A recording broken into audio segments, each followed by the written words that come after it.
Hangzhou, the financial heart of Asia. Night rain draped the city in a shimmering veil, casting the kaleidoscopic neon lights into a hazy, waterlogged glow. The river wind carried with it the damp, bone-deep chill unique to winter in the south. By the riverside, within the world-renowned tallest skyscraper, the annual finance gala was in full swing. At the podium, the deputy governor of the central bank was delivering a speech with practiced eloquence. At present, China's economy has entered a new normal, for the financial sector to adapt to, and lead this new normal. The key lies in accelerating reform and opening up, increasing support for the real economy, and continuously improving financial services. Some 10 meters away in the audience, Xiao Xi leaned back in her chair with an air of ease, a pen twirling idly between her fingers. Her expression was serene, detached. She had heard the same speech just last month in Singapore. Not just her many attendees here had. But what did it matter? Tonight, the titans of the financial world had gathered, and few were truly here to debate the new normal of finance. A faint vibration came from the phone resting on the seat to her right. Xiao Xi picked it up, unlocking the screen to glance at the message. Ms. How Minister Gu is on his way and should arrive in about 15 minutes. Her reply was succinct, wait for me downstairs. 2 minutes later, she exited the conference hall and made her way toward the elevator. The elevator descended swiftly from above. With a soft chime, the doors slid open to reveal a lone man inside. At the sight of her, his gaze flickered almost imperceptibly. He raised a hand, pressing the open button with a gesture of refined courtesy. Another vibration buzzed against her palm. Lowering her eyes, she glanced at the new message in her chat window. I just saw Ji Yutong from Kerr in the lobby. She's not on the attendee list. What's she doing here? Xiao Xi lifted her gaze, meeting the patient eyes of the man holding the elevator door. He stood tall and composed, his features strikingly handsome. A pair of thin-rimmed glasses perched on the bridge of his nose, complementing the understated elegance of his black three-piece bespoke suit, complete with a matching dark pattern tie. Matte silver cufflinks and a tie clip added subtle flourishes of sophistication. He was the epitome of poised, intellectual charm. She dimmed her phone screen and nodded slightly in acknowledgement before stepping into the elevator. The man released the button, and the doors closed with a quiet finality. Against the mirrored surface of the elevator door, her reflection appeared impeccably made up, with bright red lips and flawless, pale skin. Her tailored gray knee-length dress hugged her figure, accentuating her slender waist and long, shapely legs. She wore modestly heeled pumps, understated yet elegant. The elevator descended rapidly. In the confined silence of the cabin, the faint hum of machinery was audible, mingling with a subtle, lingering fragrance in the air. Their gazes met briefly in the polished steel of the door.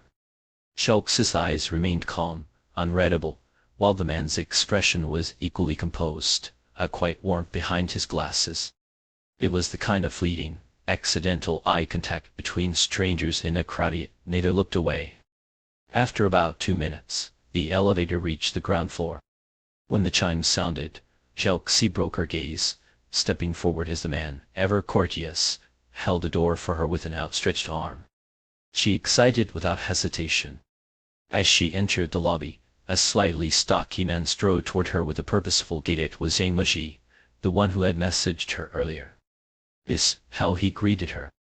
Xiao Xi inclined her head in acknowledgement, but before she could speak, Zhang's expression froze momentarily, only to be replaced by a wide smile as he called out enthusiastically toward someone behind her, Mr. Name. His tone was unmistakably warm, almost effusive. Xiao Xi didn't turn around, but she sensed a cool, crisp presence approaching. A moment later, a deep, resonant voice sounded beside her. Sure thing. Only then did she turn her head, her gaze landing on the newcomer without a word. In contrast, Zhang Meji was all smiles. Sir, Name, let me introduce you properly. This is my boss, Xiao Xi Xiu of Hongqing, China. Turning to her, he added, Miss, how this is the illustrious Ning Yan, Xiu and founding partner of Kerr Investments. Zhao Xi lifted her eyes to meet the man's gaze through his glasses. His eyes were warm, smiling. Extending her hand, she said, "Mr. Ning, we meet again." Ning Yan clasped her slender hand with a slight bow of his head. How it's been a while. Saint Mage blinked in mild surprise. You two know each other? Who does know Mr. Ning? Zhao Xi quipped politely, her tone teasing. Who indeed was Ning Yan? Founder of Kerr Group, a private equity legion. The man commanded a capital empire worth trillions. He had nurtured over a dozen unicorn companies, and his name was invariably linked to every major investment project anyone could name. In the industry, he was both revered and envied, a veritable kingmaker, known as the Golden Touch. Though Kerr was a private enterprise, under Ning Yan's leadership, the firm had carved out a place among the most influential investment companies in the country within just a decade, ranking them among the world's top 10 private equity funds. Their club rival, that of any international investment bank. Hearing that the two were acquainted, Zhang Meji's tone grew less formal. Ah, so you've met before. I've been thinking about when I have the chance to introduce ourselves. How to you, Mr. Ning, the man with the golden touch. Ning Yan withdrew his hand, slipping it into his pocket with a faint smile. The oversight is mine. I should have visited Miss. How long ago? You're too kind, Mr. Ning, Zhao Xi replied with a polite smile of her own. Saint Meji was about to suggest setting up a meeting between the two when a bright, clear voice called out from behind him. Monsieur Ning. You recognized the voice instantly. Turning, he saw Ji Yutong, Kerr's deputy director of investments, approaching. He greeted her with a quick smile. Ji Yutong returned the gesture, but directed her attention to Zhao Xi. Is this Ms. Hao? Ning Yan introduced her without hesitation. This is Zhao Xi, Seal of Hongxing. How it's a pleasure, Ji Yutong said warmly, extending her hand. I've heard so much about you, it's wonderful to finally meet in person. Likewise, Zhao Xi replied. I watched your keynote speech, it was brilliant, Ji Yutong added, her enthusiasm evident. The one you gave at the Asia Financial Summit. Her comment jogged Zhang Meji's memory. That speech had been a watershed moment for Zhao Xi. It was her first month back in the country after taking the helm at Hongxing, and her keynote at the summit in Kanzhou had been nothing short of a sensation, cementing her reputation in the domestic financial world. Unfortunately, Vane had been tied up with an overseas acquisition project in Indonesia at the time, and had witnessed her triumph firsthand. Incidentally, another highly praised speaker at that summit had been. The thought had barely crossed his mind when Ji Yutong spoke again. Our Mr. Ning was also a keynote speaker at that summit. Do you remember Ms. Hao? I do, Zhao Xi replied simply. Small world, isn't it? Saint Meji remarked with a chuckle. Her and Hongxing are headquartered on the same street, yet it's taken coming all the way to Qingzhou for the two of you to cross paths. With Ji Yutong and Zhang Meji joining the conversation, the atmosphere grew lively. In the opulent hotel atrium, the four of them polished and poised drew more than a few curious glances. But before long, both Ji Yutong and Zhang Meji received notifications on their phones. After a quick glance at their screens, they exchanged knowing looks with their respective bosses. Ji Yutong was the first to speak.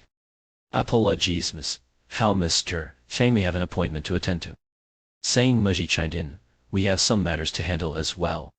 Ning Yan turned to Zhao Xi. Let's find another time to continue our conversation. Of course, Zhao Xi replied. The four parted ways. As Zhang Meji watched Ning Yan and Ji Yutong head toward the hotel's main entrance, a flicker of suspicion crossed his mind. Could Kerr's guest be Minister Go? Zhao Xi's gaze lingered on Ning Yan's retreating figure. Unlikely. Her hypothesis was confirmed moments later. A black Audi with Qingzhou government plates pulled up to the entrance. Ning Yan himself stepped forward to open the rear door, helping an older gentleman out of the car. The man's demeanor was composed, his face lined with the marks of age and authority.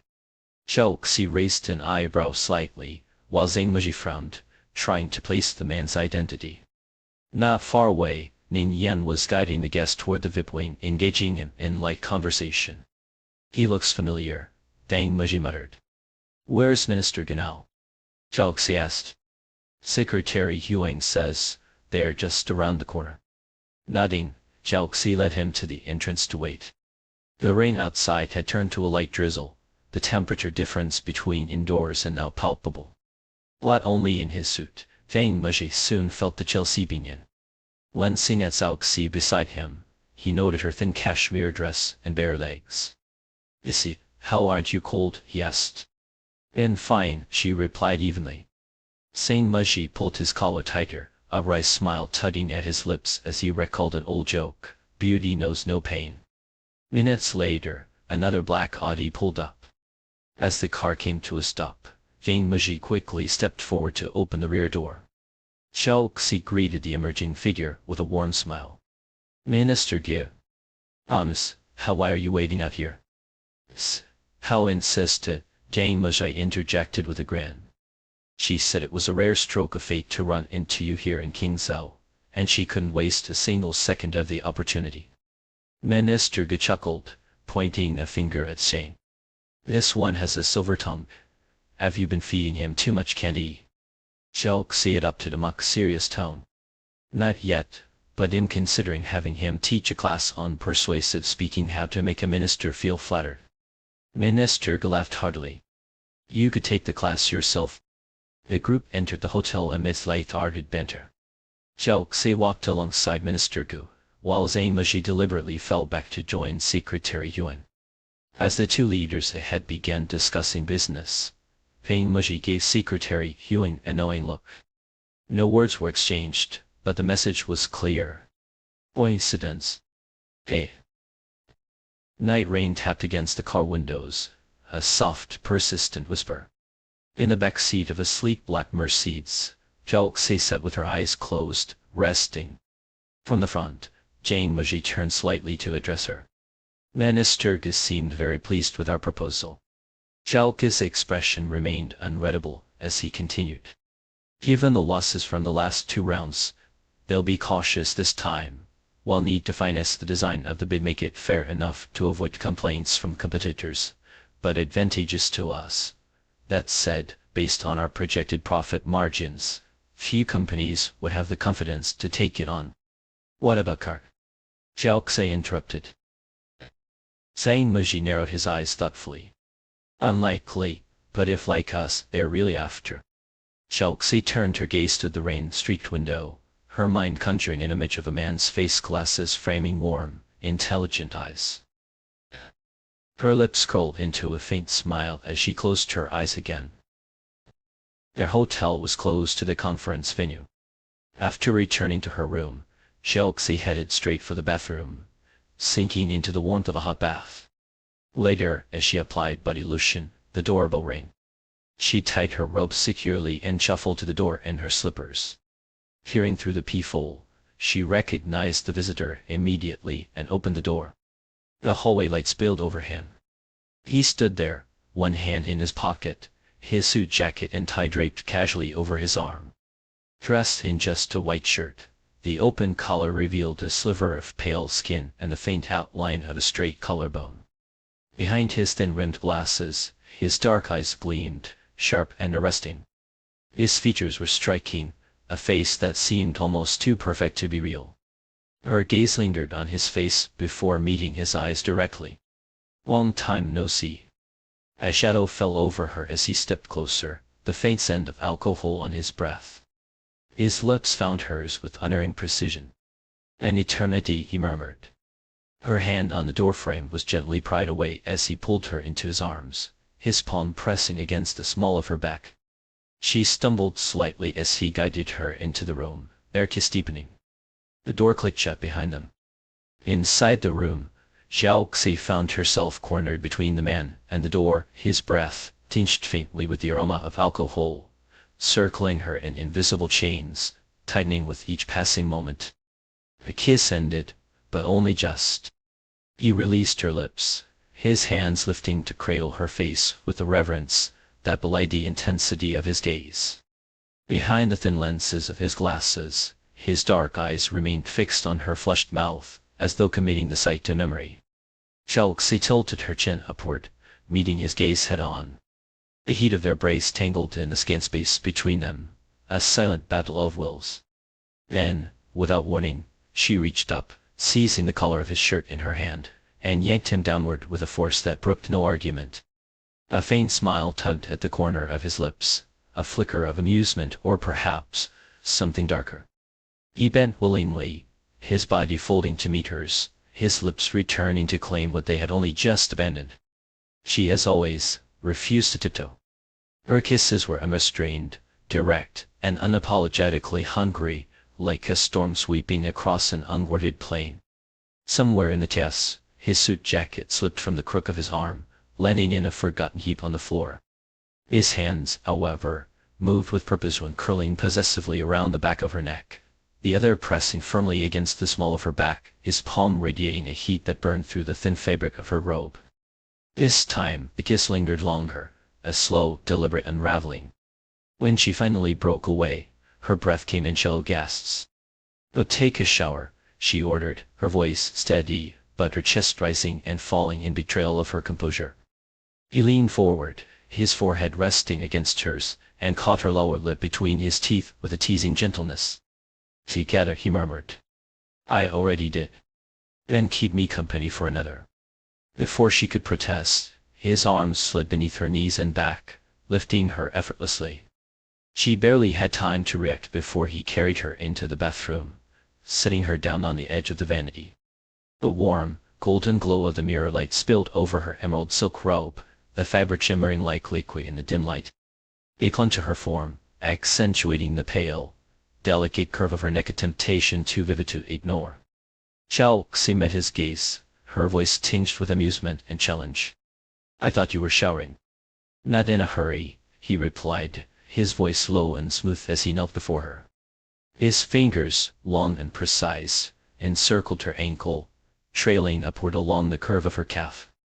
The silk of her robe yielded to his touch, folding and gathering as he worked his way higher, the fabric whispering against her skin like a conspirator.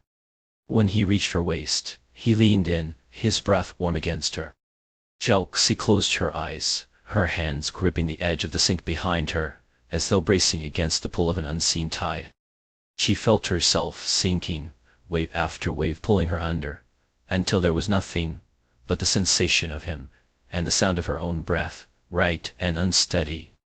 He knew her body as well as a musician knows their instrument, each touch deliberate, each movement calibrated to draw forth a response. It wasn't long before she arched beneath him, her breath catching as his name escaped her lips in a cry that was equal parts surrender and demand. "Ningyan," she gasped. When he finally lifted his head, his lips were flushed, glistening faintly in the light. The thin frames of his glasses caught the glow, refracting it into a sharp, fleeting glimmer. Chelxi, still catching her breath, reached up and plucked the glasses from his face, her voice soft but firm. "They're in the way." His smile deepened, a flicker of amusement warming the cool depths of his eyes. He leaned into her, taking the glasses from her hand and setting them on the counter with care. Then, with one hand cradling the back of her neck, he kissed her again, his lips claiming hers with a fervor that left no room for hesitation or doubt. Chelxi responded in kind, her hands moving to the buttons of his shirt. She worked quickly, her fingers deft and unrelenting, each button undone with a precision that spoke of familiarity. They knew each other well, their bodies and their desires, the places where pleasure sparked and flared. If he had pushed her to the edge earlier, she now returned the favor, her touch a deliberate provocation. By the time they stumbled into the shower, the heat between them had reached a fever pitch. Water cascaded over them, mingling with the heat of their bodies, washing away the evidence of their passion even as it reignited. When they finally emerged, spent and sated, she allowed him to carry her back to the bed. He dried her hair with a patience that felt almost tender, the hum of the hairdryer filling the silence between them. Chelxi leaned back against him, her eyes growing heavy as the warmth of his hands and the rhythmic sound lulled her toward sleep. By the time he turned off the dryer, she was already drifting. He glanced down at her, his gaze lingering on the delicate features of her face. In sleep, She looked almost innocent, her long lashes casting soft shadows against her cheeks. It struck him as ironic this woman, who could face the world with such sharpness and clarity, reduced to something so unworded in the dim light of their shared space. In the quiet, he couldn't help but laugh softly at his own thoughts. Innocent. Are they? Xiao Xie was anything but naive, a fact he both admired and resented. He laid her down gently, pulling the covers over her before turning off the light. But the movement stirred her, and she let out a soft sound of protest. He pressed a kiss to her forehead, his voice a low murmur. Sleep. She did sleep long. When she woke, it was with the same sharpness that seemed to define her, her hand already reaching for her phone. Before she could grasp it, his voice came from beside her. What's wrong? What time is it? She asked. He glanced at his watch. A little past midnight. Do you have something urgent? She hummed an affirmation before turning toward him, her lips brushing against his jaw. Can you manage? She whispered, her voice carrying a challenge that needed no clarification. And of course he could. At the same time, 1,000 miles away in Qingzhou, in the sitting room of a hotel suite, Xiao Xie took a slow sip of her coffee, her gaze calm and unfathomable, as Yang Meji, seated across the sofa, delivered his report. For is indeed interested in this project. Xu Yutong even led a team to visit the heads of the first two phases, but half a month ago, they suddenly went quiet. Xiao Xie gave a slight nod, prompting Tseng to continue. Secretary Huang mentioned that Kerhast approached Minister Gus channels at all. Last night, before stepping out of the car, Xiao Xie had instructed Tseng to investigate whether Kerr was vying for the third phase of the asset management plan soon to be launched by the Ministry of Human Resources and Social Security. The hypothesis seemed far-fetched. Kerr, after all, was not a traditional investment bank. Their expertise lay in private equity and venture capital, not asset management, a domain firmly rooted in conventional finance. Moreover, the project in question was minuscule, barely worth a glance from any institution of substance. As for Hongsheng, the meager profits of this venture were hardly tempting. What had drawn the suit into the fray was the potential to shatter regulatory barriers, key to securing a ticket to the trillion-dollar Social Security Fund competition. Kerr, with its comparative advantage in navigating regulatory constraints, had no need for such elaborate maneuvers.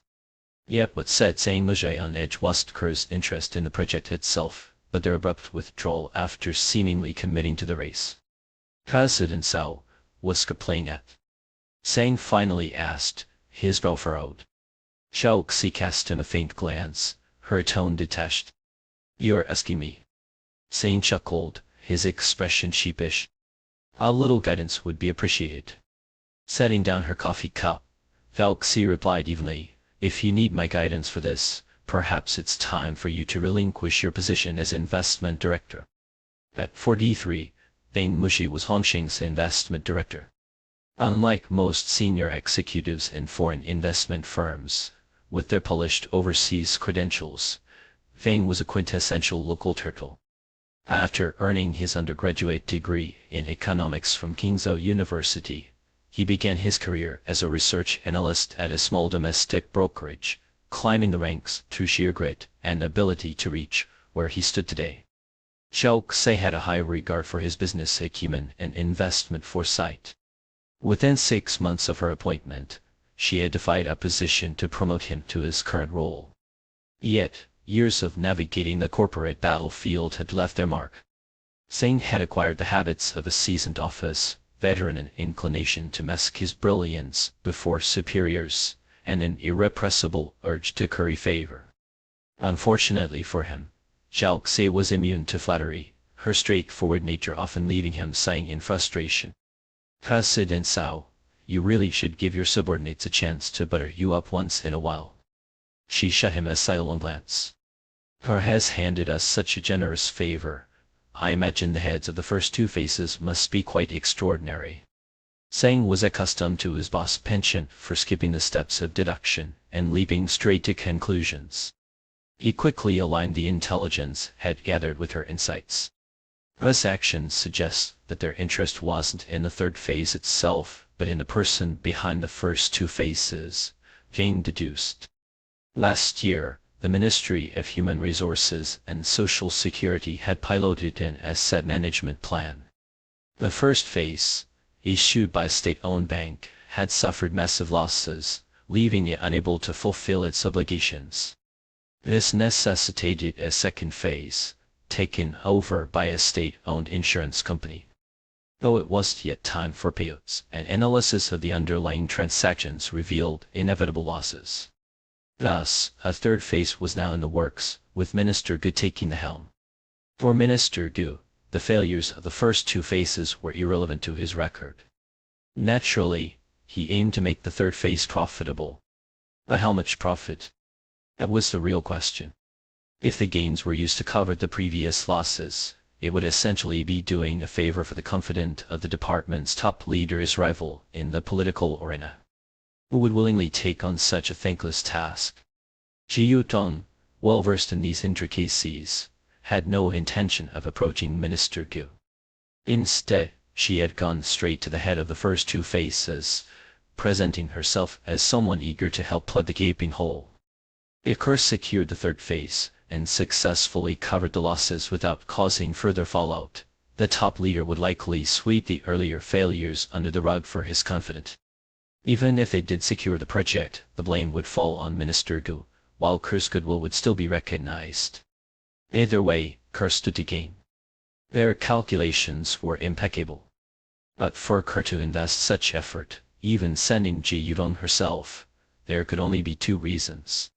1. To curry favor with the minister, or 2. The deputy minister played a pivotal role in the upcoming Social Security Fund reforms. Kerr is incapable of reaching the minister directly. This roundabout approach is inefficient and uncertain. Ji Yutong would operate this way, Jane concluded.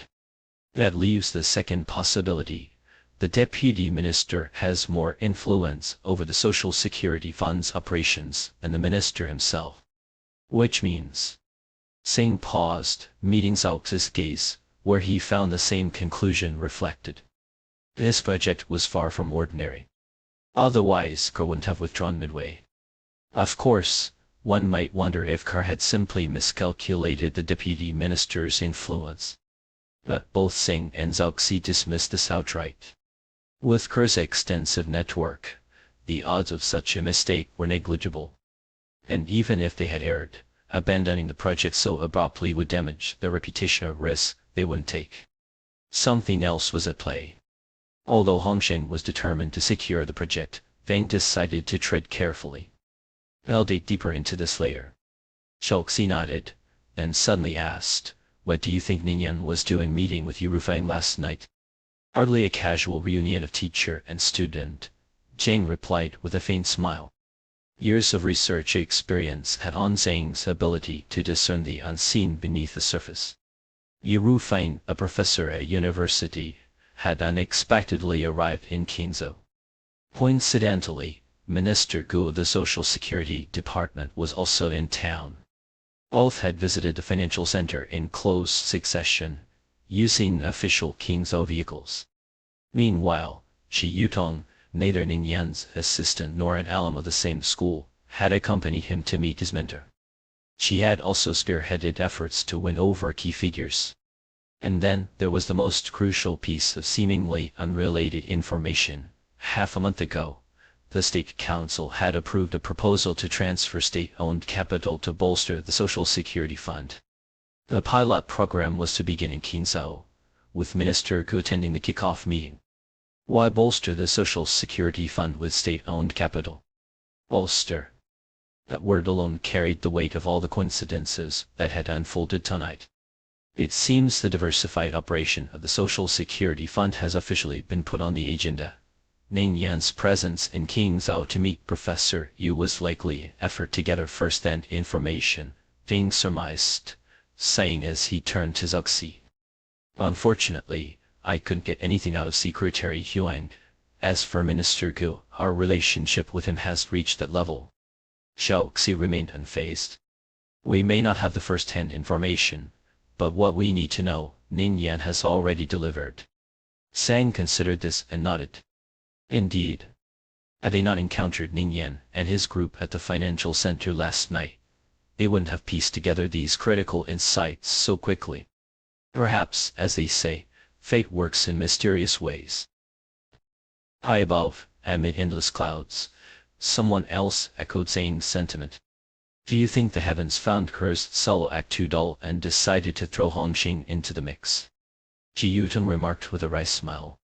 Moments earlier, she had confidently declared that Hongxing was about to fall into a trap, only for Ning Yan to ask, with quiet weight, "Is that what you think?"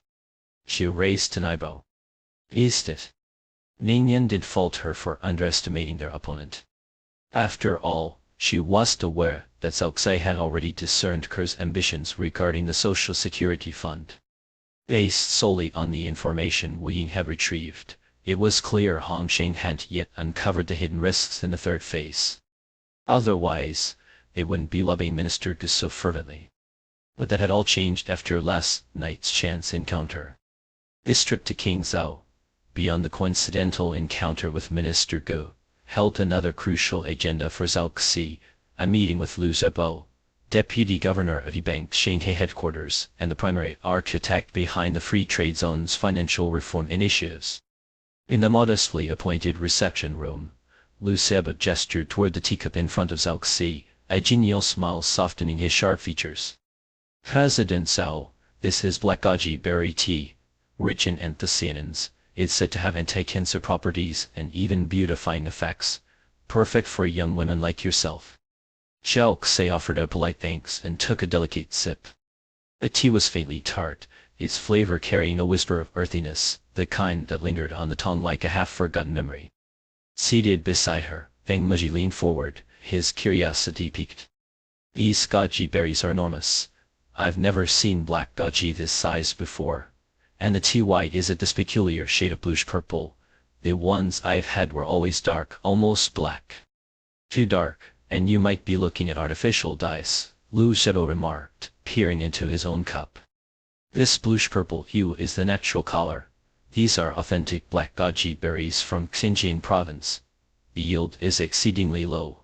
I was fortunate to have an old classmate stationed there send me a small batch. At this, Jane Muzhe eagerly raised his cup, taking a generous sip as if to maximize the rare opportunity. He turned to Cao Xie, nudging her lightly. President Cao, you should drink more. Once we leave here, who knows when we'll get another chance. His exaggerated enthusiasm, though bordering on theatrical, somehow felt genuine, his boyish charm diffusing the formality of the room. The atmosphere, once stiff and businesslike, softened into something more convivial. By the time their teacups were a quarter empty, the conversation had shifted seamlessly from the virtues of goji berries to the matter at hand. I've reviewed the two companies you've selected, Liu Xiaobo said, flipping open a thick binder resting on the polished oak table. Both have excellent credentials, particularly a corporation top ratings from all three major credit agencies. I also noticed they operate a joint venture in city with stellar financial indicators. It's an ideal candidate for the first domestic bond issuance. We thought so too, Cao Xie agreed, her tone measured yet firm. Especially since a group has never issued overseas bonds before. Choosing China and the Free Trade Zone for their debut not only carries significant media value, but also sends a strong signal of confidence in China's investment environment and, more importantly, in the renminbi. Liu Xiaobo's expression warmed, a flicker of admiration crossing his face. You've considered this from every angle. Promoting financial reform in a free trade zone ultimately serves one purpose: strengthening international confidence in the renminbi. For most individuals and businesses, the concept of a free trade zone conjures images of tax breaks, streamlined customs processes, and policy incentive as a playground for import-export trade. But from the vantage point of Yibank and higher echelons of power, the zone's deeper significance lay in its potential to unify domestic and foreign currencies. In layman's terms, it was about enabling the renminbi to flow freely alongside currencies like the dollar. Companies could transact directly in renminbi without converting to dollars, mitigating exchange rate risks, and encouraging broader adoption of the currency in global trade steps toward elevating the renminbi's international stature. To this end, E-Bank had rolled out a series of measures and guidelines, incentivizing financial institutions to establish a presence in the zone and engage in diverse cross-border financing activities. Yet, progress was slow. Beyond the initial cohort of 11 state-owned banks, no new financial entities had entered the zone, particularly in the investment banking sector, which remained conspicuously barren. Thus, when Hongsheng submitted its application to establish a foothold in the zone, it was a breath of fresh air for Liu Xiaobo, who championed reform. He held Zhao Xi in particularly high regard, as this was her inaugural decision after assuming the role of CEO upon her return to China. This President Zhao, Liu had confided to colleagues, possesses not only vision, but also courage and a keen sense of strategic positioning. So, a month ago, when E-Bank sought to launch another financial innovation allowing free trade zone registered enterprises parent companies to issue bonds, domestically Hongsheng was the first name that came to Liu's mind. And Zhao Xi had not disappointed. The proposal she presented was meticulous, leaving no stone unturned. "You've done your homework," Liu remarked, his voice tinged with approval. "For a company of this caliber to agree to issue renminbi bonds from the free trade zone, I imagine you put in considerable groundwork." "It's what we're here for," Zhao Xi replied evenly. Liu took a sip of water, his demeanor shifting subtly. However, his voice trailed off, the word hanging in the air like a discordant note. Zhao Xi and Zhang Meji remained composed, their expressions inscrutable. It was Liu who hesitated, visibly struggling to articulate the unspoken. A brief silence descended, heavy and expectant. "Is there a complication, Director Liu?" Zhang Meji ventured cautiously. Liu exhaled, placing the lid back on his teacup with deliberate care. "The leadership team is very pleased with the enterprise you've selected. However, considering various factors, we've decided to assign the issuance to Huado instead." He left the sentence unfinished, but the implication was crystal clear. Prepared for resistance or even disappointment, Liu was caught off guard by Zhao Xi's calm response. "We anticipated this," she said simply. "You anticipated it?" Liu echoed, momentarily taken aback. His gaze flicked to the dense stack of documents on the table, as if searching for an explanation. But the young woman before him offered none, her composed demeanor speaking volumes. Zhao Xi nodded, her tone sincere yet unyielding. "Director Liu, we won't waste time on platitudes. A groundbreaking project like this and that could make financial history is, of course, something Hongsheng would love to spearhead. But we also understand that, from a broader perspective, it's more appropriate for one of our domestic institutions to take the lead." Huado, a state-owned investment bank headquartered in Qingzhou, was the logical choice. Its involvement would not only underscore E-Bank's achievements in financial innovation within the zone, but also showcase the professionalism of China's financial institutions. On a larger scale, it was an unparalleled opportunity to bolster the image of China's financial brand on the global stage. Zhao Xi's forthrightness struck a chord with Liu Xiaobo. He studied her intently, his eyes alight with newfound respect. "Young lady, your perspective is anything but ordinary." The shift in his tone from President Zhao to the more familiar young lady did not escape Zhang Meji's notice. Sensing an opening, he chimed in, "Director Liu, President Zhao was mindful of this possibility from the outset. That's why she exercised such caution in selecting the overseas enterprises, ensuring they were the best fit for this initiative." The challenges of issuing overseas bonds were manifold, navigating legal and policy discrepancies between two nations, bridging cultural divides, and overcoming barriers to due diligence and information access. Unlike Hongsheng, whose parent company was based in the United States, domestic institutions like Huado lacked the same operational convenience. The better the candidate enterprises, the smoother the process would be. Liu's fingers brushed over the thick reports on the table. How could he not recognize the effort and foresight Zhao had invested? I must thank you on behalf of Huedo and the pilot team, he said sincerely. You're too kind, Zhao replied with a faint smile. Huedo and Hongxin have collaborated in the past and share a strong rapport. If Huedo takes the lead, it's a win-win for everyone. Her words were measured, but the undercurrent of magnanimity was unmistakable. The offices for directors at Hongxin were all on the same floor, so it took Zhang Meji only a few brisk steps to reach Zhao Xi's doorway. Seeing the door ajar, he gave it a perfunctory knock, twice, a hollow sound against the wood. Yeah. The rest of his sentence dissolved on his tongue when his eyes caught the phone in her hand. He froze mid-threshold, his gaze asking whether he should retreat. Zhao Xi, without looking up, gestured toward the chair opposite her desk. Only then did he tiptoe in, as if afraid to disturb the air itself. As he lowered himself into the chair, he caught Zhao Xi's voice, warm and layered with the faintest trace of amusement. Thank you, Director Zan, for your support. It's settled then. Please bring your wife along. We'll spend a weekend at the nearby ancient town. The person on the other end must have been politely declining. Zhao Xi, undeterred, continued, her tone as smooth as silk unraveling. You and your wife already have plans for the weekend. A pause. Then make it a date. I heard from President Liu that your wife has a passion for photography. The scenery there is quite picturesque, perfect for a leisurely stroll with her camera. Besides, President Liu and Director Zhao are bringing their wives too. They'll make excellent company. There was a faint shift in the air, a softening of resistance on the other end. Zhao Xi's smile deepened, her voice a lilting melody. All right then, ask your wife for her thoughts. I'll follow up with you later to confirm. When she finally set the phone down, Zhang Meji leaned forward. So Director Zhan agreed to attend the ribbon cutting. Zhao Xi nodded, her expression calm, but with an undercurrent of satisfaction. Is everything prepared at the ancient town? Everything's in place. We'll be controlling the crowd. She inclined her head slightly, her gaze thoughtful.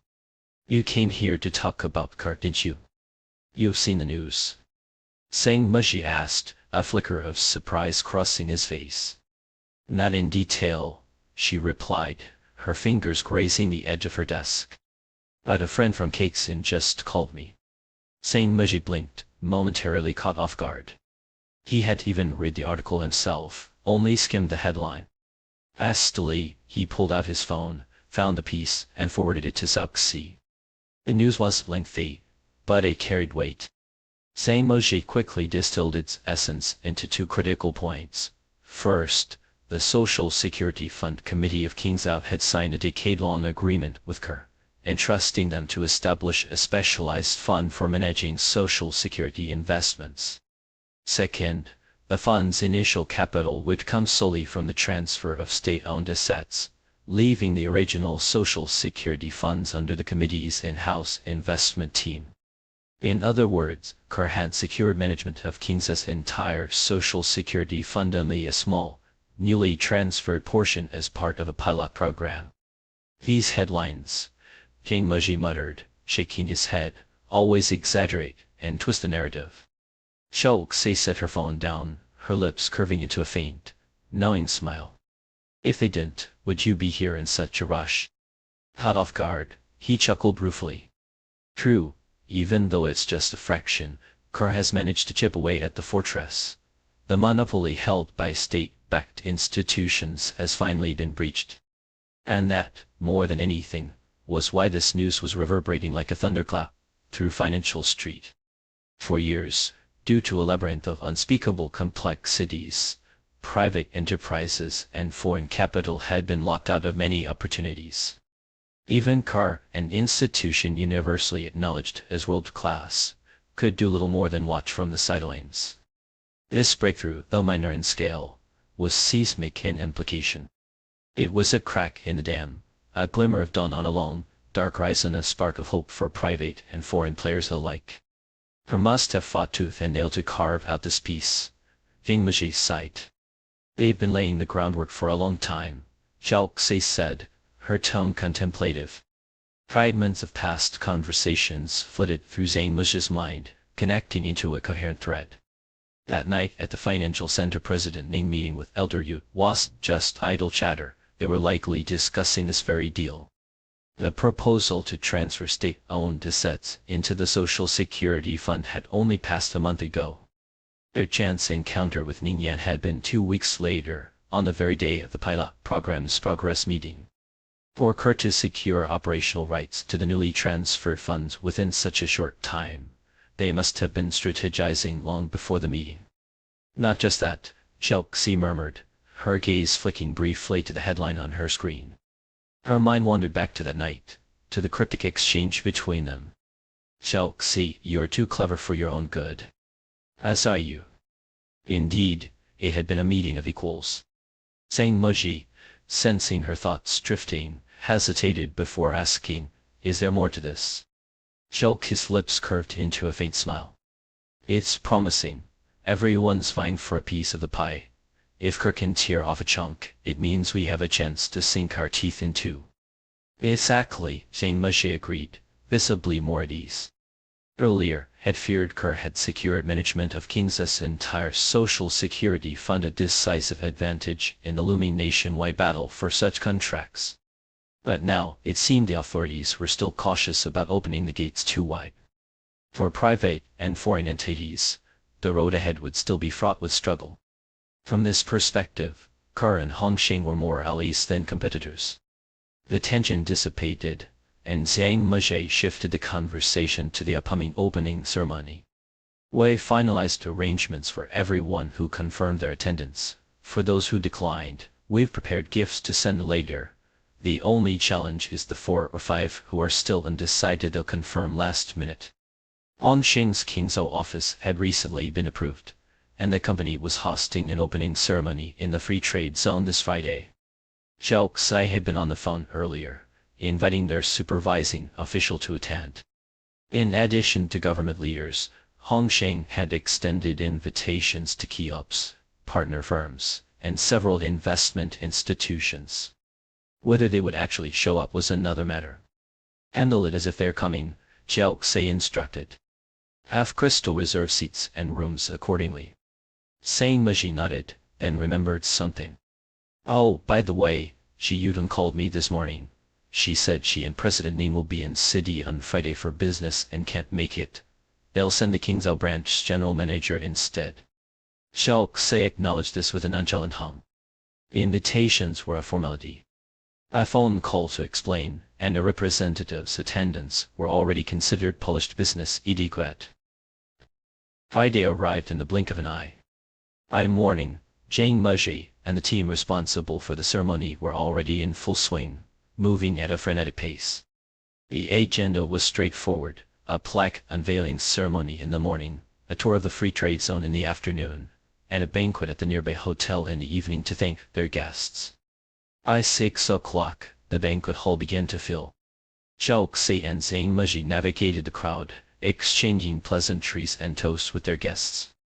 The establishment of the Qingzhou office, coupled with Hongsheng's integration with the Huang conglomerate, had once again thrust the company into the industry spotlight.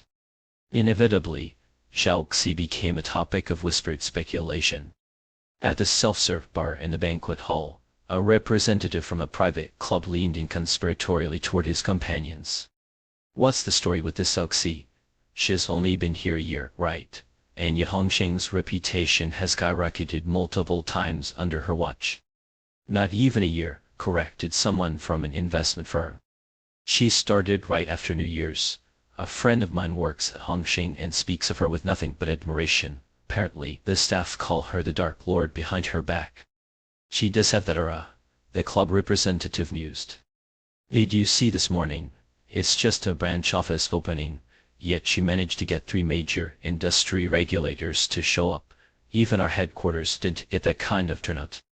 Exactly, that's why I'm saying she's not ordinary. Young, beautiful, single, powerful, and even the industry bigwigs respect her. He trailed off, his tone suggestive, his smile sly. But instead of laughter, he was met with silence. His companions' expressions had turned stiff, their gazes fixed on something or someone behind him. He froze, his chest tightening. Slowly, he turned, only to find himself face to face with a woman in a pink suit, arms crossed, her eyes narrowed in disdain. "And which institution are you with?" she asked, her tone sharp enough to cut. One of his companions, evidently recognizing her, stammered, "Vice President Kai." His mind raced to connect the name. Why, Kai, Deputy Director of Investments at Life and Capital, and, rumor had it, a close friend of Zhao. The implications of her overhearing his insinuations hit him like a freight train. He wasn't even a full-time employee, merely sent by his partner to represent their club. If this escalated, he'd be flayed alive when he returned. "I apologize," he blurted, not daring to name his affiliation. Without waiting for a response, he fled, his back drenched in cold sweat. His companions, sensing the tension, quickly found excuses to disperse, each cursing their earlier loose tongues.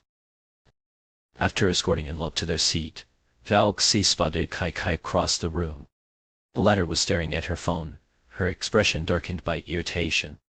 Zhao Xi hadn't had a chance to speak with her all evening. After murmuring a few instructions to Zhang Muji, she made her way over. "What's wrong? You look like you're ready to bite someone's head off." "Nothing," Kai replied, locking her phone with a snap. Just ran into a gossiping fool. I beat past before her lips curved into a teasing grin.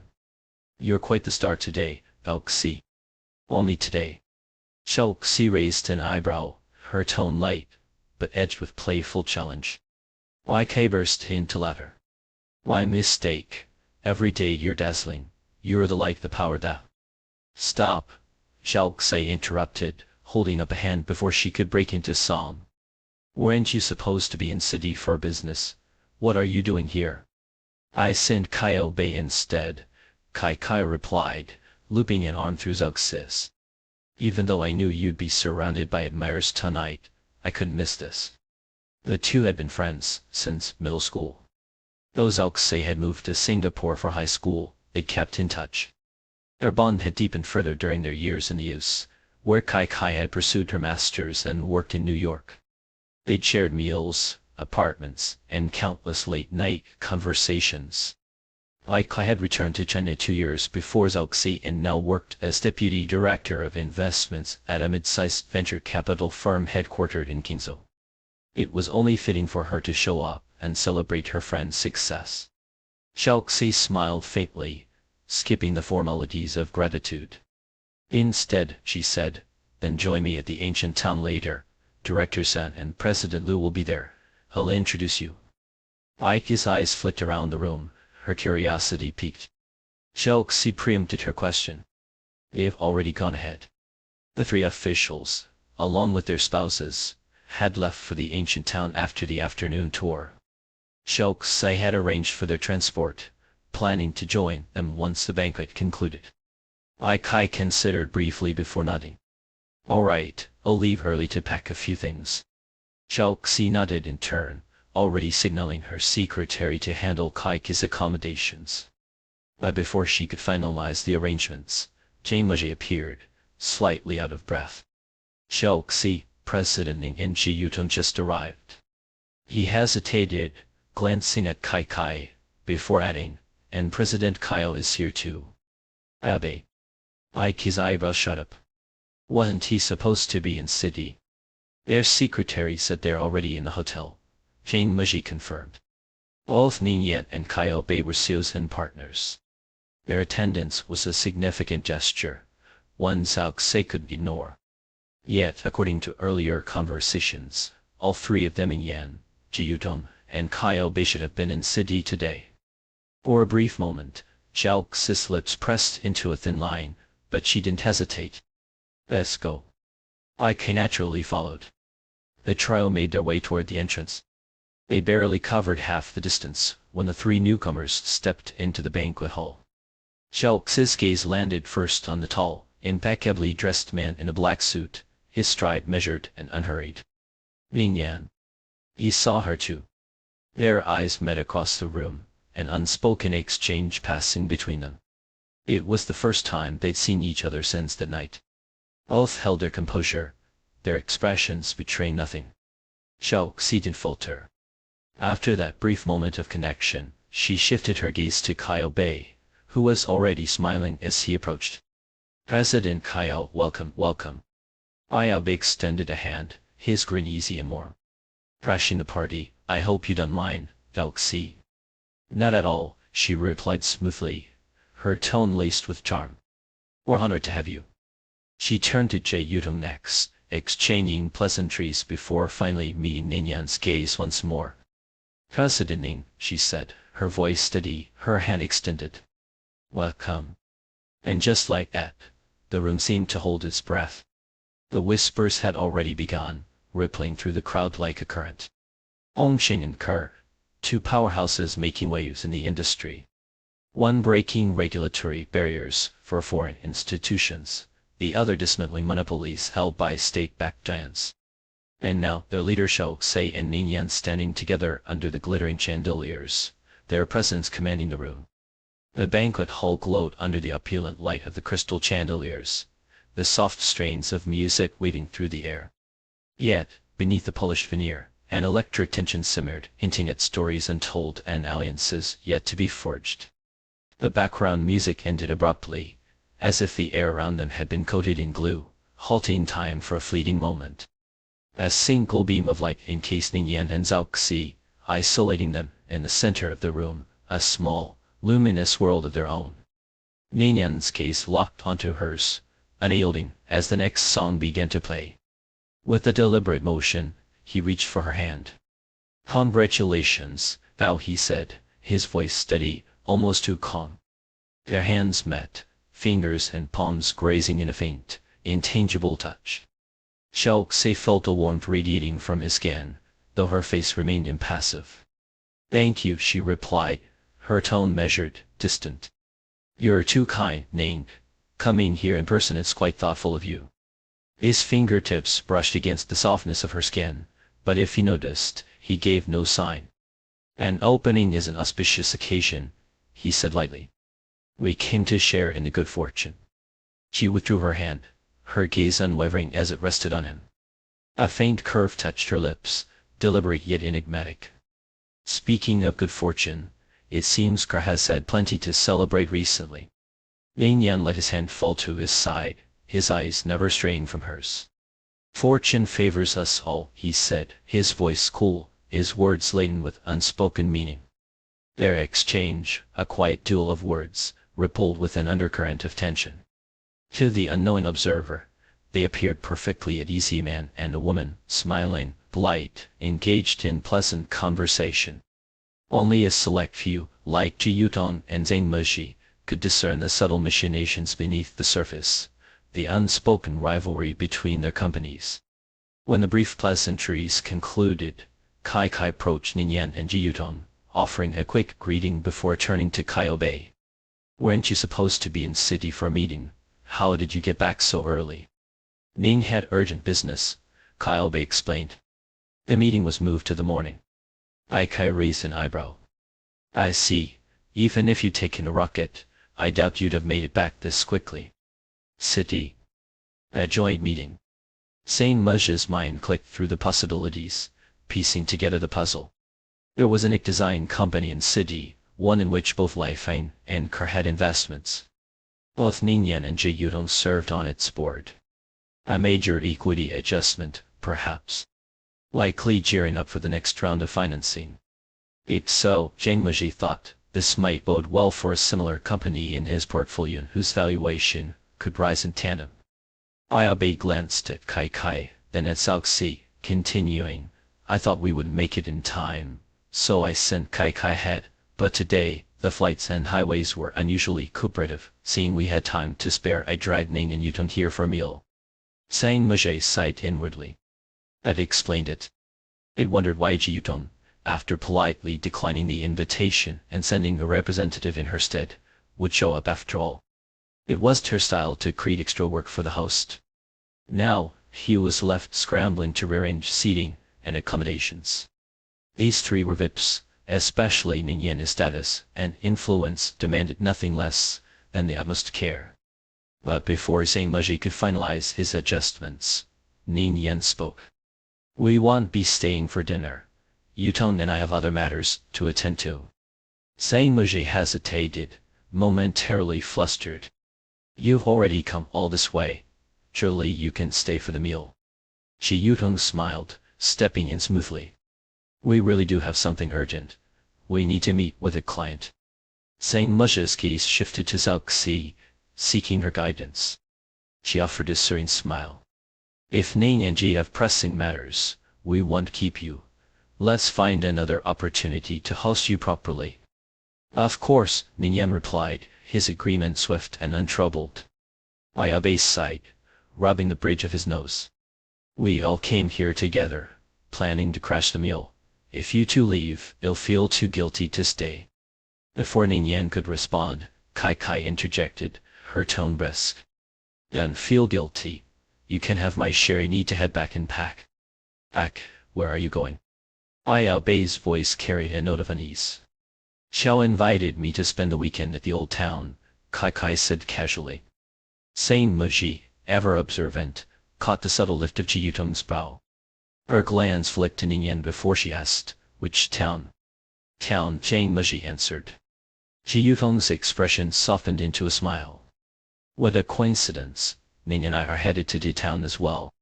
Xiao Qi's eyes gleamed with quiet curiosity as they rested on Ning Yan. Meeting with Director Zhao. Ning Yan, unsurprised by her deduction, nodded. We'll be reporting on some work matters. Zhang Meji's mind clicked into place. No wonder Director Zhao's secretary had called the night before, requesting 2 rooms be reserved. It assumed Zhao or the secretary was hosting guests for leisure. He had expected Ning Yan and Ji Yutong. Zhao Qi's voice was calm, almost inviting. Since we're all headed to the same place, why not stay for dinner and travel together afterward? Exactly, Zhang Meji chimed in, eager to resolve the situation. We've rented a car. It'll be convenient. Wai Bei joined in the persuasion. You won't be able to meet with Director Zhao tonight anyway. It's late. Have dinner first, and we'll all go together. Zhang Meji kept up his genial facade, but inwardly, he groaned. Adjusting seats, arranging transport, securing accommodations was all a logistical headache. Thankfully, had anticipated contingencies and reserved extra rooms.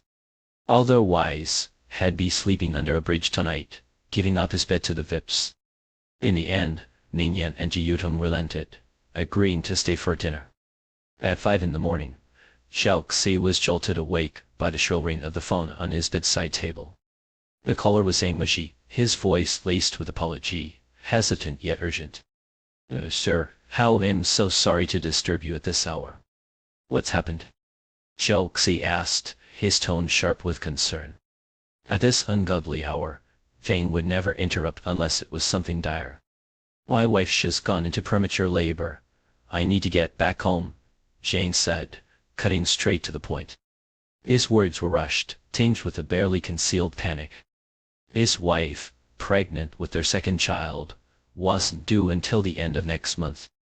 But just minutes ago, her water had broken unexpectedly.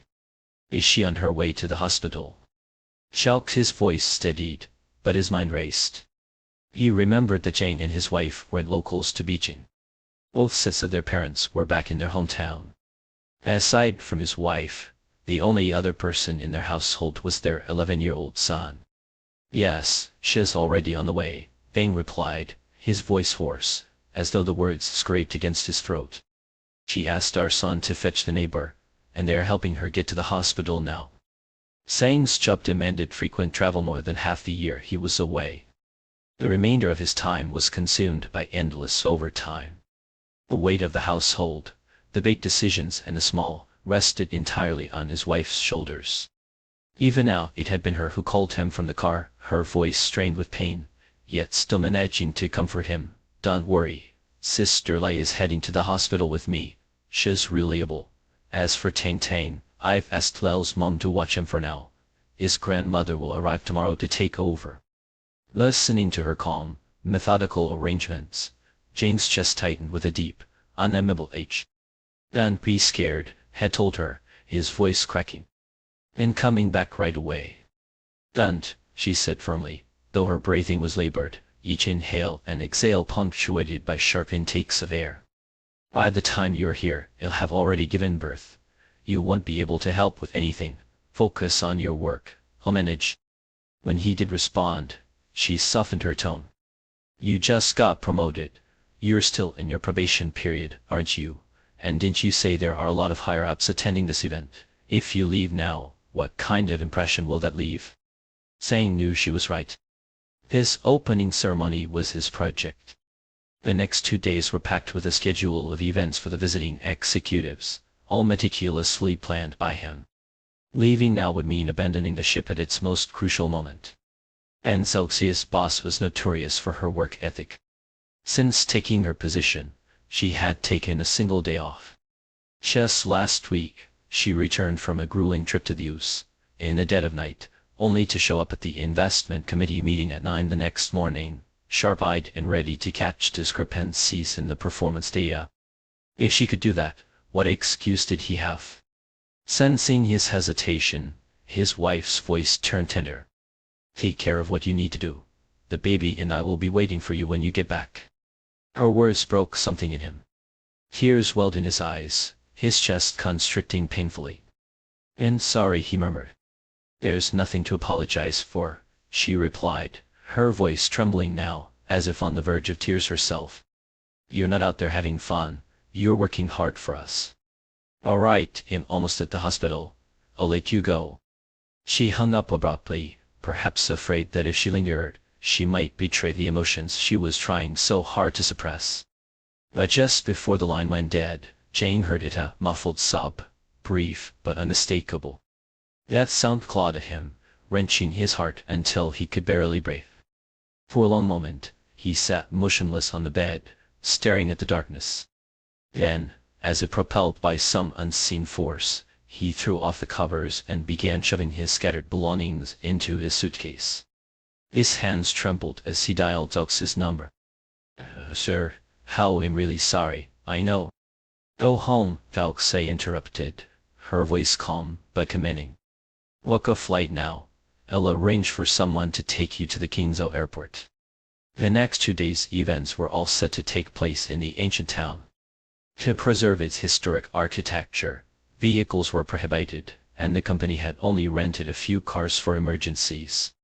The plan had been to bring in additional transport after the event concluded to ferry the guests back. But Qingzhou was currently hosting an international conference, and vehicles with out-of-town plates required prior registration to enter the city.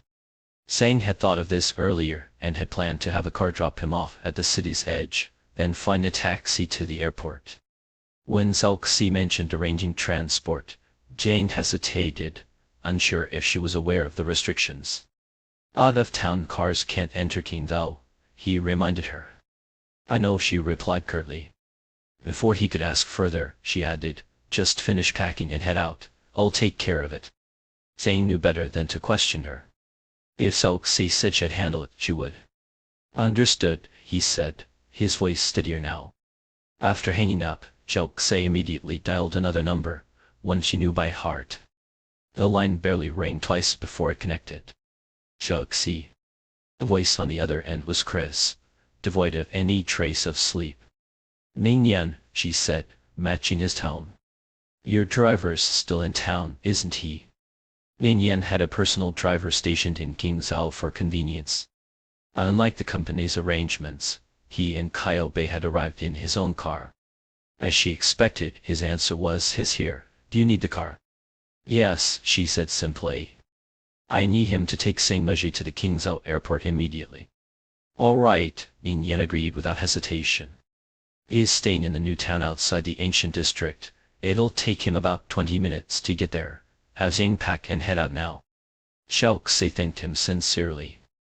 By the time Zhang received her message, he was already packed. He grabbed his suitcase and hurried toward the entrance of the ancient town. Zeuxi, unable to fall back asleep, pulled on his waiter and headed to the guest house entrance to wait for Zhang. When she opened the door, she found Ningyan standing at the top of the stairs, illuminated by the faint glow from inside. It thrown on a simple cashmere sweater, casual yet elegant. "The driver's on his way," he said. "Thank you," Dalxi replied as she gently closed the door behind her, shutting the light inside. Darkness enveloped them instantly.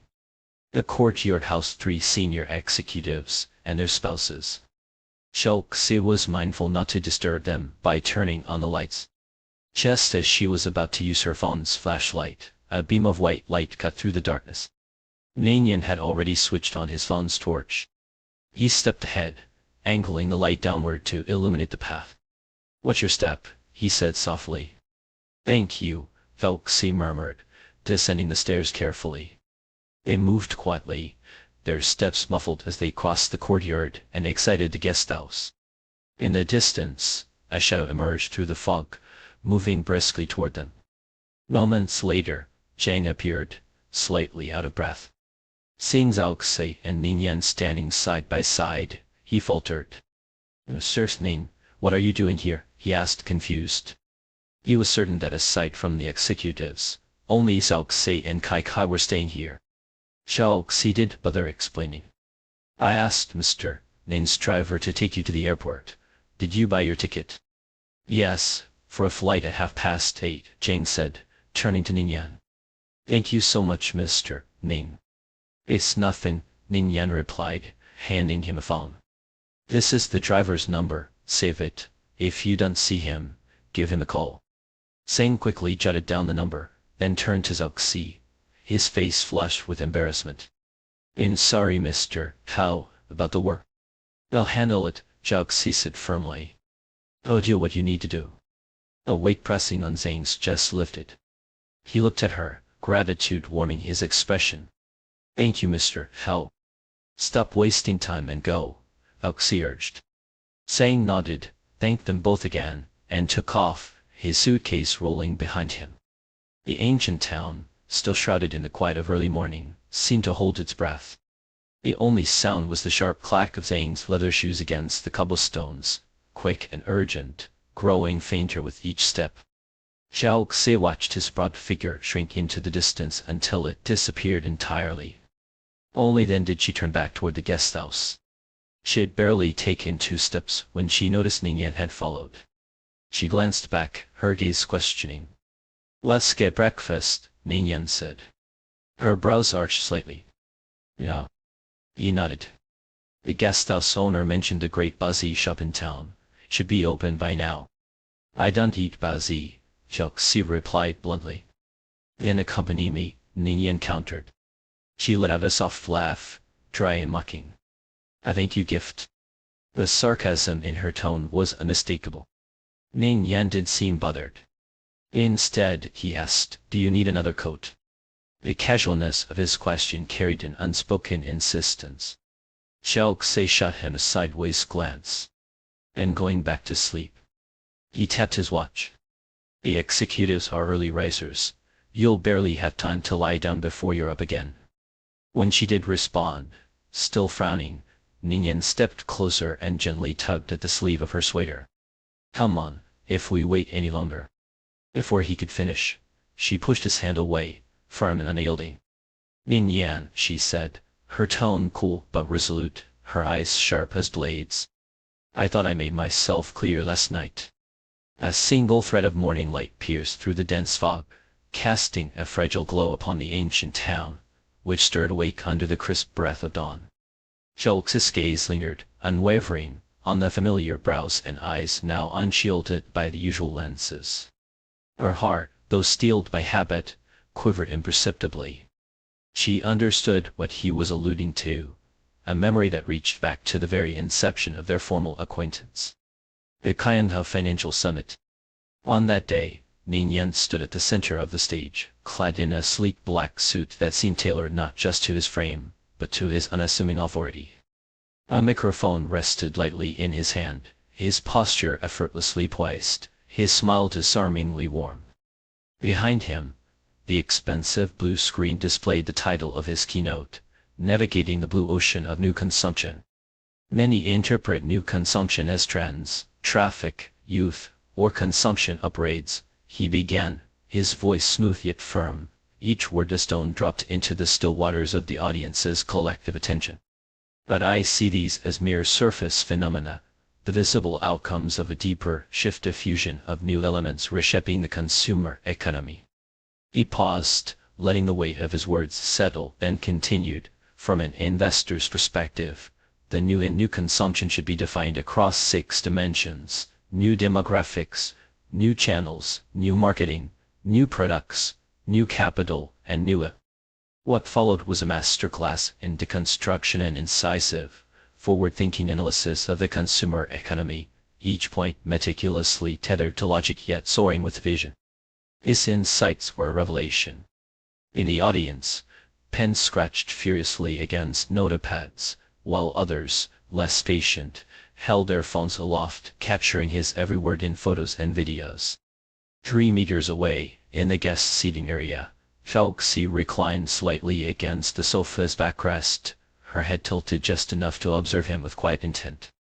His voice, modest yet resonant, foretold the emergence of a colossal new engine for the capital markets, the new consumer economy.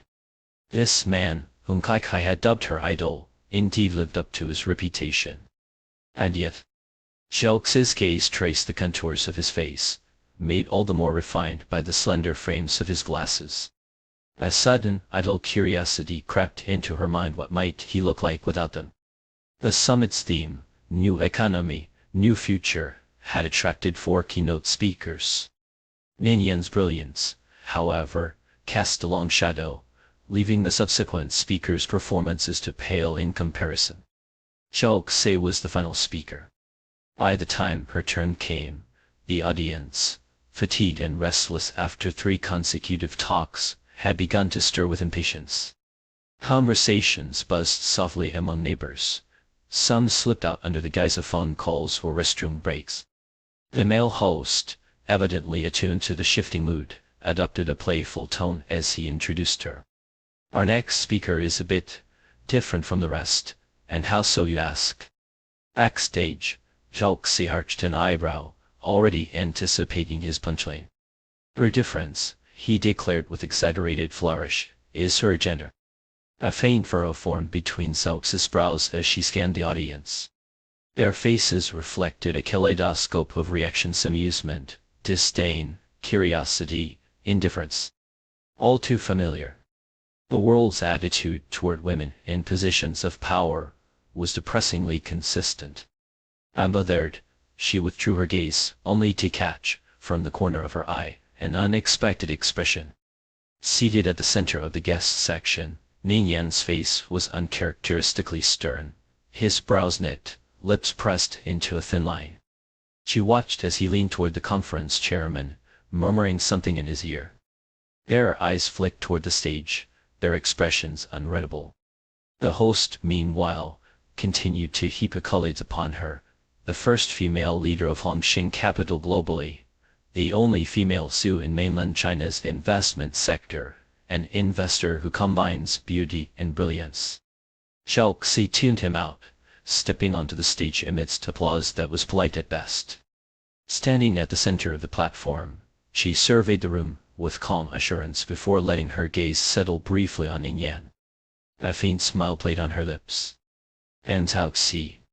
With that, she shifted her focus to the optimal angle for audience engagement and began, her voice steady and deliberate. Today, I'd like to share my thoughts on new investment tracks in the digital economy. Behind her, the screen came alive with her presentation slides. Out of the corner of her eye, Chelxi noticed Ning Yan's unwavering attention fixed on the display. Her lips curved slightly as she delved into her topic. Unlike Ning Yan, who had introduced an entirely new investment domain, Chelxi's focus lay in dissecting the emerging tracks born of the global digital transformation. Based on the 4 stages of digitalization, she explained, I believe the industry impact will unfold in 3 waves. The first will emerge in information-intensive sectors, driven by the digitalization of information and communication technologies, what we call cognitive industries, such as A. For the uninitiated, her words were an intriguing spectacle. For the seasoned professionals, They were a revelation. Gradually, the room's earlier lethargy dissipated. Attendees straightened in their seats, pens once again racing across pages. Phones multiplied in the air, capturing her every word. But Cao Ci remained composed, her delivery unhurried, her tone unwavering. 30 minutes later, the final slide appeared on the screen. Cao Ci scanned the audience one last time before her gaze returned to the guest section's center. Her smile deepened slightly. Earlier, she began, her voice carrying an undercurrent of playful challenge. Mr. Ning from Ke predicted that new consumption would become a massive engine for China's capital markets. Now I'd like to venture my own prediction. The digital economy will be the next great engine for the global capital market. In the audience, Ning Yan's eyes locked onto hers, his applause the first to break the silence, his admiration unworded. Cao Ci met his gaze, nodded slightly, and descended the stage amidst thunderous applause. Back in her seat, she barely had time to unscrew the cap of a water bottle before the guest to her left leaned over. How would it be possible to share your presentation slides? Of course, she replied smoothly. I'll tidy them up and send them to you later. Me too, chimed in the guest on her right. Cao Ci agreed readily, her attention momentarily drawn to the figure 2 seats away. Ning Yan was watching her, a faint smile tugging at his lips. She raised her bottle in a silent toast, her smile easy. Ning Yan responded with a slight wave, a gesture of quiet camaraderie. By the time the summit concluded, the two engines introduced by Cao Ci and Ning Yan had already dominated the headlines of financial news platforms. For Cao Ci, it was a triumphant debut. As the newly appointed head of Hongxing Capital's China division, her return to the country, a mere 10 days prior, had been met with skepticism. Yet her performance at the summit shifted the narrative, redirecting the spotlight from her gender to her undeniable expertise and stellar track record. But while the investment world buzzed with theories about the two engines, the architects of those ideas strolled leisurely along a flower-lined path at a resort in Kyoto. Beneath the moonlight, their conversation veered into unexpected terrain. How Ning Yan began, his tone light, but probing, don't you think it's a pity to hand over the wealth code so freely? Without sparing him a glance, Cao Ci retorted, didn't you do the same? She had illuminated the digital economist's tracks, he had mapped the blue ocean of new consumption. Ning Yan's lips curved into a smile. He turned his head to study her, the lamplight catching on his glasses and casting a faint halo. So, you think the same way? The question was cryptic, yet Cao Ci grasped its essence. She nodded, her voice measured. If a pond holds only one fish, the result is inevitable, the fish dies, and the water stagnates. Her words hung in the air, simple yet profound. Ning Yan's smile deepened. For once, he found himself at a loss for words. The morning light seeped through the narrow cracks of the ancient town, casting a pale glow on the deserted cobblestone path. The air was crisp, tinged with the faint dampness of dew, and the faint echoes of their footsteps seemed to linger longer than they should. Ning Yan and Cao Ci walked side by side, their shadows stretching long and thin behind them, as if reluctant to follow. When did you start eyeing this fund? Cao Ci asked, her tone cutting straight to the heart of the matter. 2 years ago, Ning Yan replied, his answer as sharp and precise as a blade. She turned her head slightly, studying him with an expression that was half curiosity, half skepticism. 2 years? You've been hiding your intentions for that long? I suppose those glasses of yours are more useful than they look. Ning Yan let out a soft laugh, the corners of his lips curling upward just enough to suggest amusement. Depends on who I'm dealing with. They don't work on you. She ignored the veiled compliment, her mind already leaping ahead. 2 years ago, she continued, her voice measured, old you and a few experts submitted a report on this fund's operations to the higher-ups. Were you the one pulling the strings behind the scenes? No, Ning Yan said, shaking his head. His voice was steady, unhurried, like a clock ticking in a quiet room. Old you came to me before that. He wanted me to fund a research project. Yu Fein, a titan in the field of economics and the earliest proponent of this fund's entry into the market, had always kept a watchful eye on its operations. Yet, for years, bureaucratic red tape and other inscrutable forces had kept him from accessing first-hand information. Then, 3 years ago, he had approached Ningyan with a proposition. At first he only asked for money, Ningyan explained. He didn't say what it was for. It wasn't until later, when he asked me to use Kerr's connections to reach out to a few companies for due diligence, that I started piecing things together. For an entire year, Yu Rufine and his team had tracked this fund's holdings, modeled its returns and costs, and delved into the operations of its portfolio companies. They scrutinized everything: corporate governance, tax contributions, local economic impact, until they had compiled a report of unnerving depth and clarity. You haven't seen the final report, have you? Xiao Xi asked, more a statement than a question. Yu Rufine's reputation for integrity was unassailable. Revered by both government and academia, he was a man who placed principles above all else. He had conducted the investigation independently, refusing to use resources provided by this fund's management to avoid any conflict of interest. Even though he had leaned on Ningyan for funding, he would never breach protocol by sharing the report before it was officially sanctioned. As expected, Ningyan answered, "No, it's still not public." "But you've deduced that the findings weren't favorable," Xiao Xi pressed. "That depends on your perspective," Ningyan replied, his tone meticulous, almost surgical. "From a purely financial standpoint, this fund's performance 2 years ago was exceptional." Xiao Xi let out a dry laugh, the sound sharp and brittle. "Exceptional? Even a housewife haggling over vegetables at the market could talk about the stock index like a pro back then.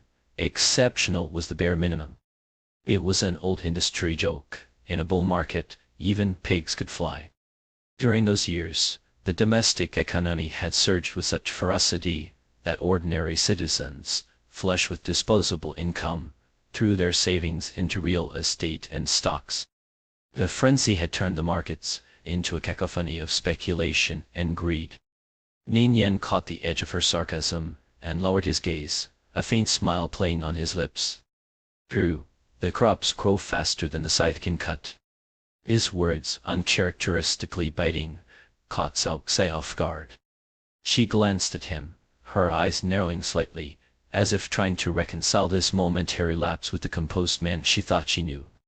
Sensing her scrutiny, Ningyan turned to meet her gaze. "What is it?" "I was just thinking," Xiao Xi said, her voice light, but laced with mischief. "Those glasses of yours really do work." He raised an eyebrow, puzzled. "To ward off evil spirits," she quipped, breaking into a laugh that lit up her face, her eyes crinkling at the corners. For a moment, Ningyan simply watched her, his expression softening. Her laughter was infectious, and yet, there was something about it, something fleeting and fragile, that made him reluctant to look away. It wasn't until she spoke again, her tone turning serious, that he snapped out of his reverie. "Because the returns were so dazzling, old Jeff's report was shelved for 2 years, wasn't it?" He nodded, almost absent-mindedly.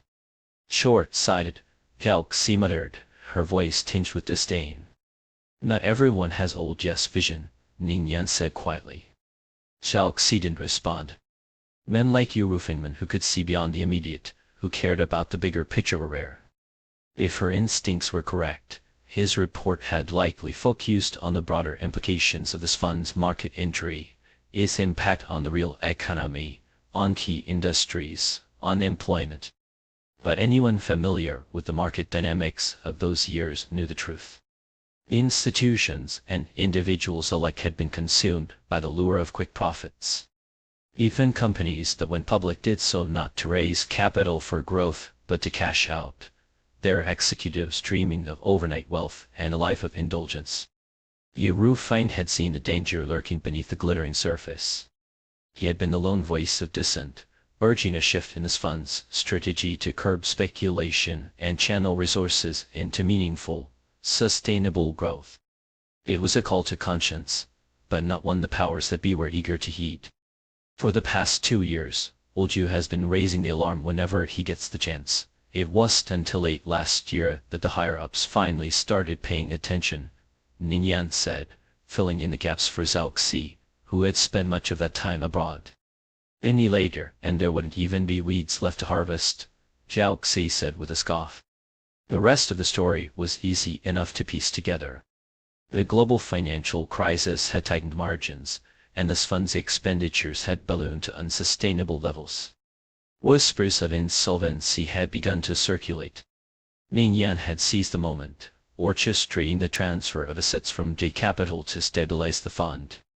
You managed to convince Kiss to hand over the money. That's impressive, Zhao Xi said, her tone grudgingly admiring. Do you know how I persuaded them? Ningyan asked, his voice tinged with amusement. Isn't it obvious? It's all in the family, Zhao Xi replied, her words dripping with mockery. She laid it out plainly. The patriarch orders the elder son to hand over grain to the younger son for business ventures, promising repayment once profits roll in.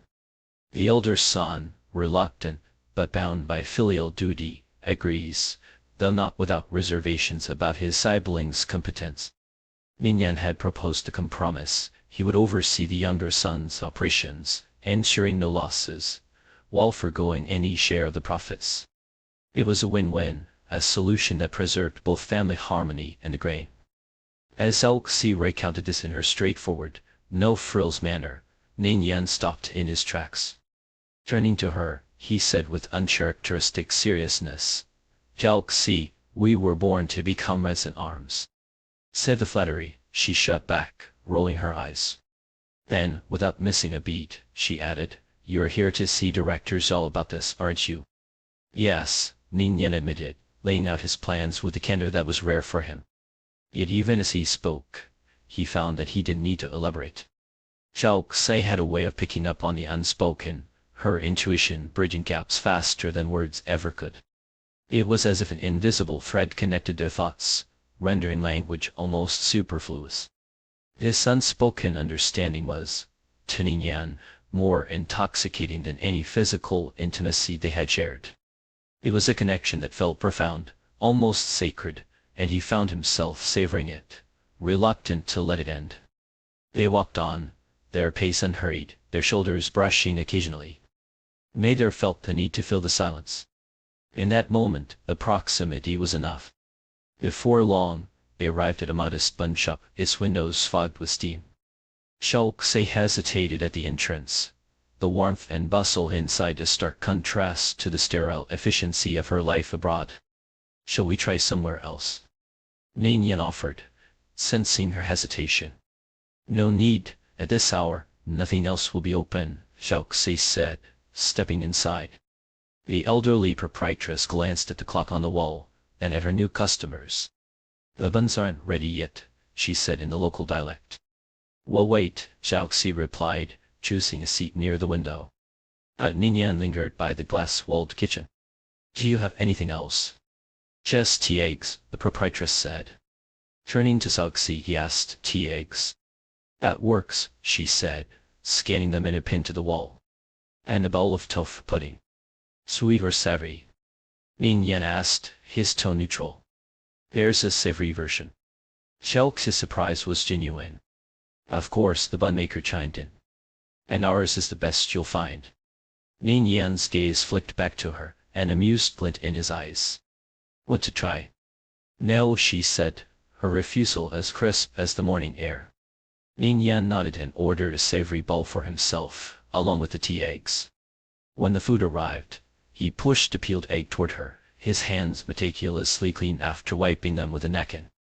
Zhao Xi glanced at him, recalling his mild germophobia, and couldn't suppress a small smile. By the way, she said, steering the conversation back to business, Hongsheng has decided to proceed with the third phase asset plan. Ningyan, catching the emphasis on decided, raised an eyebrow. You're not worried about falling into a trap? What Kerr considers a trap, Hongsheng does, Zhao Xi replied nonchalantly. He chuckled softly. I figured as much. That day on the plane, he had told Ji Yutong, even if she knows it's a trap, she won't avoid it. Because the project is essential for Hongsheng. She had asked. Not entirely, And why? Because for her, it's not a trap. A pitfall, Ning Yan had thought, is only as deep as the person who falls into it is incapable of climbing out. For someone like Zhao Xi, no challenge seemed insurmountable. As she took a sip of her tofu pudding, she said, I think Saint Maje should take a page from your book. Ning Yan looked at her, puzzled. What do you mean? Learn how to flatter people without them realizing it, she said, a sly smile tugging at her lips. The morning light spread its pale fingers across the small town, coaxing it from its slumber. Wisps of smoke rose sporadically from the rooftops lining the river banks, curling into the crisp air like fragile ribbons unraveling. The world seemed hushed, as though holding its breath, save for the quiet crackle of kindling and the distant murmur of life stirring awake. After breakfast, they retraced their steps back to the inn. Zhao Xi emerged with only a cashmere sweater draped over her shoulders. On the way out, their lively conversation had kept the chill at bay, but now as the river wind swept through the narrow streets, it bit into her skin, sharp and insistent. She shivered involuntarily. "Oh?" Ning Yan asked, his voice low, tinged with faint concern. "A little," she admitted, sniffing as she tugged her sleeves down to cover her hands, which had grown numbed in the open air. Ning Yan paused mid-step, his fingers reaching for the hem of his sweater as if to pull it off. But Zhao Xi, quick-eyed and quicker-handed, stopped him before he could act. "What are you doing? Trying to show off?" she teased, arching a brow. He glanced at her, taking in the way her nose had turned a delicate shade of pink from the cold. "Just don't want you catching a cold." She rolled her eyes, her voice laced with mock exasperation. "And not that fragile." Ning Yan studied her for a moment, his expression caught somewhere between amusement and resignation. "Can't you let me have my moment?" "What moment?" She shot back her retort sharp, but playful. "We're only 10 minutes away. If you're so worried, you could just drag me there a sprint. That'd warm me up faster than you stripping down." She did expect him to take her suggestion literally. But in the next instant, her wrist was caught in his firm grip, and with a sudden tug, he was pulling her along, his strides breaking into a run. "Wait, I was just—" he interrupted, glancing over his shoulder with a grin that was equal parts boyish mischief and quiet confidence. "Don't talk while running. You'll get a stitch."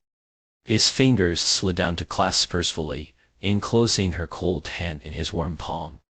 He wasn't wearing his usual glasses, and the beige sweater had chosen softened his sharp, professional edges.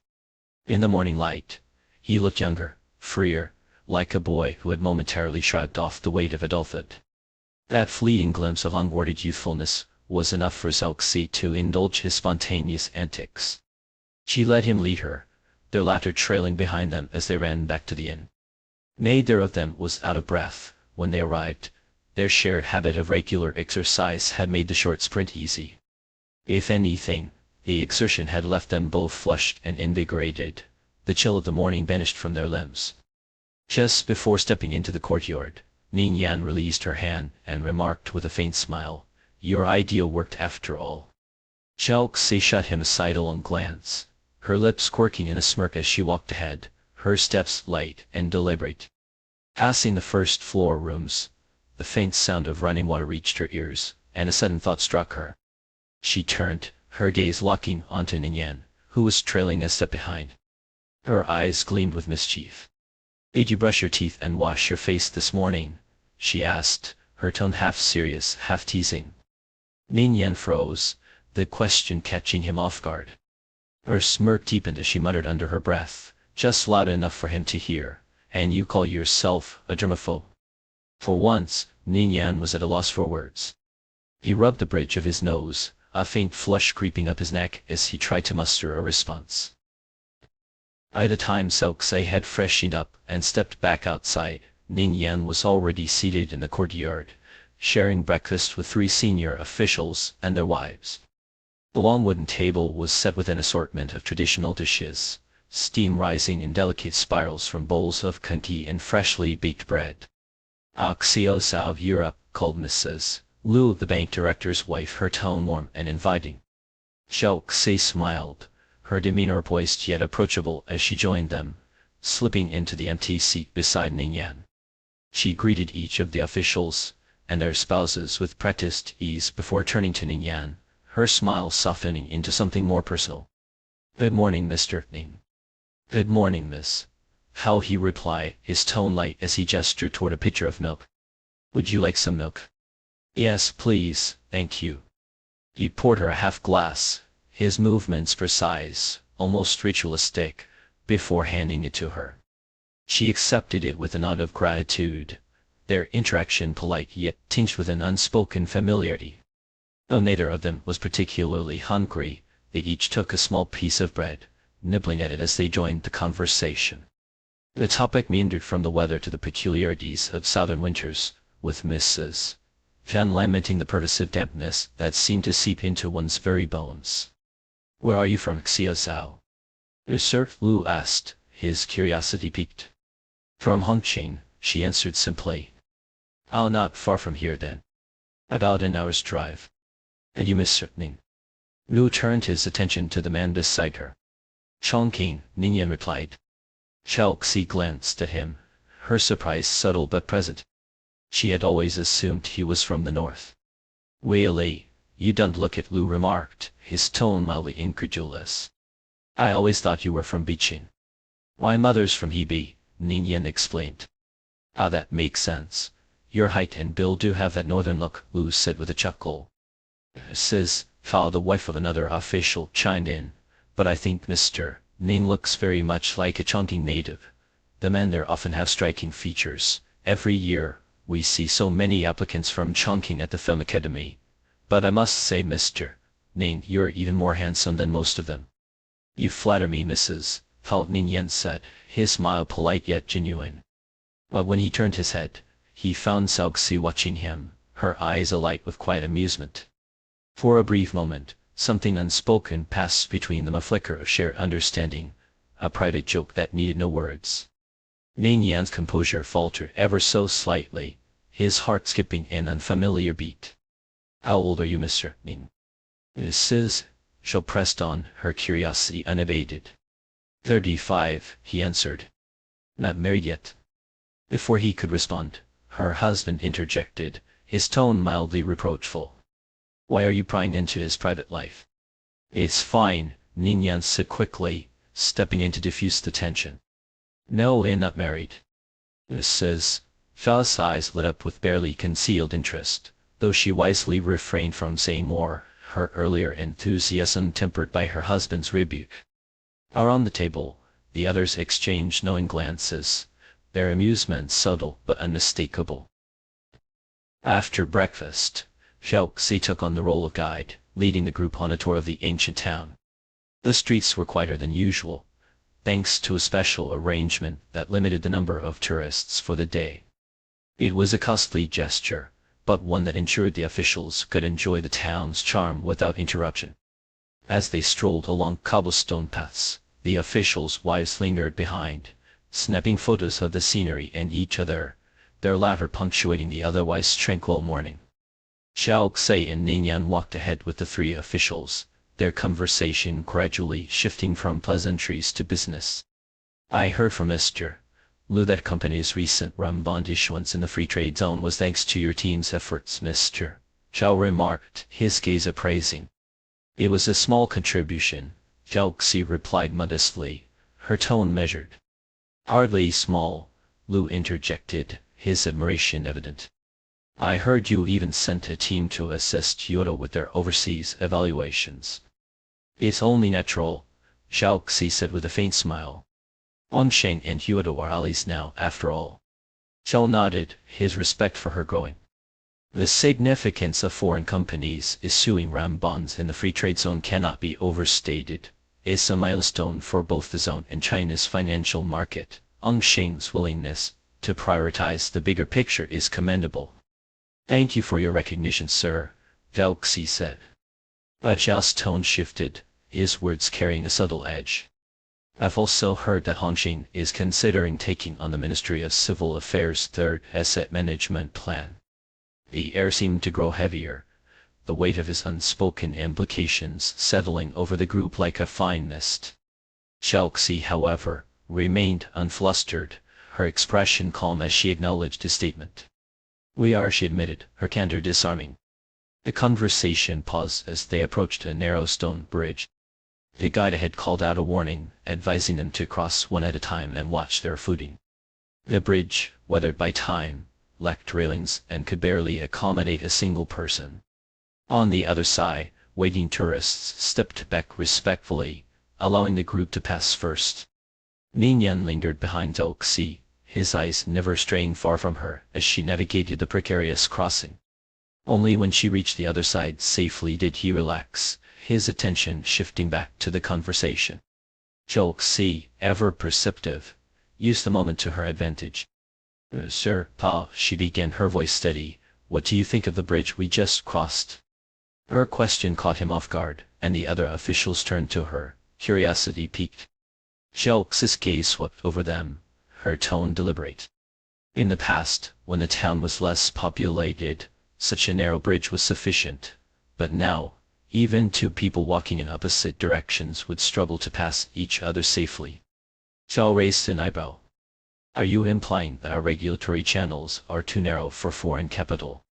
Not implying, stating a fact, Zhao Xi replied evenly. You Mr. Liu and Mr. Shan are all experts in economics. I won't presume to lecture you on the pros and cons of opening up the financial market, but let me ask you this, why does the Ministry of Civil Affairs need a third asset management plan? Her question hung in the air, heavy with implication. The officials exchanged glances, their expressions turning contemplative. They knew the answer as well as she did. The first plan had failed, necessitating a second to patch the gaps. But the second had also fallen short, forcing the creation of a third. The root of the problem was clear, as was the failure of those responsible to address it. Ning Yan chose this moment to step in, his voice measured but firm. Sir, Fa, you've often said that a greenhouse can't grow towering trees, and a granary only breeds fat rats. After more than 2 decades, isn't it time we let them face the elements? Zhao shot him a sharp look, but his silence spoke volumes. He, too, understood the need for change, even if he wasn't ready to admit it outright. Expanding the bridge would invite not just friends, but also enemies, Zhao finally said, his tone guarded. The metaphor of wolves entering the pasture was a familiar one in discussions about opening up the financial market. Critics feared that domestic institutions, unprepared and under-equipped, would be no match for seasoned foreign competitors. Zhao Xi's response was swift, her smile faint, but resolute. There's an old song that goes, for friends, we have fine wine, for enemies, we have shotguns. Her words drew a laugh from Mr. Shan, who looked at her with newfound appreciation. I thought you grew up abroad. Did they expect you to know revolutionary songs? I did grow up abroad, she said, her tone layered with meaning. But I'm still Chinese. Ning Yan's lips curved into a faint smile, his gaze lingering on her for a moment longer than necessary before he added, our current regulatory measures are more than capable of mitigating external risks. As Zhao Xi said, if enemies do come, we have shotguns. The real challenge lies elsewhere. He trailed off deliberately, his hesitation calculated. At home, Liu finished for him, his sigh heavy with resignation. Take this asset management plan, for example. Zhao Xi came to me with a proposal for a new approach. I support it wholeheartedly. It's the perfect opportunity to set a standard as we prepare for upcoming policy changes. Ning Yan glanced at Zhao Xi, their eyes meeting in a silent exchange. In her gaze, he saw a flicker of triumph, a reminder of her earlier assertion, that what others saw as pitfalls, Hong Sheng saw as opportunities. She had not only identified the reasons behind Ker's withdrawal from the project, but had also devised a strategy to turn the situation to their advantage. Ru's decision to abandon the project had been driven by their anticipation of regulatory crackdowns on asset management. The timing of their withdrawal had been telling, coinciding with a series of signals from regulatory authorities. Zhao Xi's team had pieced together the clues, uncovering a pattern that others had overlooked. The data was staggering. Over the past month, provincial regulators had ramped up discussions on tightening controls over asset management. Meanwhile, the central bank had released a report revealing that the total issuance of asset management products had surpassed a staggering 1 quadrillion yuan. The implications were clear: the market was over-leveraged, and the risks were too great to ignore. 1 quadrillion yuan, Zhao Xe had remarked when the figure first came to light. It's a ticking time bomb. Her colleague, Zhang Meji, had been equally alarmed. No wonder the regulators are stepping in. And they'll do so decisively, Zhao Xe had predicted. Unlike Kerr, which had chosen to retreat, Zhao Xe had seen an opportunity to align with regulatory objectives. By proposing a standardized project, Hongxing could position itself as a leader in the industry, setting an example for others to follow. It was a risky move, one that would require significant investment and expose the company to scrutiny. But Zhao Xe was undeterred. As they walked on, Ning Yan leaned closer, his voice low enough for only her to hear. Aren't you worried that Hongxing will become a target? She did hesitate. One word, she said, her tone firm. He raised an eyebrow, puzzled. Not a target, she clarified, her gaze steady. At all. At the heart of the town stood an age-old textile mill, its singular dyeing and rolling techniques enshrined as intangible cultural heritage. To enhance the experience, Hongxing had spared no expense in inviting the craft's inheritor to personally instruct their esteemed guests in the art of dyeing.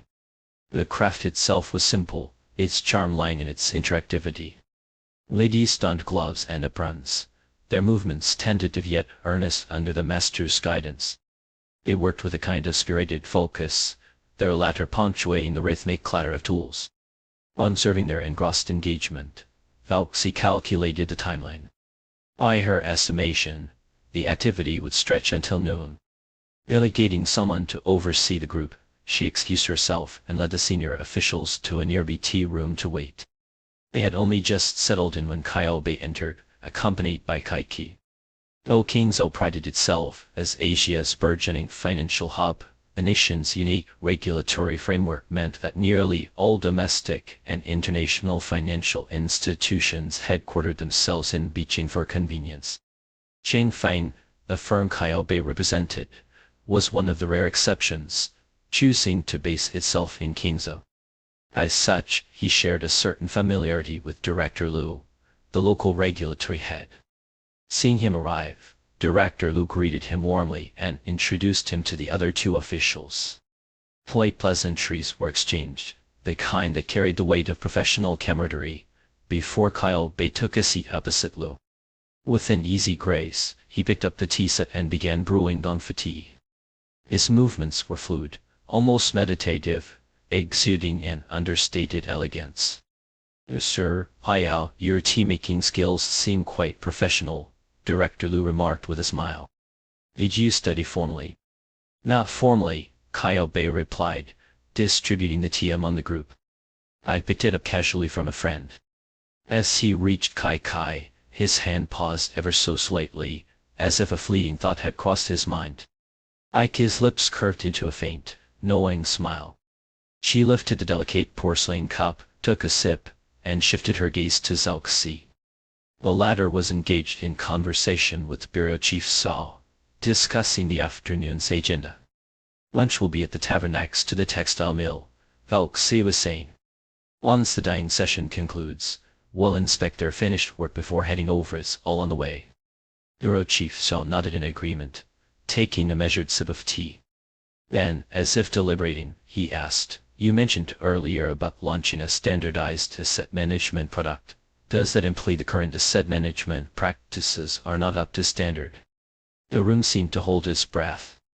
Kaio Bei's hand, still holding the tippet, froze mid-pour. His eyes flicked first to Bureau Chief Sao, then to Zhao Xe, a faint trace of intrigue glimmering in his gaze. Of course, the attention directed at the two of them wasn't his alone.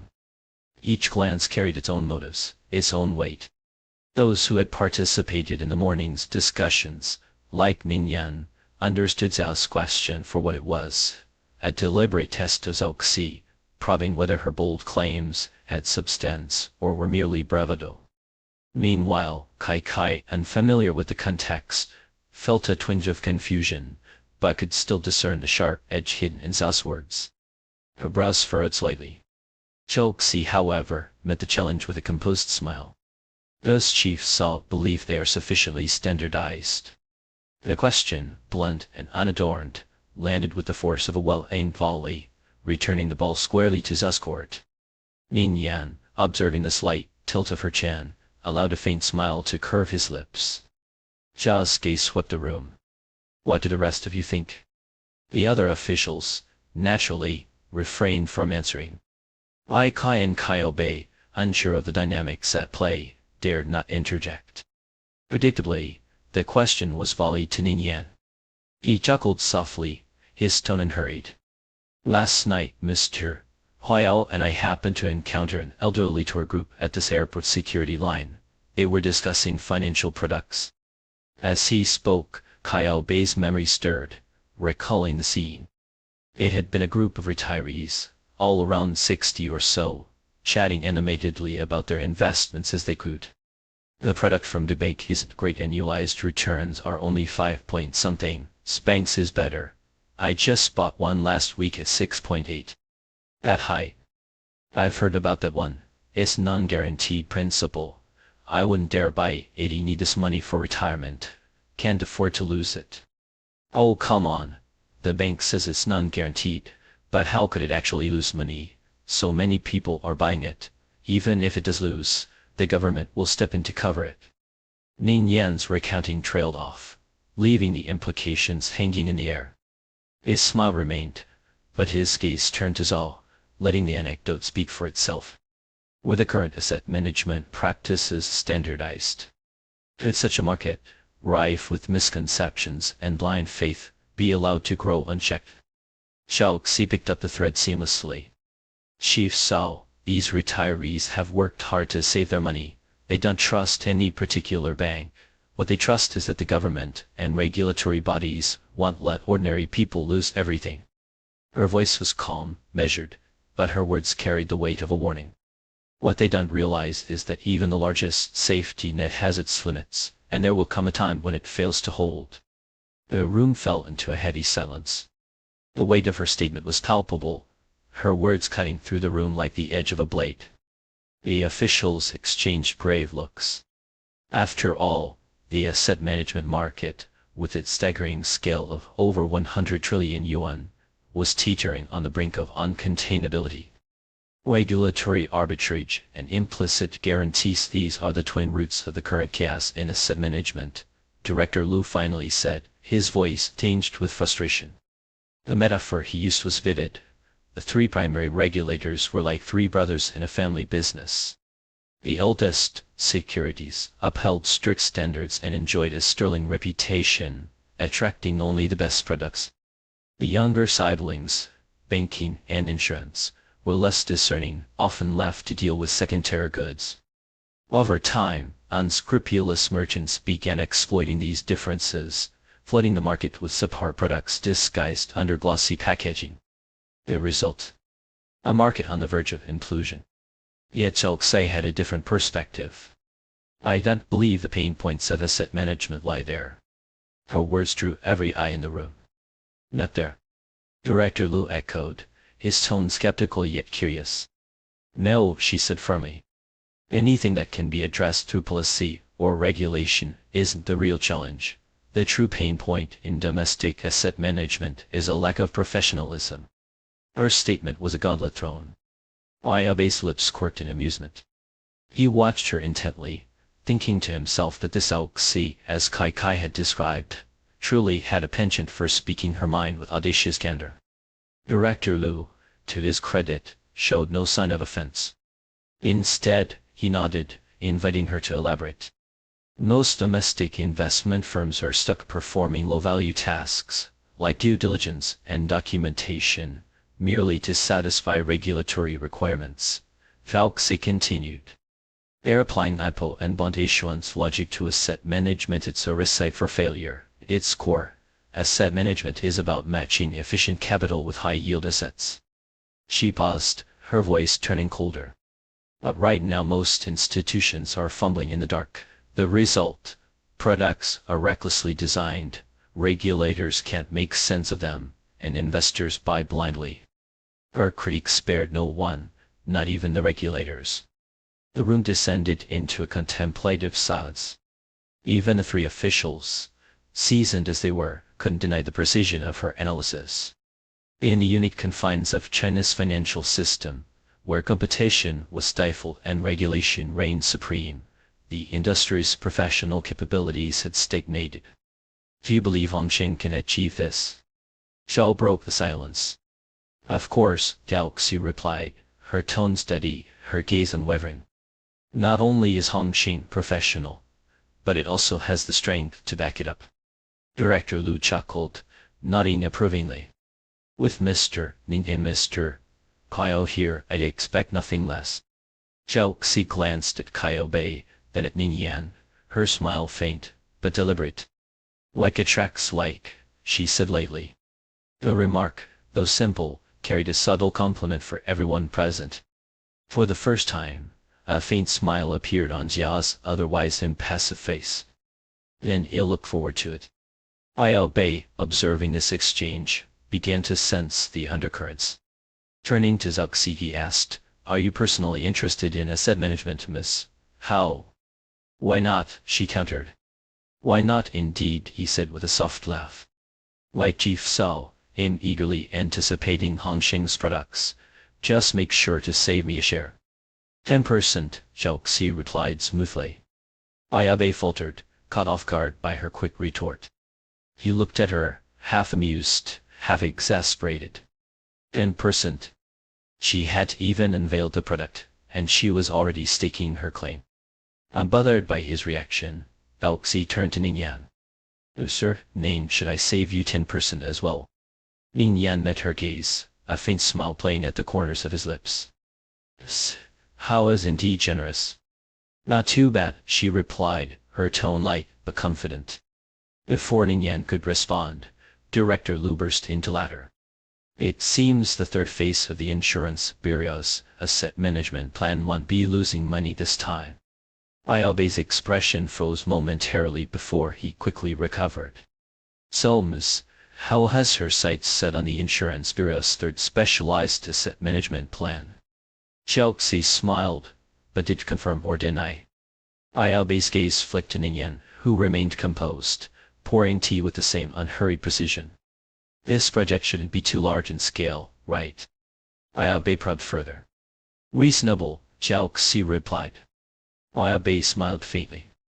I must admit I'm surprised.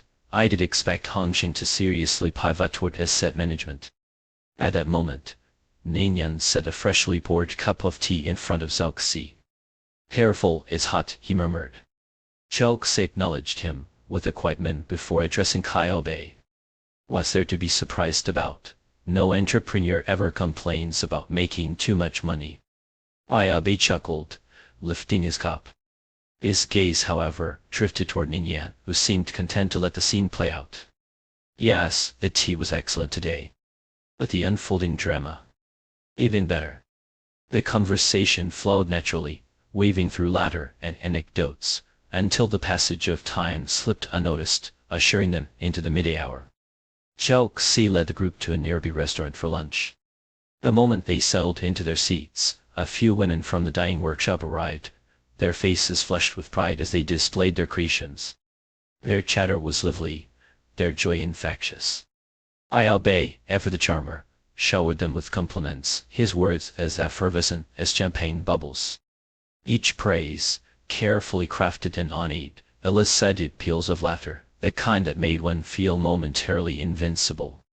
While the room buzzed with conversation, Galaxy excused herself, slipping out toward the restroom.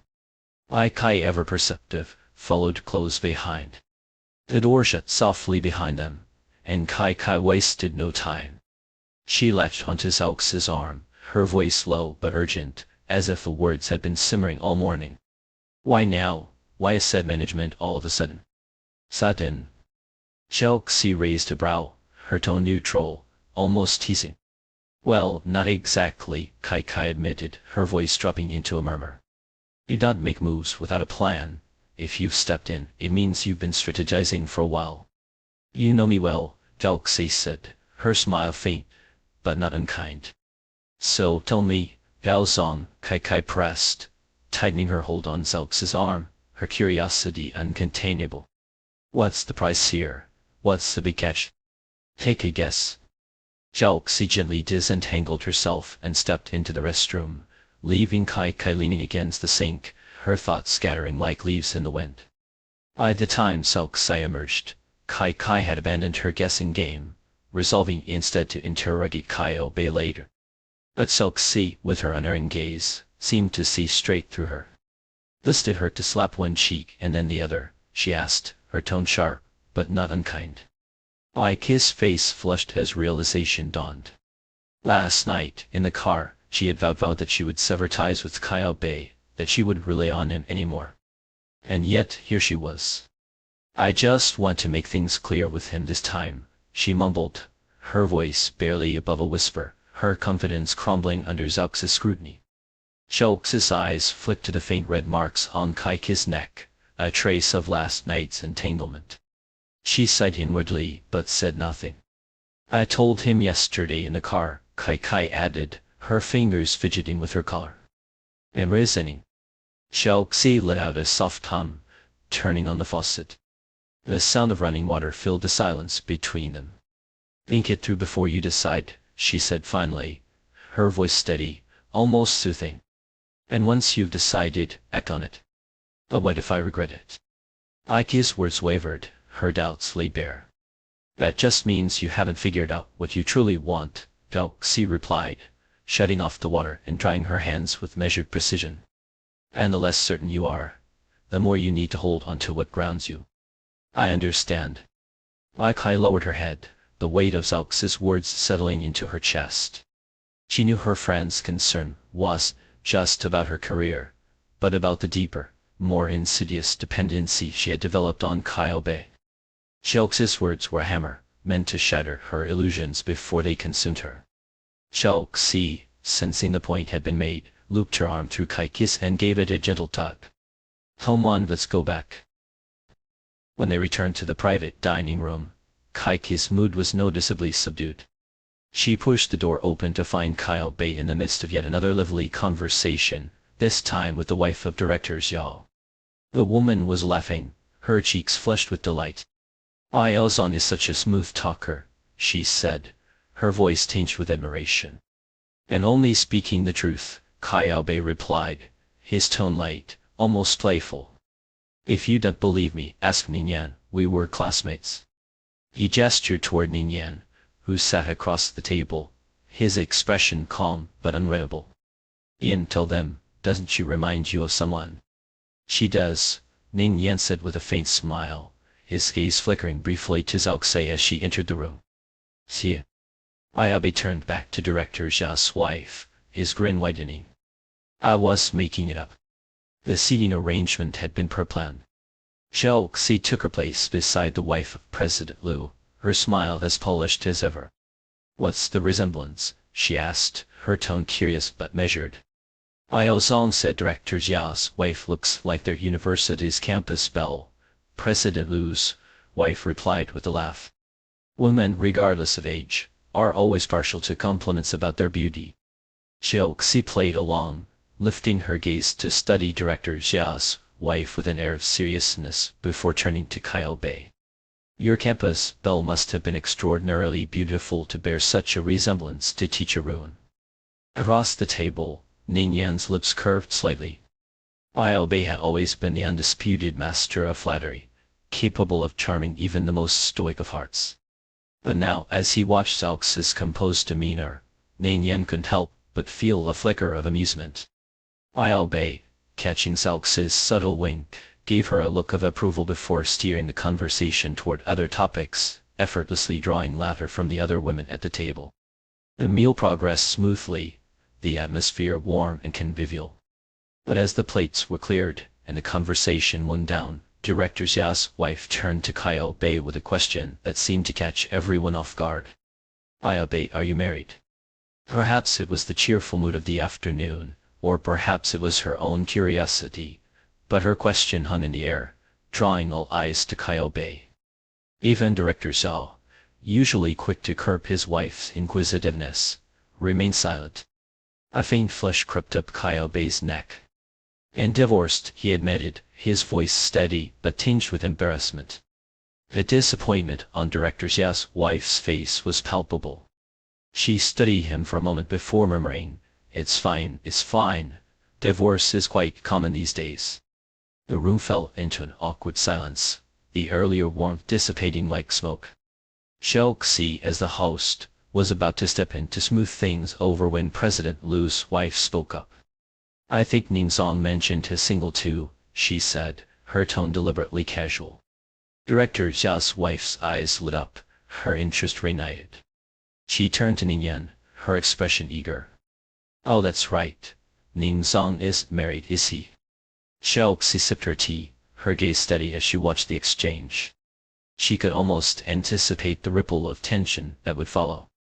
"No, he doesn't have a girlfriend," Kyle Bei chimed in, his tone almost mischievous. Ningyan shot him a warning look before addressing Director Xia's wife. "I don't have a girlfriend," he said evenly, "but I do have someone I like." The room froze. Director Xia's wife's smile faltered, and Director Xia's expression darkened. This silence was deafening, broken only by the faint hum of the air conditioner.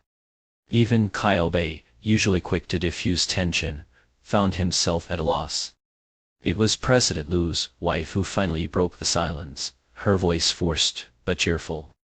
"These oranges are delicious, you should try one." The table's lazy Susan began to spin, and the moment passed, though the air remained thick with unspoken words. Xiaoxi reached for an orange, her movements deliberate, her gaze flickering briefly to Ningyan. His composure was unshaken, his expression as calm as ever. After the meal, Director Zhao made an excuse to leave with his wife, their departure swift and somber. The others lingered only briefly before dispersing, each retreating to their rooms for a midday rest. On the walk back, Xiaoxi found herself accompanying the other women, their conversation drifting to the topic of Director Zhao's wife's behavior. "She is under a lot of pressure," one of them said, her voice low. "Her eldest is and still single. And you know." The other trailed off, her meaning clear. Xiaoxi nodded, her thoughts elsewhere. By the time they reached the courtyard, the men had already disappeared into their rooms. She exchanged pleasantries with the women before heading upstairs. Halfway up, her phone buzzed. Ike's voice came through the line, her tone conspiratorial. "Back in your room yet?" "Almost. Did the bosses all go to rest?" "Yeah." Ike sighed. "Ningyan really upset Director Zhao today." Xiaoxi paused, her mind replaying the scene from lunch. "I doubt it's that serious," she said finally. "I would be so sure," Kai countered. "You did see Director Zh's face when he left." Xiaoxi recalled the image vividly, one face dark with anger, the other flushed with embarrassment. What was Ningyan thinking today? Kai mused aloud. He could have just brushed it off. Why say something like that in front of everyone? Xiaoxi entered her room, the weight of Kai's words settling over her. She sat by the window, her gaze drifting to the sky outside. Indeed, Ningyan could have chosen a dozen other ways to deflect the question, but he had opted for the most direct, the most cutting response. "It is not usually like this," Kai continued, her tone puzzled. Then, as if struck by a sudden thought, she laughed. "Did you notice, he said he has someone he likes, someone, no woman." Xiaoxi stilled, the memory of their first meeting surfacing unbidden. It had been at a business gala, her first after returning to the country. Kai had pointed him out, her voice tinged with admiration. "That's Ningyan, Ker's founding partner, my idol." Xiaoxi had studied him from a distance, noting the quiet elegance in his demeanor, the way he seemed to command attention without seeking it. Their eyes had met, and for a moment, time had seemed to stretch. Later, Kai had leaned in, her voice a conspiratorial whisper. "Tu Batisque." Xiaoxi had only smiled, her thoughts inscrutable. But now, as she stared out at the sky, she couldn't help but wonder if there was more to the man than the rumors suggested. Her phone buzzed again, pulling her from her reverie. A message flashed on the screen. Can you come to the terrace? The afternoon sunlight poured in with a golden softness, warm and unrelenting. After ending his brief call with Kai Kai, Velxi pushed open the door to the terrace.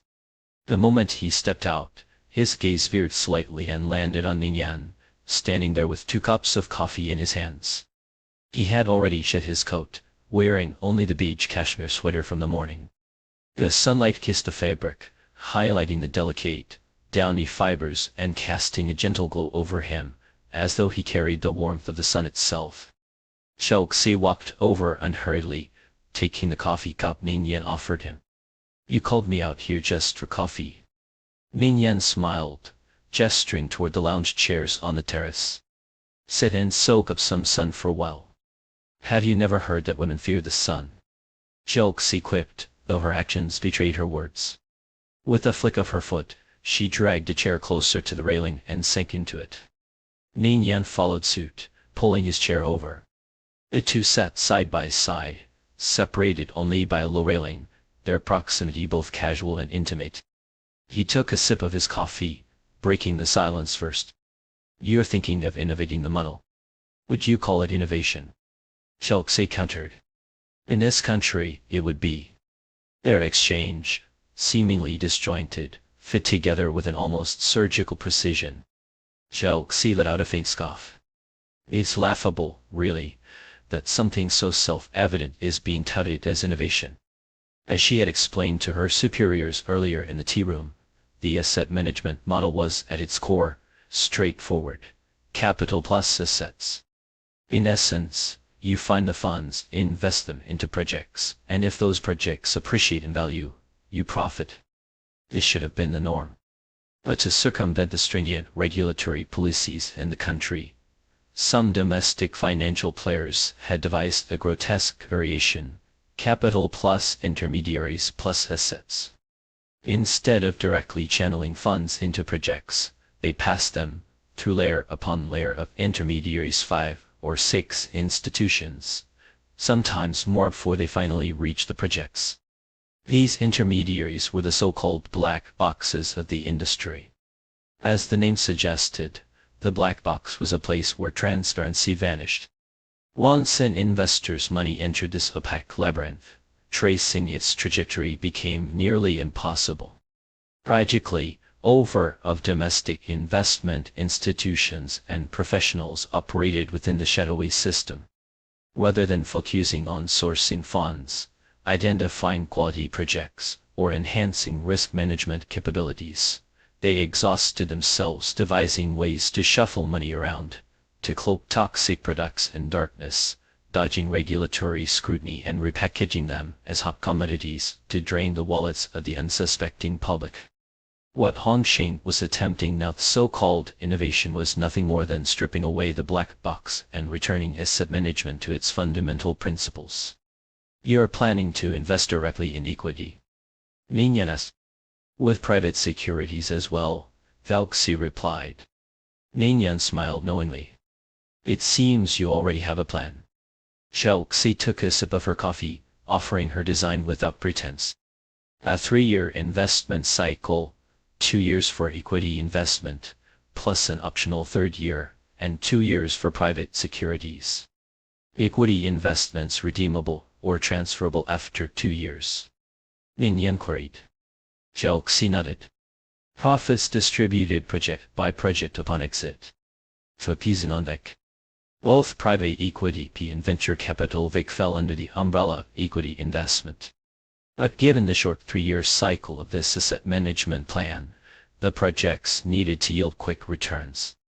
They often targeted later stage companies heading toward IPOs, where exits were constrained by lockup periods and regulatory hurdles, making the timeline unpredictable. They, on the other hand, dealt with earlier stage, high-growth companies with more active trading opportunities. Ningyan deduced that Velxi would prioritize FIC over P. She confirmed his assumption without hesitation. If focused but equity investments won't exceed, private securities funds will account for no less than. The investments, with their high returns, bore the responsibility of generating the project's windfall profits. Yet high returns came hand in hand with high risks. As Songxing had pledged to regulators, the plan needed not only to be profitable, but also stable. Thus, Zhao Xi positioned the more predictable private securities funds as the foundation for guaranteed returns, allocating them a larger share to offset the risks of the investments. Her genius lay in the investment cycle design. While the private securities funds were set at 2 years, the high-risk the investments extended to 3. At first glance, this seemed to contradict the logic of using funds to hedge big risks. But upon closer inspection, her long game became evident. Anyone familiar with big cycles knew that a strong project often entered a new round of financing every 2 to 3 years. By splitting the 3-year equity investment period into a structure, Zhao Xi allowed investors to sell their big shares after the initial 2 years. If the projects performed well, she, as the plan's manager, could use the capital return from the matured private securities funds to buy out these shares, reaping substantial profits in the final year. Even if the initial investments failed, she still had over of the principal to reinvest elsewhere. Up allocation might have left her vulnerable to a disastrous fig outcome, but her design left room to maneuver. From allocation rashes to investment cycles, redemption mechanisms to profit distribution, every detail interlocked seamlessly. It was by all accounts a masterpiece. Ning Yan studied her, recalling her bold, almost arrogant declaration that morning: targets exist to be surpassed. Hongsheng will always be the benchmark others strive to catch up to. To craft such an impeccable plan, who could blame her for a touch of arrogance? Zhao Xi noticed his unwavering gaze and raised an eyebrow. "Why are you staring at me?" "I was imagining what you were like when you were younger," he said. Zhao Xi arched a brow. "Are you implying I'm old?" Ning Yan shook his head slowly, his gaze softening as it lingered on her face. "I was picturing the year old you arriving in Singapore, the year old you heading to the US for college, and the you who walked from Wall Street to where you are today." The sunlight wrapped around him, casting a warm amber halo. His gaze was so tender it caused an almost imperceptible hitch in Zhao Xi's heartbeat. She raised her coffee cup, taking a deliberate sip to avoid his eyes. Ning Yan, ever attuned, shifted his attention away as well. "Any projects you're particularly keen on?" "Yes," Zhao Xi said, turning the paper cup in her hand. "The one Ji Yutong is negotiating today." Ning Yan looked momentarily surprised. Before he could respond, Zhao Xi smirked. "What, Ji Yutong left with your group last night, but didn't show up today? As her boss, you've been touring the ancient town with the executives. She wouldn't just be lounging at the inn enjoying the river breeze, would she?" Without waiting for his reply, she continued. "Shifeng Technologies headquarters is on the way to this town. She's probably there right now, isn't she?" Ning Yan met her sharp, gleaming eyes. "Ji Yutong said Shifeng's project is being handled by Zhang Mezi. You weren't supposed to guess that, but it seems you did." Zhao Xi tilted her chin slightly, a faint smile playing on her lips. Zhang Mezi claimed Shifeng's founder was set on working with her, leaving Hongsheng out of the picture. It seems he was wrong too. Ning Yan understood her subtext immediately. Shifeng Technologies' loyalty to her did preclude Zhao Xi from collaborating with her to carve out a share of Shifeng's equity. "Zhao Xi, isn't this a case of the mantis stalking the cicada, unaware of the oriole behind?" Zhao Xi shook her head. "It's called strategic alliance." Her audacity in framing a business cup as camaraderie was so brazen that Ning Yan couldn't help but laugh. "Your calculations are impressive, Val. Not only demanding her secure a procurement deal, but also forcing them to see project equity. His usually gentle features were alight with unrestrained amusement, so much so that Zhao Xi found herself stealing an extra glance. Only when he let out a soft hum did she respond. "Ning Yan, if you want Hongsheng as an ally, you can't just rely on words. You need to show some real sincerity, don't you think?" His smile deepened. "Fine. Consider Shifeng a token of Kerr's goodwill. In that case, you'll thank her on behalf of Director Liu and the others for its contribution to asset management reform. You have that much faith in Shifeng. Is there any project Ning Yan deems worthy that does make money?" Xiao Xi could. Ning Yan shook his head, still smiling. In front of you, I wouldn't dare call myself a god. Xiao Xi dismissed the flattery with a wave of her hand, steering the conversation back to business. Do you think we can become directors as weapon of choice? Is there a better weapon than us? None at all. Their cryptic exchange, like so many of their conversations, concealed layers of strategy beneath its surface. Earlier that morning, their seemingly earnest effort to persuade Director Zhao to embrace new management philosophies and regulatory reforms was, in truth, a calculated performance. They knew Zhao had long been quietly planning reforms. By voicing their demands, they positioned themselves as the sharp tools he needed to break through the barriers of resistance. Just a technocrat, Ning Yan remarked. Competent, pragmatic, with a hint of idealism, but has been stifled for years by forces above him. Opening the market meant dismantling protective barriers, inviting foreign and private capital to compete on equal footing. It threatened entrenched interests and provoked fierce opposition. As a reformer, Zhao needed allies strong enough to withstand the inevitable backlash. Ning Yan and Xiao Xi, by stepping forward as the vanguard, sought to bolster his confidence and resolve. Should we give him a little more morale? Xiao Xi mused, sipping her coffee. Ning Yan gestured for her to elaborate. Do you remember Yin Shan? The financial journalist who interviewed us at the Kaiyangzhou summit, Ning Yan recalled. Xiao Xi nodded. You want to leverage public opinion? Xiao Xi's smile turned sharp. Public sentiment has always been there. I just want to lift the veil and remind the higher-ups to go with the flow. Ning Yan chuckled softly. Fair enough. The emperor's new clothes have been worn long enough. Time for a reality check. But, he added after a pause, leave Yin Shan to me. You shouldn't get involved directly. Hongqing's foreign capital background made it an easy target for baseless accusations. Xiao Xi agreed without hesitation. Fine, I'll handle Director Zhan at the Foreign Exchange Bureau. He can anchor the argument around our commitments and back Director Zhao. We'll also need some cheerleaders on the front lines, Ning Yan said. We'll talk to the private sector. You handle the foreign investors. Done. Victory in this battle would pave the way for market liberalization, creating opportunities for both private and foreign capital.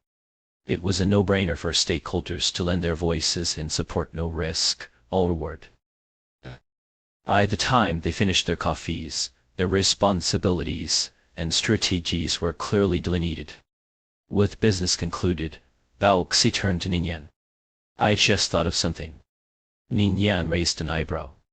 Do you think refusing to become Director Zha's son-in-law at lunch might have offended him? Xiao Xi asked, a mischievous glint in her eye. Maybe you should reconsider and make a little sacrifice. Ning Yan played along, his tone light. Sacrifice what? Your charm, of course, Xiao Xi teased. Didn't his wife say you were handsome? She wants you as her son-in-law. Ning Yan stared at her in silence, his expression unreadable. The air between them seemed to freeze, heavy with an unspoken tension. For reasons she could quite pinpoint, Xiao Xi felt a flicker of unease. She averted her eyes, shaking the empty coffee cup in her hand as an excuse. Coffee's finished, and so is business. I'm going to take a nap. She stood, but before she could take a step, a hand reached out from her left, clasping her wrist. Xiao Xi looked down at him, her eyebrow arching slightly in question. Ning Yan rose slowly, their perspectives shifting as he stood. Now he looked down at her, his gaze steady and intent. What I said to them at lunch was also meant for you. Xiao Xi's breath hitched slightly as he continued. I have someone I like. Her name is Xiao Xi. I know she doesn't like me yet, but I'm willing to wait. The unexpected confession caught Xiao Xi completely off guard. For a man who usually left himself room to maneuver, his directness was almost disarming. After a moment of stunned silence, she composed herself. Ning Yan. He raised a hand, signaling her to let him finish. I know you're someone who draws a clear line between work and personal life, who values simplicity and purity. You don't like mixing the two, so as long as you don't want it, we'll remain comrades in arms, I'll abide by the rules of engagement, won't disrupt the ranks, and will fight alongside you to win this battle. The winter wind rippled across the water, leaving faint traces in its wake. Xiao Xi took a deep breath, lifting her chin as she spoke with measured seriousness. Ningyan, you don't need to waste your time on me. What you want I can't give. Do you even know what I want? Love, marriage, the usual, Xiao Xi replied with feigned indifference. Ningyan's lips curved into a faint smile. He reached up to tuck a stray strand of her hair behind her ear.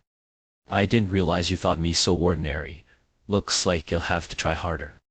He released her wrist, taking the empty coffee cup from her hand.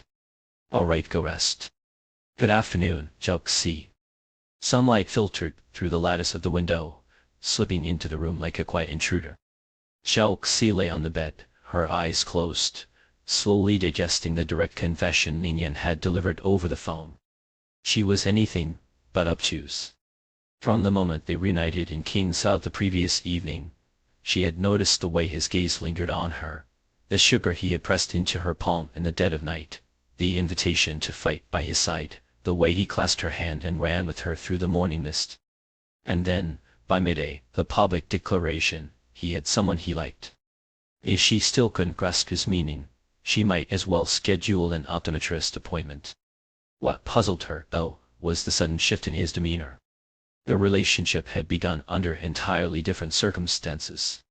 Back then, he had tread cautiously, his approach reserved, veiled.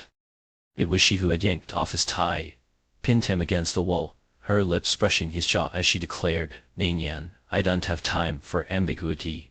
Choose, stay or leave. He had lowered his gaze to hers, his dark eyes deepening, and just as her patience frayed to its last thread, he had seized her chin and captured her lips in a kiss. Now lying there with her arm draped over her eyes, Xiao Xi let her thoughts drift. In that liminal space between waking and dreaming, she saw herself standing before the bathroom mirror. Behind her, Ningyan, clad only in a bathrobe, held a hairdryer in his hand, his head slightly bowed, meticulously drying her hair. You're quite skilled at this, aren't you? She teased. Her insinuation was clear, but Ningyan did rise to the bait. Instead, he mischievously angled the dryer toward her ear, the hot air buzzing against her skin, making her squirm with a mix of heat and ticklish discomfort. When she dodged to the side, he feigned innocence with an exaggerated oops, sorry, still learning. His response was unique, a quiet rebuttal to her teasing. He wasn't promiscuous, nor was he someone who would casually stoop to such acts of intimacy for just anyone. Xiao Xi couldn't help but laugh, exasperated. She turned, hooking her arms around his shoulders, pulling him down to her level. She was petite, a southern girl who barely reached his chest. Standing next to Ningyan, who towered over her, she seemed even smaller. But she disliked looking up or standing on tiptoes, so she always made him bend to her will literally. Are you trying to play him special? She asked, narrowing her eyes. The moment he bent down, Ningyan had already set the hairdryer aside and switched it off. I thought I was being explicit, he murmured, leaning in to brush his lips against the tip of her nose. Do you think just anyone could pin me against a wall and get away with it? What can I say? Xiao Xi shrugged. You are just too slow. Ningyan rubbed his forehead, exasperated. Xiao Xi, you never play by the rules. He traced a finger along her cheek. By the rules, you should be saying something like how about this time, you take the lead. Xiao Xi chuckled, her fingers trailing from his shoulder to his neck, a light, teasing touch. If I played by the rules, would I have ever pinned you against a wall? A deep laughter flickered in his dark eyes as he caught her hand, bringing it to his lips for a kiss. See, that's why you're different. The Chinese language was vast, nuanced, and in their hands, the same word carried entirely different meanings. The memories blurred, the scene dissolving into something hazy, dreamlike, tinged with the warmth both real and surreal. Somewhere in the midst of it all, Xiao Xi seemed to grasp something. Perhaps it had been clear from the moment he let her tuck him by the tie. Their definitions of each other had always been at odds. The alarm shattered the fragile remnants of her dream. It took Saux a considerable effort to pull herself out of the lingering haze. Groggy, she groped for her phone, finding a dozen unread messages. One was from manager Liu Xiaozhao. The morning was exhausting. We're all thinking of resting this afternoon. Let's cancel the scheduled activities. She immediately deduced this must have been at the request of Director Zhao and his wife. She replied, "Apologies, I fell asleep earlier. Please rest well. I'll check in with you at dinner." Manager Liu responded promptly, "Understood." Zhao Xie then informed her team to cancel the afternoon's itinerary, instructing them to rest at the guest house and remain on standby. Once her work was settled, she turned to the other unread messages. Among them, 2 were from Zhang Muji. She opened them to find a photo of a newborn baby. "President Cao, I've returned home safely. This is my daughter. Both mother and child are healthy." She clicked on the image, seeing the tiny infant swaddled in a soft blanket. Her reply was swift, "Congratulations. Please send my regards to your wife." At the Northern City Maternity Hospital, Feng Meji, who had been pouring water, noticed his phone light up twice. Instead of checking the messages immediately, he first tested the water's temperature, ensuring it wasn't too hot, before inserting a straw and handing the cup to his wife, Huxia. "Small sips," he cautioned. "That choke." Once she had drunk her fill and lay back against the pillow, he finally picked up his phone. A grin spread across his face as he read Zaux's reply. "What's so funny?" Okay, I asked, curious. "Our President Cao," he said, turning the screen toward her. "So practical and endearing. Look, she congratulated us and immediately sent over 50,000 yuan. 50,000. Wu Qiao's eyes widened in astonishment. To her it's probably not much. Even so, Feng Meji did accept the transfer. Instead, he courteously replied, "Thank you, President Cao.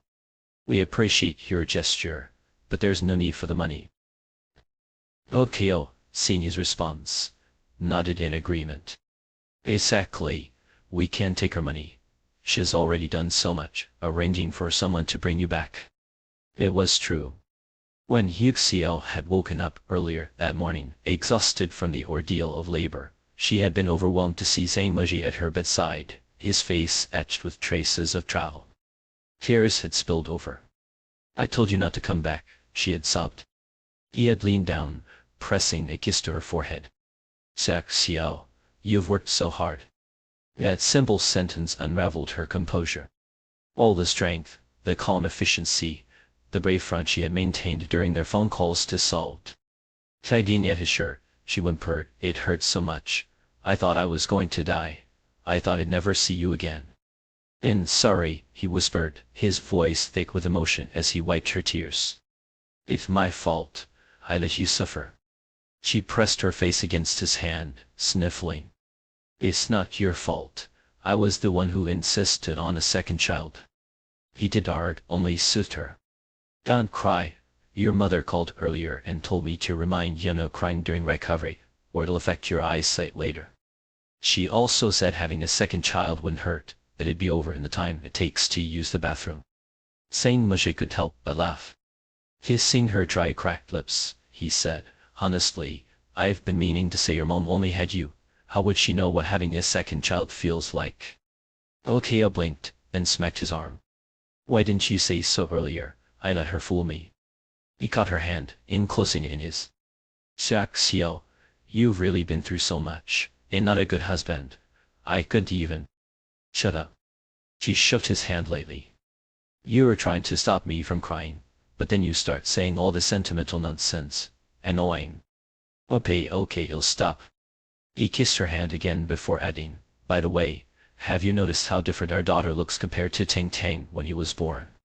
My mom says she looks like you." He frowned. "That's not good. She should look like you." Qiao shot him a glare. "If you were really that unattractive, do you think it'd have fallen for you?" He left, kissing her again. "But you always say you were blind back then." Ignoring him, she asked, "By the way, is it okay for you to come back like this? one president would be upset. Saint Muji had always spoken of Zhao Xi with a mix of respect and trepidation, so Hu Xiao had a vague sense that she was a demanding boss. She worried that her husband's sudden departure might have caused friction. It was President Cao who arranged for someone to send me back, he explained, recounting the morning's events. She must have guessed I'd be anxious, so she got up early to see me off at the door. She told me to do what I needed to do. Do what you needed to do. That was his message. It was her way of saying, at this moment, what you need most is to be on a plane, heading home to your wife and child. Darling, I think you're so lucky to have a boss like her, Hu Xiao said, moved. Sang Muji wholeheartedly agreed. The meaning in Ning Yan's words was unmistakably clear. If that night she had mentioned ending things, he would have continued to play along with her terms physical intimacy without emotional entanglement, never letting her glimpse the feelings he harbored. But now the new relationship they had forged was devoid of passion or love, and so he had chosen to voice his affection, to fight, with all his might, for a new possibility. What do you want? Zhao Xi asked with a light, mocking laugh. A relationship, marriage, or just to be the father of my children? Ning Yan's brow furrowed slightly, as if on the verge of saying something, but his peripheral vision caught sight of Kai Kai jogging toward them. He swallowed his words. Zhao Xi turned her face away, just as Kai Kai's voice rang out from a distance. You two finished so quickly. You're just too slow, Zhao Xi shot back. Kai was indignant. I live farther away than you two, of course I'm slower. Zhao Xi, unwilling to argue further, asked, where to now? To the gold shop up ahead, Kai Kai said. I want to buy a gift for Jane Muji's baby. Kai had known Saint Muji for years. Before Zhao Xi took over at Hongsheng, the two had grown acquainted through a shared project.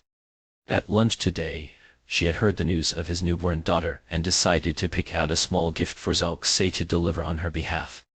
Zhao Xi recalled the red envelope she had sent that had been rejected and said, all right, I'll pick something too.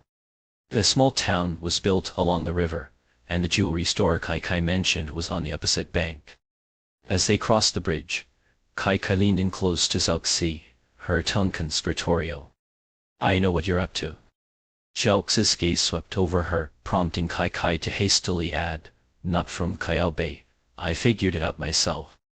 Zhao Xi remained silent, signaling her to continue. You're after the Minxing Fund, aren't you? Not bad, Zhao Xi said with a faint smile. You haven't been completely blinded by love. His excitement was palpable. I knew it, I'm still pretty smart, right? Less love-struck, and you'd be even smarter. He putted. Aren't you curious how I figured it out? Zhao Xi gave her a sidelong glance, her tone indifferent. If you can see through something after soaking in tea for half a day, maybe it's time to step down from your director position. That morning in the tea house, Zhao Xi and the other leaders had bothered to conceal their intentions. Anyone paying attention, and with a bit of thought, could connect the dots between Hongsheng's recent moves and her true goal. Bei, for instance, had taken the opportunity to prod her in casual conversation, clearly having picked up on her ambitions. Kai had spent the entire afternoon mulling it over before arriving at her conclusion, making her the least perceptive of the group. But to her credit, she could extrapolate further. You've teamed up with Ning Yan, haven't you? Meanwhile, as Kyle Bei ascended the steps elsewhere, he posed the same question to Ning Yan. You've joined forces with Zhao Xi, haven't you? Seeing that Ning Yan did deny it, Kyle Bei chuckled, a trace of admiration in his voice. You two are bold, and the higher-ups are pretending to be oblivious. Quite the spectacle. As a close friend, Kyle Bei was well aware of Kur's designs on the lucrative Minxing Fund. And Hongsheng's interest in the asset management plan, a venture too small to even fill the gaps between their teeth, was clearly not just about setting a benchmark. It was the larger prize behind it that mattered. What major benefit could a department unrelated to financial institutions possibly offer? Only the trillion-yuan Minxing Fund it managed. With both Hongsheng and Kur eyeing this prize, ready to sink their teeth into it, how could Zhao Xi be foolish enough to reveal her strategy to Ning Yan, a rival? And why would Ning Yan, out of the goodness of his heart, used the airport auntie's chatter to cleverly address Director Zhao's difficult question on her behalf. Unless they weren't rivals at all, but collaborators. More intriguingly, that morning in the tea house, the two had laid their ambitions bare, while the three seasoned leaders, veterans of political maneuvering, collectively feigned ignorance. A stage full of skilled actors, an audience just as adept, all performing in a gripping drama. Breaking a long-standing monopoly, challenging the confines of the system, it was a daunting task. Seeking allies and bolstering strength was a wise strategy. Yet Kyobe couldn't help but wonder why her. She is the only choice, Ningyan replied. Kyobe raised an eyebrow. That high of an opinion. More than deserved, Ningyan said simply. There was no need for further accolades regarding Zhao Xi's capabilities. The fact that she was Hongxing Group's first ever female CEO and the only woman leading a domestic investment institution spoke volumes. Add to that her swift turnaround of Hongxing's declining fortunes within a single year, reclaiming its reputation, leaving other foreign investment banks in the dust, and solidifying its position as the strongest foreign institution in the current market. Kyobe admired Zhao Xi's strength and determination, especially as a woman who had ascended to the pinnacle of a male-dominated industry. It was clear she had paid a price in sweat and hardship far greater than most. From this perspective, Ningyan's choice of her as an ally seemed fitting. But he was still taken aback. Knowing Ningyan as he did, a man who, despite his outward humility and courtesy, carried an innate arrogance born of early success, it was rare for him to genuinely praise anyone, let alone appear in the same field. Curiosity got the better of Kyobe. When did you two start working together? I don't recall you and Hongxing ever crossing paths professionally. It's not important, Ningyan replied. Seeing that Ningyan was inclined to elaborate, Kyobe did press further. Instead, he offered, since you're already in the thick of it, let me know if you need anything. Actually, there is something. As Kyobe accepted his task, not far away, Kai let out a sigh. You and Ningyan are already hard enough to deal with individually. Now that you're teaming up, I almost feel bad for the others, but honestly, it's kind of thrilling. Makes me not want to quit anymore. Hearing her mention resignation for the second time that day, Zhao Xi frowned. You're really planning to quit? His earlier enthusiasm froze on her face. After a long pause, she forced a laugh. I'll tell you later, let's shop first. She looped her arm through Zhao Xi's and led her into the jewelry store. As soon as the customers entered, two sales associates hurried over, eager to recommend suitable pieces after understanding their needs. Zhao Xi had never been one for browsing. Seeing Kyobe volunteer to help pick out gifts, she took the opportunity to sit on a high stool near B, waiting to pay. Ningyan followed and took the seat next to hers. Without turning her head, she said, Shang Muji asked me to thank you on behalf of him and his wife for helping out this morning. It was nothing, he replied. Their seats faced a glass display case, inside which a dazzling diamond ring rested on black velvet. A platinum and diamond sparkled brilliantly under the spotlight. Zhao Xi gazed at the radiant diamond, murmuring, a diamond is forever. She paused, and turned to look at Ningyan. Do you believe that? I don't, he said. His answer caught her off guard. Zhao Xi scrutinized him, puzzled. You don't? I don't, he repeated, his gaze steady. She. Zhao Xi chuckled and recalled the surreal dream she'd had at noon, where their shared phrase, different, had carried entirely separate meanings. The Chinese language, she thought, was truly profound. I never blindly believe, she said, tossing the words over her shoulder as she rose and walked over to Kai, who was holding up two pieces of jewelry. A pendant or a bracelet? Kai asked, one in each hand. Zhao Xi glanced at them briefly and told the sales associate, wrap them both. A perfect embodiment of the philosophy, if you can't decide, just take both. When Kyobe offered to pay, Kai stopped him. Stay out of it, this has nothing to do with you. What's yours or mine? Kyobe teased, pulling out his phone. Ike's face darkened instantly. Why didn't you pay? I don't want them anymore. With that, she grabbed Zhao and stormed out, leaving Kai standing there, stunned. As Zhao was being dragged away, she stumbled, nearly falling, but a hand caught her arm, steadying her. You okay? You okay? Ningyan and Kai asked in unison. Fine, Zhao said, casting a grateful glance at Ningyan before looking at Kai, her expression contemplative. She sighed inwardly and stepped in to smooth things over. I obey. Could you cover this for now? I'll transfer the money to you later. I agreed, but his gaze lingered on Kai, a mix of confusion and understanding in his eyes. Leaving the jewelry store, Zhao asked Kai, want to keep shopping? Kai shook her head. No, I'm tired. Come to my place. Zhao offered. Kai hesitated for a few seconds before smiling faintly. No, I need to deal with this. Zhao studied her quietly, then gave her hand a reassuring squeeze. Go ahead, I've got your back. Kai nodded slightly. I'll come find you when I'm done. All right, Zhao said, squeezing her hand once more before turning to Ningyan. We're heading back. What about you? We're heading back too, Kai interjected. Ningyan nodded in agreement, and the group began retracing their steps. Unlike the lively chatter on the way there, the return journey was steeped in silence, the atmosphere heavy. It was long before they reached the fork in the road. Kai let go of Zhao's arm. I'll head back first. Zhao nodded, offering her an encouraging look. Without another word, Kai turned and walked off. Bei quickly said his goodbyes and hurried after her, grabbing her arm. What's wrong with you now? Kai didn't pull away. Instead, she flashed a small smile. Let's go, we'll talk at home. Talk about what? A flicker of tension crossed Bei's face. Why the rush? You'll find out soon enough, Kai said, continuing forward. They had gone far, and their conversation was entirely audible to Zhao.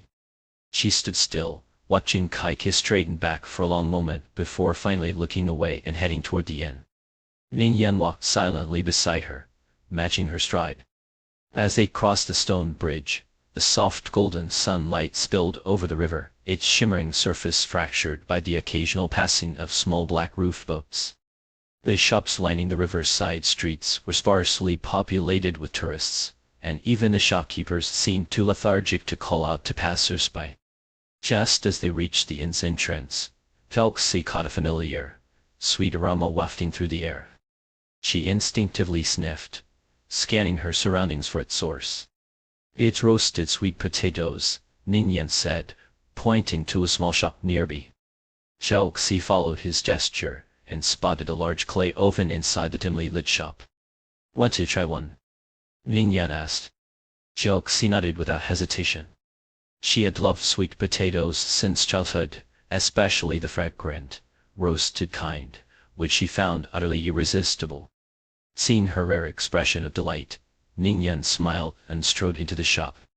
One with red flesh, not too big, he instructed the shopkeeper. You're not having one? Zhao asked, following him in. Ningyan shook his head. The shopkeeper, eager to make a sale, tried to persuade him. Young man, these sweet potatoes are sweet and tender, freshly harvested this year. Give it a try, you'll want more after the first bite.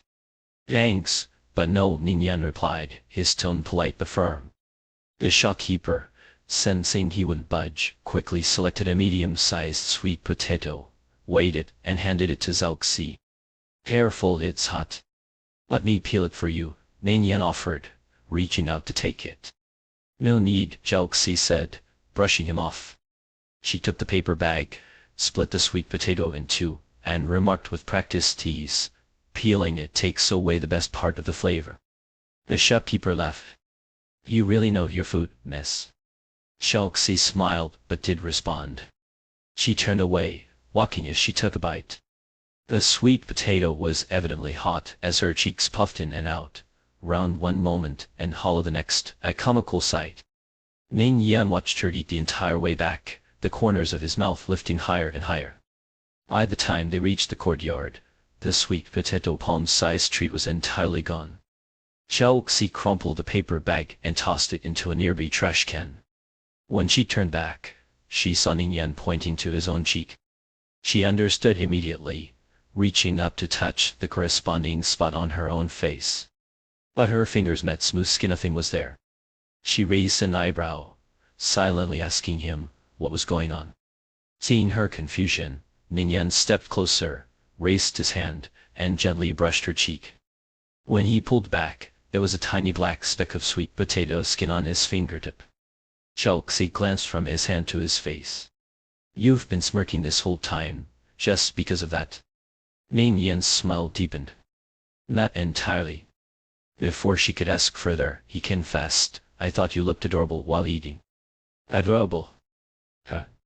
Over the years, Xiao Xi had been called beautiful, sharp, capable, commanding, but never adorable. Even as a child, her personality had precluded such descriptors. "You need to get your eyes checked," she said. Ning Yan ignored her jab. "Do you really like roasted sweet potatoes that much? Don't you?" Xiao Xi's question was casual, but his answer was unusually earnest. "No, I don't. I actually hate sweet potatoes." Her eyes narrowed in suspicion. What was he trying to emphasize? Ning Yan did seem inclined to explain. He simply added, "But I like watching you enjoy them." Xiao Xi did reply, stepping into the courtyard instead. Before heading upstairs, she paused to listen for any sounds, deducing that the leaders had left their rooms. She decided to rest for a while before dinner. The two climbed the stairs, one behind the other. As Xiao Xi reached her door and prepared to swipe her card, Ning Yan stopped her. "Let's go to the terrace again." "What for? More sunbathing?" Ning Yan chuckled. "The sun's already set, but we can wait for the moon." For the third time that day, they found themselves on the terrace. The sun had dipped below the horizon, casting the terrace in shadow. Ning Yan asked, "Are you cold?" "No," Xiao Xi replied, leaning against the doorframe. She seized the opportunity to go on the offensive. "Earlier, when you said I misunderstood you, were you implying that your new relationship isn't bound by societal conventions, that you're not interested in marriage or children?" "No," Ning Yan said, surprising her. "Not so much for claiming to be above the mundane." As if reading the derision in her thoughts, Ning Yan walked to the railing and looked at her. "It's not about what I want, it's about what we want. Any relationship is a two-way street. Whether it's becoming a couple, getting married, having children, defining boundaries, these are decisions for both parties to make together." It was an almost idealistic view of relationships. Xiao Xi understood what he meant, but doubted he could apply it to reality. "Our needs and definitions won't align," she reminded him. "Our needs and definitions don't align with our limited partners or our enterprises either," Ning Yan countered. "Xiao Xi, you and I are both exceptional investors. Our forte lies in resolving conflicts of interest and reconciling discrepancies. This shouldn't pose any challenge or difficulty for us. The real question is..." Ning Yan paused, his case steady. "Will you give me the chance to collaborate with you?" "Collaborate?" Xiao Xi echoed. "I see any relationship, at its core, as a form of collaboration." On this point, Xiao Xi agreed. "Your perspective is certainly unconventional, but collaboration requires negotiation, compromise, and finding balance. All of that takes time and energy. As it stands, this project doesn't offer enough return on investment to justify my involvement." Ning Yan wasn't surprised by her refusal. If she were easily swayed by a few words, she wouldn't be the Xiao Xi he admired. But as he had said, they were both exceptional investors. Beyond resolving conflicts, they excelled at negotiation. "What return are you envisioning?" Ning Yan asked rhetorically. "Fulfilling physical needs." Before she could respond, he posed another question. "There are plenty of options to meet that criterion, so why me?" The question caught Xiao Xi off guard. "I am. Because I'm good-looking, fit, well-educated, intelligent, and shameless," Xiao Xi interjected, shooting him a sidelong glance. Ning Yan was the least bit offended. He chuckled softly. So have you thought about it? Why did you pin me against the wall that night? Why did you let me? Zhao Xi volleyed back. Because I like you, Ning Yan said, leaning in slightly to meet her gaze. As for why I like you, your beauty, your character, your intellect, your poise, your courage. Each of these draws me to you, makes me want to approach you, know you, understand you, be close to you, hold you, embrace you, kiss you, and... He paused, a playful glint in his dark eyes as he let the last word linger unspoken. Zhao Xi glanced at him, realizing that the man standing before her was no longer the polished, gentlemanly Ning Yan she knew. Zhao Xi, he continued, I won't hide my physical desire for you, but pure physical attraction is the reason you've captivated me. Zhao Xi regarded him silently, then asked, are you suggesting that my choice of you wasn't purely driven by physical attraction either? You know it's true, he replied. Even if it is, it only proves that you appeal to me in certain ways, Zhao Xi said. That's enough, Ning Yan said with a faint smile. Why did you and I both set our sights on Shifang technology? Why are we both vying for the Minjin Fund? Isn't it because they hold enough appeal for us? Every day, they encountered hundreds of projects and teams. Why choose Industry A over Industry B? Why pursue Company C instead of Company D? The answer lay in their appeal. Whether to proceed further, how much to invest, and how to manage the investment, those decisions came later. It seemed the logic they both knew so well. Ning Yan made his case. She had to admit was compelling enough to make her consider a second partnership. But she needed clarity. What's your expected return? If it's love or marriage, with all the legal responsibilities and obligations they entail, then we're aiming for completely different goals. There's no point in continuing this discussion. Ning Yan did rush his answer. Earlier, at the jewelry store, you asked if I believed in eternity. I don't. You don't. Neither of us does. There's nothing in this world that's truly eternal, only relatively stable. He spoke slowly, deliberately. I like you, but I've never dreamed of crafting an eternal love story with you. What I want is to build something stable with you. That's my expectation. Stable? Zhao Xi asked coolly. What does that mean? Marriage, life partners, or signing a contract to become emotional co-founders? The form doesn't matter, Ning Yan said calmly. We'd invested in dozens of companies. We know better than anyone that a perfect partnership structure doesn't guarantee success. Only efficient operations and management do. Similarly, a stable relationship doesn't depend on any particular form. It depends on two people managing it while achieving mutual attraction, respect, understanding, compromise, and shared success. His words, precise and businesslike, struck a chord deep within Zhao Xi. You think we can achieve that? She asked. Of course, Ning Yan said without hesitation. Instead of offering grand theories, he used a simple example. You love sweet potatoes. I hate them. You don't try to convince me to like them, and I enjoy watching you eat them. The straightforward analogy perfectly illustrated his point, making his vision of a stable relationship unexpectedly appealing. Still, Zhao Xi remained cautious. If form does matter, then what's the ultimate goal of this relationship? Marriage? Ning Yan's smile turned wry. Zhao Xi, I've never seen marriage as the ultimate goal of a relationship. Marriage is just a legal framework, the lowest common denominator. As long as we have mutual understanding, we can aim higher, choose better. Aim higher. Choose better. And what would that be? Zhao Xi asked. I don't know, Ning Yan admitted honestly. Before I met you, I never thought about it. After meeting you, I want to explore it together. Zhao Xi gave him a sidelong glance. Have you been swallowing a book of romantic lines? Ning Yan laughed. In just trying to find common ground while respecting our differences. Seeing a hint of confusion on her face, Ning Yan confessed, I just don't want to be pinned against the wall and called long-winded again. Zhao Xi wasn't swayed by his attempt at humor. She kept the conversation on track. If we don't need marriage or societal conventions, do we need emotions? We do, but they don't have to be equal, he said plainly. Not equal. Xiaoxi scoffed. Are you trying to be a saint, so noble? Ning Yan chuckled. Let me tell you a secret. Xiaoxi eyed him warily.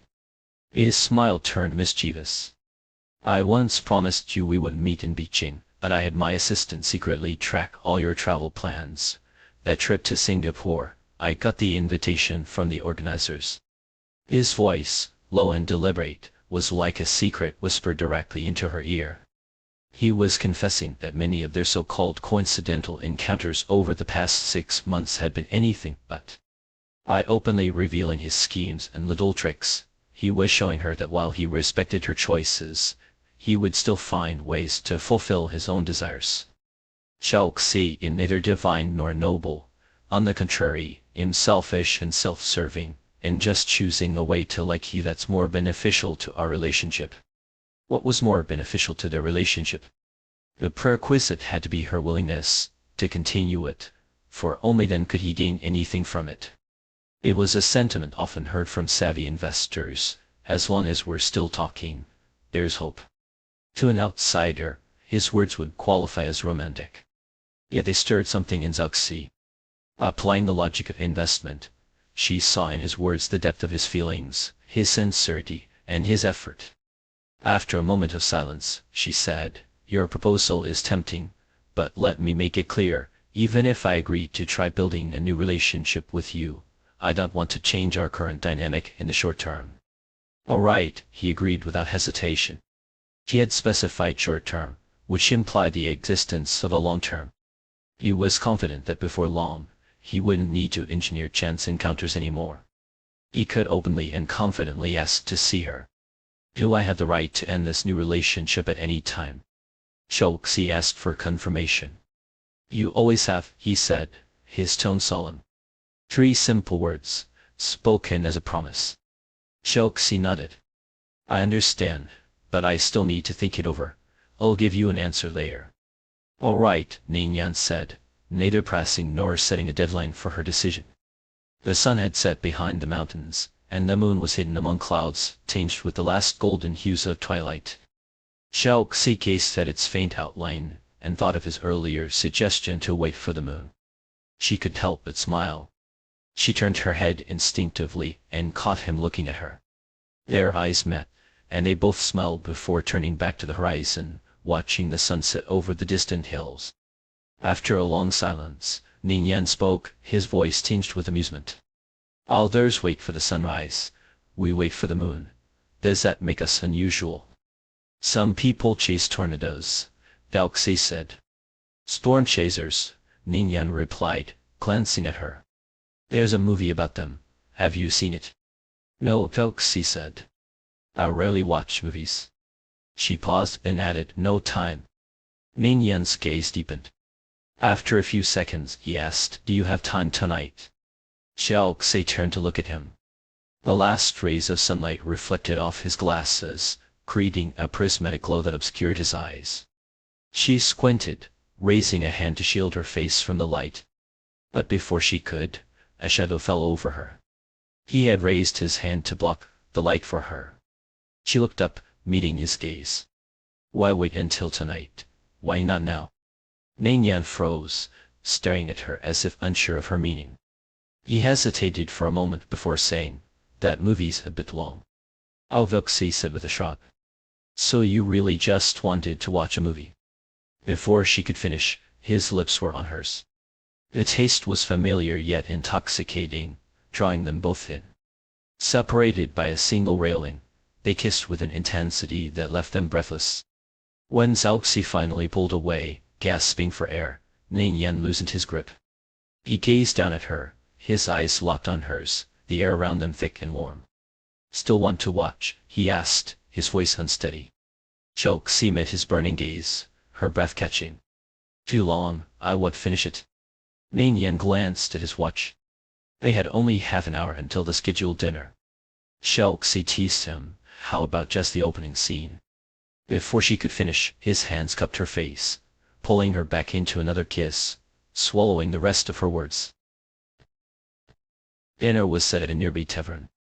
After resting all afternoon, the 3 leaders finally made an appearance, though Kai Kai and Kyle Bei were conspicuously absent once more. Over drinks, the group laughed and chatted, the awkwardness of the midday meeting seemingly forgotten. Given their early departure the next morning, Zhao Xi did plan any additional activities after dinner. She and Ning Yan accompanied the leaders on a leisurely stroll back to the inn. As soon as they entered the courtyard, Director Zhao called out to the two of them. "Stay here a moment and chat with me." The others, sensing that he had something to discuss, tactfully retreated to their rooms. The three of them moved to a shaded corner of the courtyard, sitting around a stone table.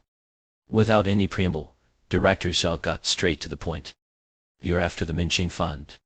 Zhao Xi and Ning Yan exchanged a glance, then answered decisively, "Yes." Director Zhao turned to Ning Yan. "Is 1 in Qingzhou enough for you?" Ning Yan replied candidly, "It's not." Director Zhao sneered. "1 trillion yuan fund nationwide, and you dare to dream of it. Isn't your ambition a bit too much?" "We've managed funds larger than this," Zhao Xi said calmly. "But this is state-owned. It's the government's money." "It's the people's money," Ning Yan corrected. Director Zhao was momentarily taken aback, his tone softening. "Precisely because it's the people's money, we can't just hand it over to non-state entities. So it's better to hand it over to incompetent state-owned ones." Zhao Xi shut back. "Director Zhao, you have access to the data. You know better than anyone how much money these so-called public entities have squandered over the years, money that belongs to the people and the country. Let's not even talk about the distant past. Just look at the last two asset management plans from the Minqing department. Total project value, billion yuan. The first phase lost, the second, 3 billion gone. These institutions may carry the public label, but do they live up to it? Private entities and foreign firms would face lawsuits, credit downgrades, and a crisis of investor confidence if they performed this poorly. But these state-owned entities, they faced none of that, simply because they were one of us." Director Zhao fell silent, his brows furrowed deeply, his hands gradually clenching into fists. No one spoke. The courtyard was enveloped in quiet. After what felt like an eternity, Director Zhao finally broke the silence. "So, what you're trying to do is rebellion?" "It's not rebellion, it's reform," Ning Yan said evenly. "Director Zhao, it's true that Zhao Xi and I want that trillion yuan Minqing fund, but what we want even more is a more open, fair, and free financial market. Just like you, we want to see China's financial sector come alive, to have a stronger voice on the global stage, to make louder, prouder Chinese statements." His words stirred something in Director Zhao. He stared at the two young people before him, seeing in their faces a long-lost, but familiar spirit of ambition and courage. Who had once dreamed of challenging the heavens, of wielding a sword and roaming the world. But he sighed softly. "Some things aren't as simple as you think. If it's not simple, then we'll break through the difficulties," Zhao Xi said, her tone bold and dismissive. "Clearing mountains, building bridges, it's nothing more than that." Director Zhao studied her quietly for a few seconds before suddenly laughing. "Nothing more than that, ah yes, nothing more than that." "All right," he said, his voice firm. "I'll join you in this nothing more than that." In the secluded courtyard of an ancient town far from the city, the night unfurled like a silken veil, the moon shyly retreating behind a shroud of clouds. The sky loomed overhead, draped in an impenetrable blackness, as if cloaked by a tarpaulin of shadow, save for a few obstinate stars in the distance, their light a quiet rebellion against the consuming dark. Beneath this celestial obscurity, three figures sat in animated conversation, bound together by a singular purpose. Their voices rose and fell in cadence with the night, waving through the stillness, like threads of a tapestry. "Building momentum through public opinion is all well and good," Zhao, the bureau chief, remarked, his tone measured, "but there are certain topics that might be suppressed." "Social media," Bao Xi interjected, succinctly outlining Yin Shan's background. "She left Northern Weekly to start her own public account. Now she's practically a phenomenon, a heavyweight influencer." Zhao nodded thoughtfully. "I know her. Plenty of the younger staff in my office are her devoted readers. They share almost every piece she writes. Unlike most content creators chasing speed and clicks, Yin Chen had carved out a reputation for her meticulous, slow burn approach. Months might pass before she released a single investigative report, but when she did, it was like a stone dropped into still water, sending ripples through the media landscape. "And what angle are you planning to take?" Zhao asked, his eyes narrowing with curiosity. "Overseas acquisitions," Ningyan replied, his voice steady, deliberate. The American subprime mortgage crisis had, for the first time, laid bare the staggering losses incurred by state-owned enterprises in their overseas ventures. Yet, even this revelation was but the tip of an iceberg. Beneath the surface lurked a mass of hidden failures, the bulk of which were tied to the underreported realm of international mergers and acquisitions. Spurred by the ethos of going global, waves of Chinese enterprises had surged into foreign markets in recent years.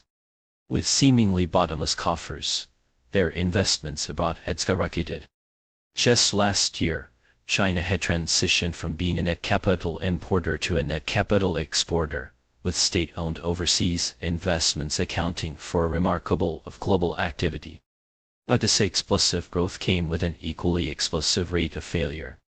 By conservative estimates, over of these acquisitions ended in losses, often catastrophic ones. Compared to these debacles, the billions lost by a major Chinese bank in use, corporate bonds seemed like mere pocket change. Zhao exhaled a long, weary sigh, one tinged with both resignation and a faint trace of indignation. "If you dig deep enough into this, you'll inevitably implicate certain departments. When that happens..." He trailed off, his gaze meeting Ningyan's. Ningyan leaned back slightly, his expression calm but purposeful. "That's precisely the point. Why do these companies, faced with such staggering failure rates, continue to throw money into the fire with such fervor? The answer lies in something deeper, something that defies commercial logic." As silence settled over the group, heavy and contemplative, the faint hum of crickets filled the void, their rhythmic chirping a counterpoint to the weight of the conversation. "These companies," Ningyan continued, his voice low but resolute, "aren't afraid of losses. They don't fear failure because they can afford it.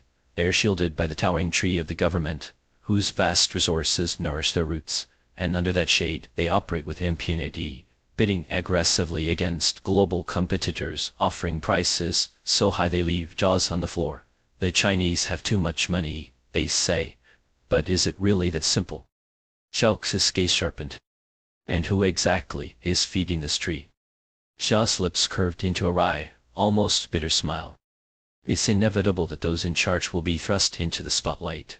But sometimes, breaking things down is the only way to rebuild. I believe the higher-ups aren't entirely blind to what's happening." The conversation, intense and absorbing, stretched late into the evening. By the time they finally glanced at the clock, it was already 10 o'clock. Zhao, visibly fatigued, stood and excused himself. "I'm too old for late nights. You two carry on, but don't stay out too late." With that, he retired to his room, leaving Zhaoxi and Ningyan alone under the vast, inscrutable sky. Zhaoxi stretched her legs out lazily, her posture relaxed, but her mind still turning over the evening's discussion. "You know," she mused, "when I was abroad, I heard endless criticisms of leaders within the system. But coming back, I've realized it's not all black and white. Take Xiao, for instance." Ningyan nodded, his expression contemplative. "Not all crows are black. There are people with vision, people who genuinely want to make a difference. They're not as rare as we think." Zhaoxi glanced at him, her eyes glinting with a mixture of curiosity and amusement. "And you, do you count yourself among them?" He shook his head, a faint smile playing at his lips. "I'm just an ordinary businessman." She arched an eyebrow, her tone teasing. "You were singing your own praises on the terrace this afternoon. Now you're suddenly humble. Even Zhao's wife wants you as her son-in-law. What's so ordinary about that? And what about you?" she continued, her voice softening. "Have you ever thought about leaning on someone like Xiao? He's a towering tree with countless connections. His former students alone hold positions of power all over the country. Ning Yan's gaze locked onto hers, steady and unflinching. I don't want to lean on anyone's tree, he said quietly. I'd rather carve out a path with the person who once said, it's nothing special, someone who'd rather build bridges and break new ground. Her eyes narrowed slightly, a playful glint dancing in their depths. Sweet talker, she murmured. Why didn't you find out for yourself? His voice dropped, rich with a teasing warmth, as he leaned in closer, so near she could feel the heat of his breath. But just as their proximity became charged with unspoken tension, a series of muffled thuds interrupted the suitcase rolling across the stone courtyard. Xiaoxi pulled back, a knowing smile tugging at her lips. Looks like we'll have to reschedule the movie, she quipped. Ning Yan chuckled softly, shaking his head with a resigned smile. You go ahead, I'll wait a bit longer. She rose, her movements unhurried, but after taking a few steps, she turned back. Leaning down, she pressed a kiss to his lips, light, fleeting, yet charged with an intimacy that lingered. It was like tasting a velvet cake just pulled from the fridge, cool and sweet, the flavor spreading slowly but surely. Consider it a trailer, she said, her voice low and teasing, before disappearing into the shadows of the corridor. Ning Yan watched her retreating figure, his mind unexpectedly conjuring a line of poetry from his youth. One glance from you, and the sea within me stirs with tempests. There were no tempests now, but his heartbeat quickened, each thud a drumbeat echoing in his chest. As Xiaoxi reached the veranda, she nearly collided with Kai Kai, who was lighting her suitcase up the stairs. What are you doing here? Xiaoxi asked, taking the bag from her. Just finished a meeting with Zhao, Kai Kai replied, her voice subdued. Xiaoxi gestured for her to tread lightly. The others might already be asleep. Once inside the room, Kai Kai dropped her suitcase with a loud thud and collapsed onto the bed, her shoes kicked off carelessly. Xiaoxi, ever meticulous, set about tidying up before nudging Kai Kai's dangling leg. I'll shower first. I didn't move. She lay there, staring blankly at the wooden beams above, her expression unreadable. After a long silence, she finally spoke, her voice barely a whisper. Xiaoxi, you've probably guessed, haven't you? Xiaoxi said nothing, her silence an answer in itself. You're right, Kai Kai said, her voice trembling. I broke up with him. This time it's real. Xiaoxi's gaze fell to Kai Kai's wrist, now bare where a bracelet had once gleamed, a gift from Kai Bei, his so-called token of commitment. For years, no matter how tumultuous their relationship became, she had never taken it off. Until now. Separated by a wall, Xiaoxi sat cross-legged on her bed, listening to Kai Kai's sobs. Time blurred until Kai Kai, exhausted and tearless, murmured, I'm so tired, I need a shower, then sleep. Xiaoxi agreed, waiting until Kai Kai disappeared into the bathroom before reaching for her phone. Two WeChat messages awaited her. Ikaya has left, you should rest early. Sent 30 minutes ago. I left 2 candies on the terrace rocking chair. It's not good to eat candy at night, but someone once said that eating this candy always made them feel better when they were sad. Sent just 2 minutes ago. Staring at the screen, Xiaoxi felt a portion of the heaviness in her chest dissipate. She smiled, typing no reply as she moved toward the terrace. Someone, who? After sending the message, she slid open the terrace door. The garish red lanterns along the shore came into view again, as did the man standing by the railing, watching her intently. Xiaoxi. His voice was soft, as if answering her, or perhaps merely calling her name. His gaze was gentle, and as he slowly opened his palm, there lay her favorite sea salt passion fruit mint candy. Xiaoxi reached for it, only for him to catch her hand in his grasp. Is she asleep? Showering, Xiaoxi replied, not withdrawing her hand, allowing him to gently stroke the back of it with his thumb. The night breeze grazed her exposed wrist, cool against her skin, but where he touched, warmth lingered. Soon Ning Yan released her. All right, let's go inside. Xiaoxi took the candy, still warm from his hand, unwrapped it, and placed it in her mouth. The sweet and sour taste spread instantly. Is it good? He asked casually.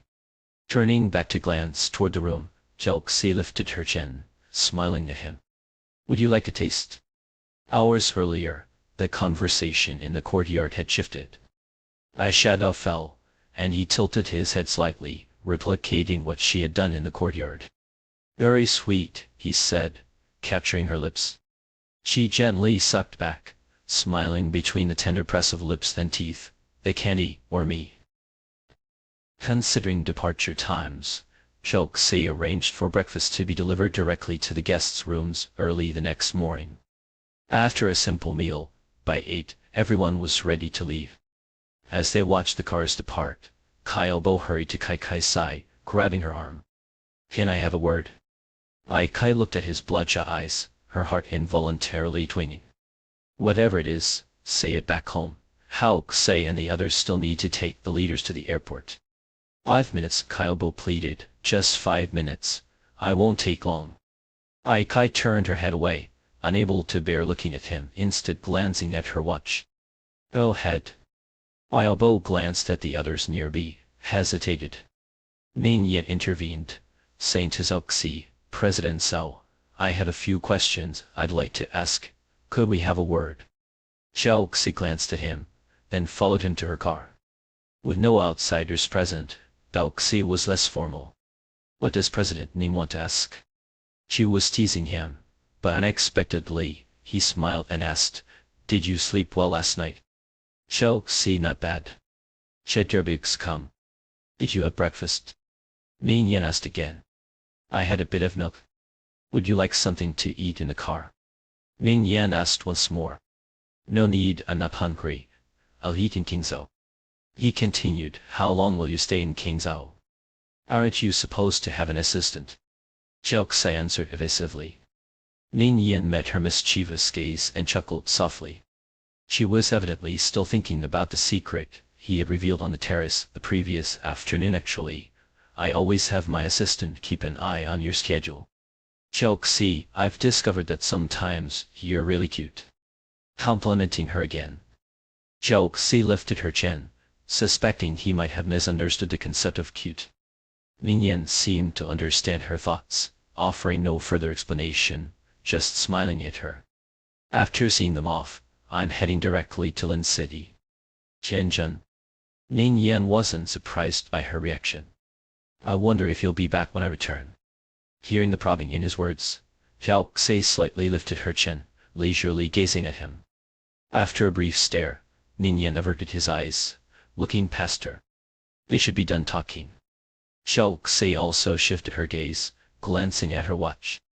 Not even 5 minutes had passed, yet it was quite punctual.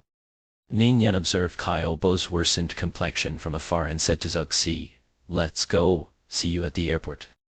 All right.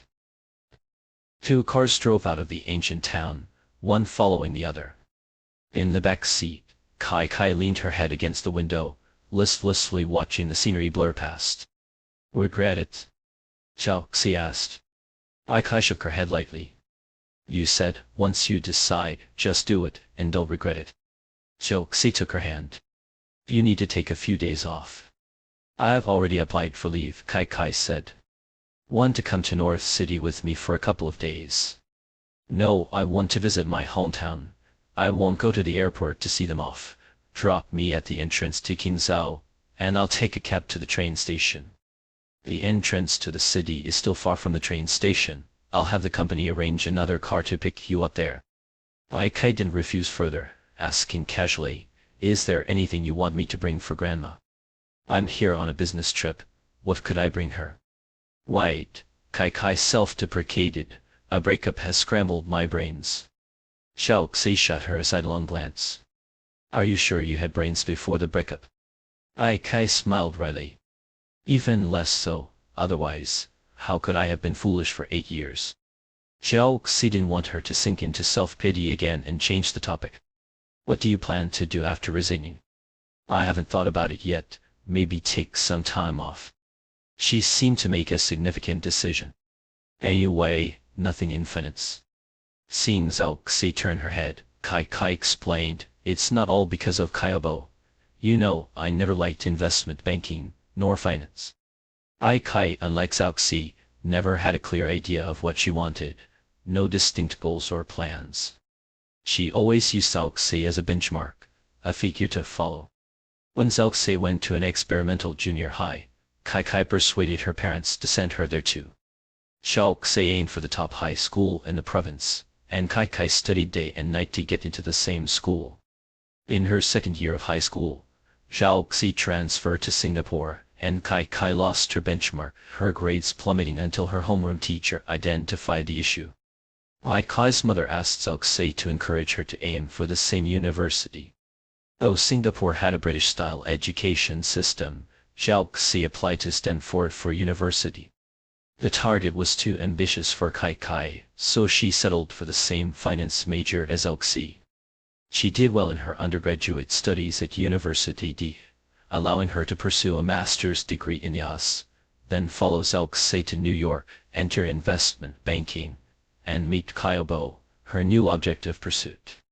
I want to do something I genuinely like, Kai Kai said. Big's come. Is Big's come. Having followed Zhao footsteps since childhood, then Kyobo's, it's time for her to stop and figure out her own path. Zhao agreed, it's okay if you can't find what you like right away. Take your time, no rush. Ai Kai agreed, suddenly remembering, oh, there's something I wanted to ask you to help with before I leave. Zhao looked at her, signaling her to go ahead. I haven't had a company. I gave them 30 million in the first round 2 years ago. They want to raise another round. Can you have someone look into it? Changfeng Zhua. You know. Zhang Muzhi mentioned it to me. A few months ago, Wang Muzhi had privately mentioned the project to Zhao. Changfeng Zhua is a small company based in the semiconductor industry, focusing on EDA, an industry branch. It, commonly known as integrated circuits, includes chips made with integrated circuit technology. Due to the complexity of chip design and production, no semiconductor company can afford the hybrid and production costs from upstream to downstream, so the industry gradually formed a professional division, dividing it into design, manufacturing, and packaging, with different companies completing one part, forming an industry chain.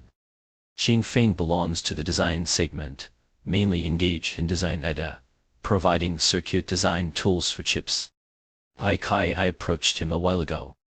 Lefine, where Kai Kai worked, is a medium-sized private equity firm focusing on the venture capital, mainly targeting early-stage companies, looking at future valuation, high risk, high return. However, for companies like Changfeng Zhua needing further financing, Leifeng's capital strength makes it difficult to go alone, usually introducing new capital institutions. Hongshin is an established investment bank, focusing on PE in China, investing in mid to late stage companies or privatizations that have undergone several financing rounds and are mature, ready to go public within 2 to 3 years or even pre-IPO. But after Zhao took charge of Hongshin, the investment strategy changed significantly. Now Hongshin is gradually transitioning from a single GAP to a VAC, P integration, even extending to hedge funds. Therefore, when Changfeng started a new financing round, Kai first approached Zhang Muzhi for potential cooperation. As for why not directly find Zhao, although they are close, this is business, and Kai chose to follow workplace etiquette, contacting Zhang Muzhi, who was at her level, to seek cooperation. Changfeng Zhua is a project from Kai Kai's alma mater, University D, with the founding team all alumni. It was her first independent investment project after returning to China, carrying complex and special feelings. Now as she prepares to leave, the project she can't let go of the most is Changfeng. They expect revenue of over 30 million this year, though not yet profitable. Their business logic and founding team are solid. I still have high hopes for them, Kai said. The industry, due to large investment scale, long cycle, and low short-term returns, has never been a focus for investment and financing. Especially for domestic companies, not only do they lack capital favor, but even the companies themselves are reluctant to invest in it. Initially investing in this project was because Kyobo secured University des Alumni Fund, giving that 30 million investment as a return to alumni. This company and team were genuinely doing practical work with technology and IP. No issues with capability and management, just lacking funds. The 50 million from the first round was burned through last year with 2 projects. This is why capital is not keen on the research industry, as it is a bottomless pit. Even a mountain of gold isn't enough. The most frustrating part is that even if burning money could yield results, most of the time it only results in a pile of failed experimental data. Ikai sighed. Now both capital and companies want to make quick money. Too few are willing to settle down and do research, do technology. So I really want to help them before I leave. Zhao Xie understood. Alright, send me the contact later. I'll have Zhang Meiji follow up. Ikai thanked her, using the travel time to give Zhao Xie a brief introduction to Changfeng's situation. As they chatted, the car unknowingly entered King's boundary. The vehicle Zhao Xie arranged was already waiting at the entrance. After seeing Kai off, their car continued to the airport. Ning Yan had arrived before her, now chatting with the leaders. Seeing Zhao Xie, Director Zhao called the 2 aside again. I have spoken with old Zhan and old Lu. During this training at the cadre school, I'll find opportunities to mention it to classmates in the training class. The rest is up to you. Zhao Xie and Ning Yan nodded in unison. Director Zhao noticed their surprisingly consistent expressions and couldn't help but smile. I forgot to ask, who's the mastermind between you 2? Naturally, it's President Ning, Zhao Xie replied with a bright smile. I've just returned to the country, still figuring things out. President Zhao is too modest, Ning Yan smiled at her. President Zhao is both wise and brave, with overseas work experience. I'll follow President's lead. Alright, Director Zhao stopped their mutual flattery. I see you're co-conspirators. As the time approached, Zhao Xie and Ning Yan bid farewell to the leaders, watching them pass through security smoothly. I have to leave early, so I won't see you off, Kyobo said to Ning Yan. Ning Yan, have the driver take you. Kyobo agreed and bid them farewell. After he left, Zhao Xie asked Ning Yan, what time is your flight? 5 minutes past 11. Ning Yan's gaze dropped slightly. Is your stomach bothering you? In their line of work, stomach issues are an occupational hazard. He'd noticed her occasionally pressing her hand to her stomach while talking with Director Zhao earlier. A little, maybe because I skipped breakfast. Ning Yan checked his watch, noting nearly an hour until his flight. Let's have breakfast together. Zhao Xie keenly noticed he didn't say, I'll accompany you, but rather extended an invitation to go together, a subtle difference that made her feel warm. Alright, let's go downstairs for something simple.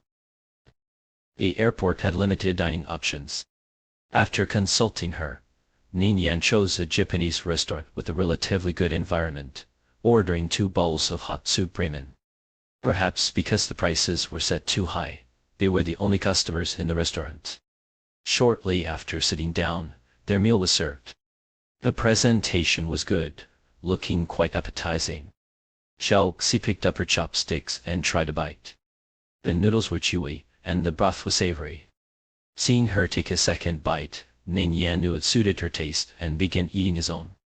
All had good dining habits, quietly focusing on their food, their movements light and elegant. As they ate, they seemed to think of something simultaneously, looking up at each other. Is this our first time, eating alone together? Zhao Xie spoke first. Ning Yan, it should be. They had done the most intimate things in this world, but sitting in a restaurant having a proper meal with just the 2 of them was a first. Good thing we didn't choose burgers earlier, Ning Yan joked. What's wrong with burgers? I often had hot dogs abroad. Commuting, grabbing a hot dog from a street cart, 3 bites, and ready to fight again. Ning Yan noticed her setting down her chopsticks, not eating anymore. I'm full, still early, you go ahead. I'm almost done too. Ning Yan placed his utensils on the tray. How are you getting back? Do you have a car? Downstairs, Zhao Xi said, unwrapping the gum that came with the meal. Ning Yan nodded, his gaze soft on her, the words "you go first" lingering on his lips, reluctant to say. Zhao Xi met his gaze, finding it difficult to look away. Ning Yan reached out, gently holding her hand resting on the table. "Can we sit a little longer?" His gentle tone wrapped around an unconcealed determination, a natural assertiveness like the ambition that couldn't be hidden behind plain glasses. This assertiveness, in contradiction, had a special allure. A small flame flickered in her heart. She admitted he was right on the terrace, so that what attracted her to him wasn't just physical, but sometimes, the physical was the most direct explanation. "Want to watch a movie?" she asked. In the most luxurious hotel near the airport, Ning Yan held a keycard in one hand and Zhao Xi's hand in the other as they stepped into the elevator. The light inside the car was dim, casting a muted glow that softened their reflections in the mirrored walls. Their gazes met, and for a fleeting moment, it felt as though an invisible spark ignited between them, a quiet flame licking at the edges of their restraint. When they reached their floor, Ning Yan led her down the corridor with a firm grip, the faint click of her heels echoing in the stillness. He swiped the card, the door unlocked with a soft beep, and as soon as it closed behind them, they were pressed together, a collision of heat and urgency. Ning Yan wrapped her in his arms, his hand firm against the small of her back as he kissed her deeply. The lingering sweetness of mint candy slipped between them, dissolving into the intensity of his touch. It was a kiss that burned, one that stole the air from their lungs. When they finally broke apart, just enough to breathe, his fingers threaded through her hair, cradling the back of her head. His voice, now roughing to a low rasp, brushed against her ear.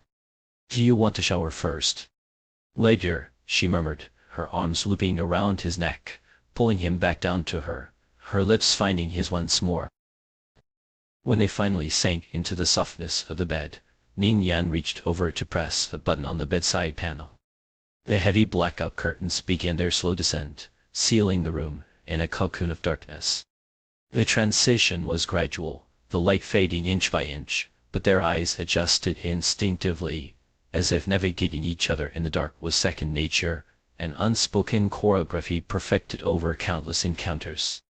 The muffled roar of airplanes taking off punctuated the silence, their engines slicing through the night sky beyond the window. The hotel was close to the airport, and the sound was a constant reminder of the world outside, rushing forward without pause.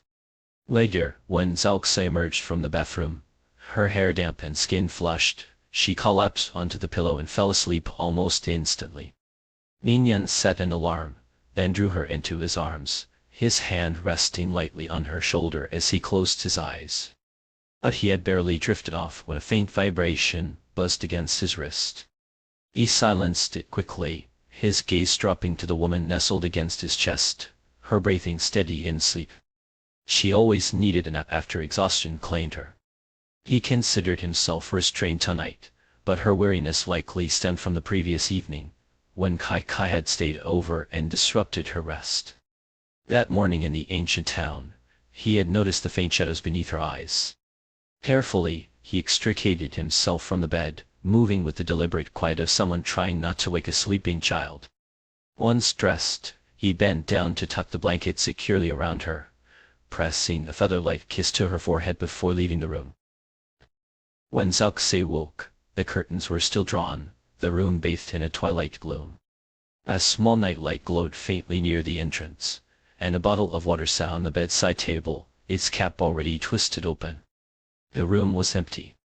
Ning Yan was gone. She sat up, clutching the blanket around her, and reached for the water, drinking a few gulps before picking up her phone. She had been asleep for nearly an hour. A message from Ning Yan awaited her. "I asked someone to leave some stomach medicine for you at the front desk. Keep it with you. The schedule today is too tight, but next time, I'll treat you to a better meal." Next time. He had said it several times, that morning alone. A faint smile tugged at her lips as she set the phone down, quickly dressed, and gathered her things. She stopped by the front desk to collect the medicine before leaving the hotel. The driver was already waiting downstairs. As she slid into the car, she gave a single instruction to the Qingzhou office.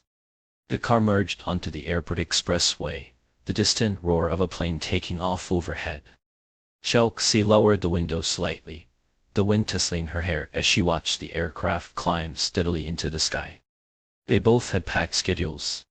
Where would they ever find the time? At 2 in the afternoon, in the Qingzhou branch office of Hongsheng, her director Mo Hanqing laid several resumes on the table before Xiaoxi. President Cao, these are the candidates we shortlisted with the business department for the manager position here. Please review them. The newly established Qingzhou office required a capable leader, and Hongsheng had decided to select one from its internal talent pool. Once the recruitment announcement was released, applications had poured into the her inbox like a blizzard. After a careful evaluation with the company's core business divisions, 4 employees were chosen to proceed to the next round of interviews. The resumes were impressive. All 4 candidates were graduates of prestigious universities, some with overseas education, and had been with Hongsheng for over 5 years. Their performance records and annual evaluations were equally stellar. 3 men and 1 woman. Xiaoxi asked as she flipped through the resumes. Yes, Mo Hanqing replied, his expression carefully neutral as he observed her reaction, unsure whether she was satisfied with the ratio or not. After a brief pause, he added an explanation. There were fewer female applicants, only 4 in total, less than 10%. Having worked in her for years, Mo was accustomed to such gender disparities. The position required long-term stationing in Qingzhou or frequent travel between Qingzhou and North City, a demand that often deterred women who were not single, let alone those with families or children. The 4 female applicants were all single and young. In contrast, many of the male applicants were married with children. Seeing that Xiaoxi made no comment on the gender ratio, Mo dismissed his earlier concern that she might be dissatisfied with the lack of female representation. After all, as a woman who had risen to the top herself, she had likely faced and overcome similar challenges countless times before. After reviewing the resumes, Xiaoxi picked up the interview plan and skimmed through it. Prime money valuation, was this requested by Director Zhang? Yes, Mo quickly aligned his response with her train of thought.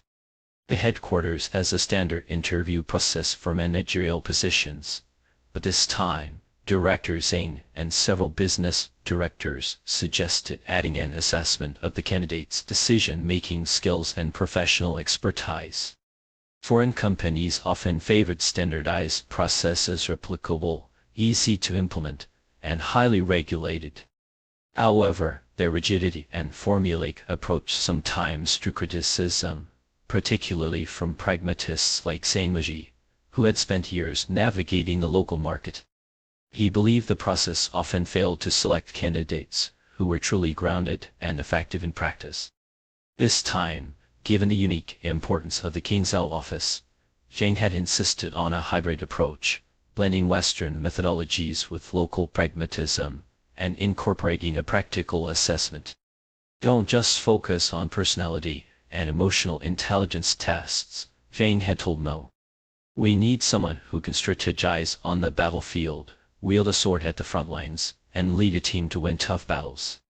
As a result, the interview included a professional assessment requiring the 4 candidates to evaluate a project provided by the company, conduct a pre-money evaluation, and propose investment strategies.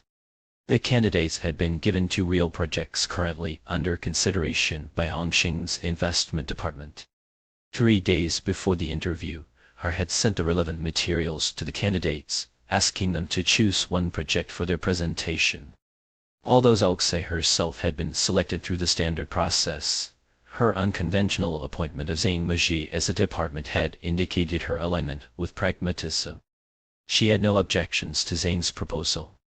Glancing at the clock, she handed the plan back to Mo. Let's begin. Inside the Qingzhou office's conference room, the other interviewers were already seated. They arose to greet Xiaoxi as she entered. She acknowledged them with a slight nod and took the central seat at the table. Mo Hanqing succinctly outlined the interview rules and scoring criteria, before turning to Xiaoxi. President Cao, shall we begin? Go ahead, she replied. The first candidate was a male vague, 37 years old, with 9 years at Hongqing. His chosen project was Shenzhen Automotive, the hottest name in China's electric vehicle industry, the very company Ningyan had flown to Lin City to negotiate with for a new round of financing. After a brief self-introduction, the candidate projected his meticulously prepared presentation onto the screen and launched into his analysis. The new energy industry has become an inevitable trend. Over the next half hour, he delivered a detailed evaluation, analyzing global and domestic policies on new energy vehicles, Shenzhen's full industrial chain layout, core advantages, financial indicators, and growth prospects. Using valuation models, he proposed an investment strategy. Shenzhen is a top domestic player in new energy, consistently favored by major institutions, including Core Capital. Last year, its valuation reached approximately $20 billion. Based on its financial performance over the past 5 years and its robust industry outlook, I estimate its per-share valuation at yuan, applying a comparable company's P ratio. Therefore, my proposed investment strategy is a per-valuation of $50 billion, with a 6% equity stake and a 7% option pool. The business directors mentally calculated the figures. At a per-share price of yuan, Shenzhen's valuation indeed aligned with $50 billion. Given Hongqing's financial capacity, investing $6 billion for a 6% stake seemed reasonable. The candidate's approach relied on the comparable company valuation method, a common technique in investment. Identifying a similar company either publicly listed or privately held with multiple funding rounds, the method extrapolates a valuation for the target company based on the comparable entity's P ratio. Your comparable company is Xcent, asked the deputy head of the investment department seated to Zhao Xai's left. The candidate confirmed, elaborating, considering the disparity between Xcent and Shenzhen, I adjusted the P ratio to 1/10. Using 30 times as the benchmark. Xcent was a global leader in the electric vehicle sector, renowned for its cutting-edge capabilities. Its astronomical P ratio was unmatched, not just among its peers, but across industries. The candidate's adjustment seemed both logical and prudent. The other interviewers posed additional questions about his investment strategy, all of which he answered with composure, demonstrating thorough preparation. When the round of questioning concluded, Mo turned to Zhao Xi, who had remained silent. President Zhao, do you have any questions?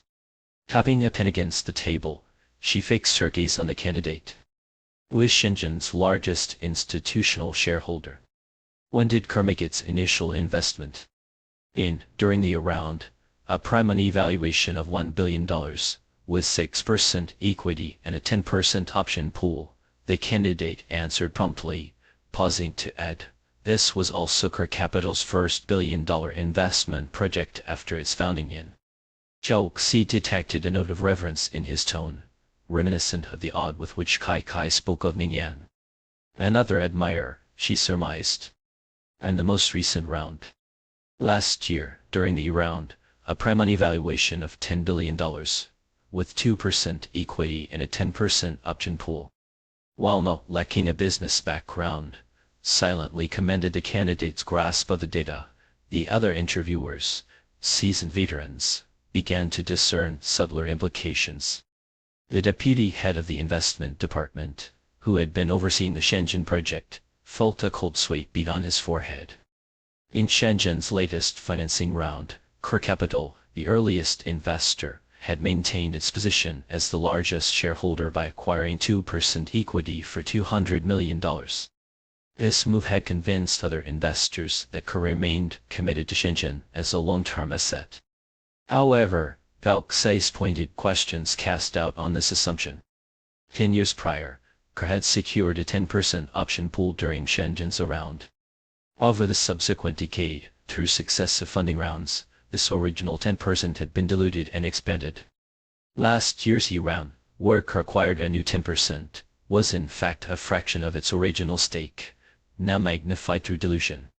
The strategic maneuver suggested a calculated exit strategy, a silent reduction of its foundational equity. Her capital's reputation in the industry was near mythical. Its investments were often deemed golden opportunities, prompting some to joke, if Kerr invests, just follow suit blindly. As a result, companies frequently flaunted their association with Kerr as a badge of honor, sometimes exaggerating the extent of their engagement. The candidate, though competent, began to grasp the deeper implications of Zhao Xi's questions. His earlier confidence wavered, replaced by heavy realization. Zhao Xi tapped the pen against the table once more, her voice steady. Your valuation logic and pre-money proposal are sound. However, let me offer you this advice: never defy or blindly trust any individual or institution.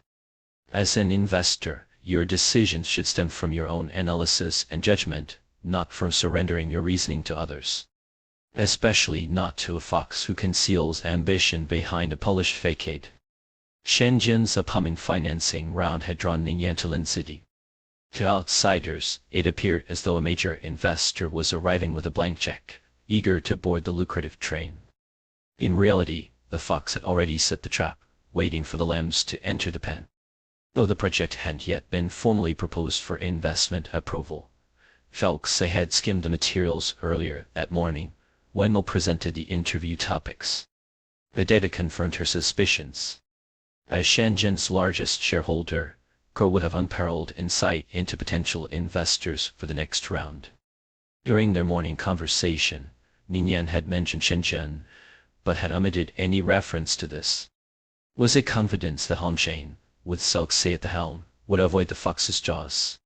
Or was Hongsheng itself the next lamb he intended to lead into the trap? Over 2 hours later, the plane touched down safely in Beijing. The hour was still early, and both Zhao Xi and Mo Hanqing decided to head straight back to the office. Considering the long drive from the airport to the city center, Mo Hanqing excused himself to the restroom after disembarking. Yet when he emerged, he was greeted by an unexpected tableau. Zhao Xi standing face to face with the man from the plane. The man was tall and lean, his skin pale, with a pair of black-framed glasses perched on a sharp nose that lent him an air of quiet intellect. But his demeanor was anything but certain. His gaze was fixed on Zhao Xi, heavy with an intensity that seemed to ripple the very air between them. His lips moved, forming words that Mo Hanqing couldn't hear, but which clearly carried weight. During the flight, Mo Hanqing had sensed the man's eyes lingering too long in their direction, like a stubborn adhesive that refused to peel away. It had made him uncomfortable, though Zhao Xi appeared entirely unbothered. She had slipped on noise-canceling headphones, immersed herself in her laptop, and worked with the kind of focus that rendered the world irrelevant. There was no need for speculation. This man obviously knew Zhao Xi. The question was how well.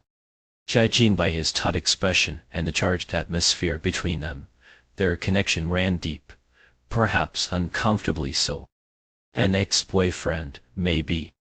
A hand headquarters mentioned that Zhao Xi was perpetually single. A former lover then.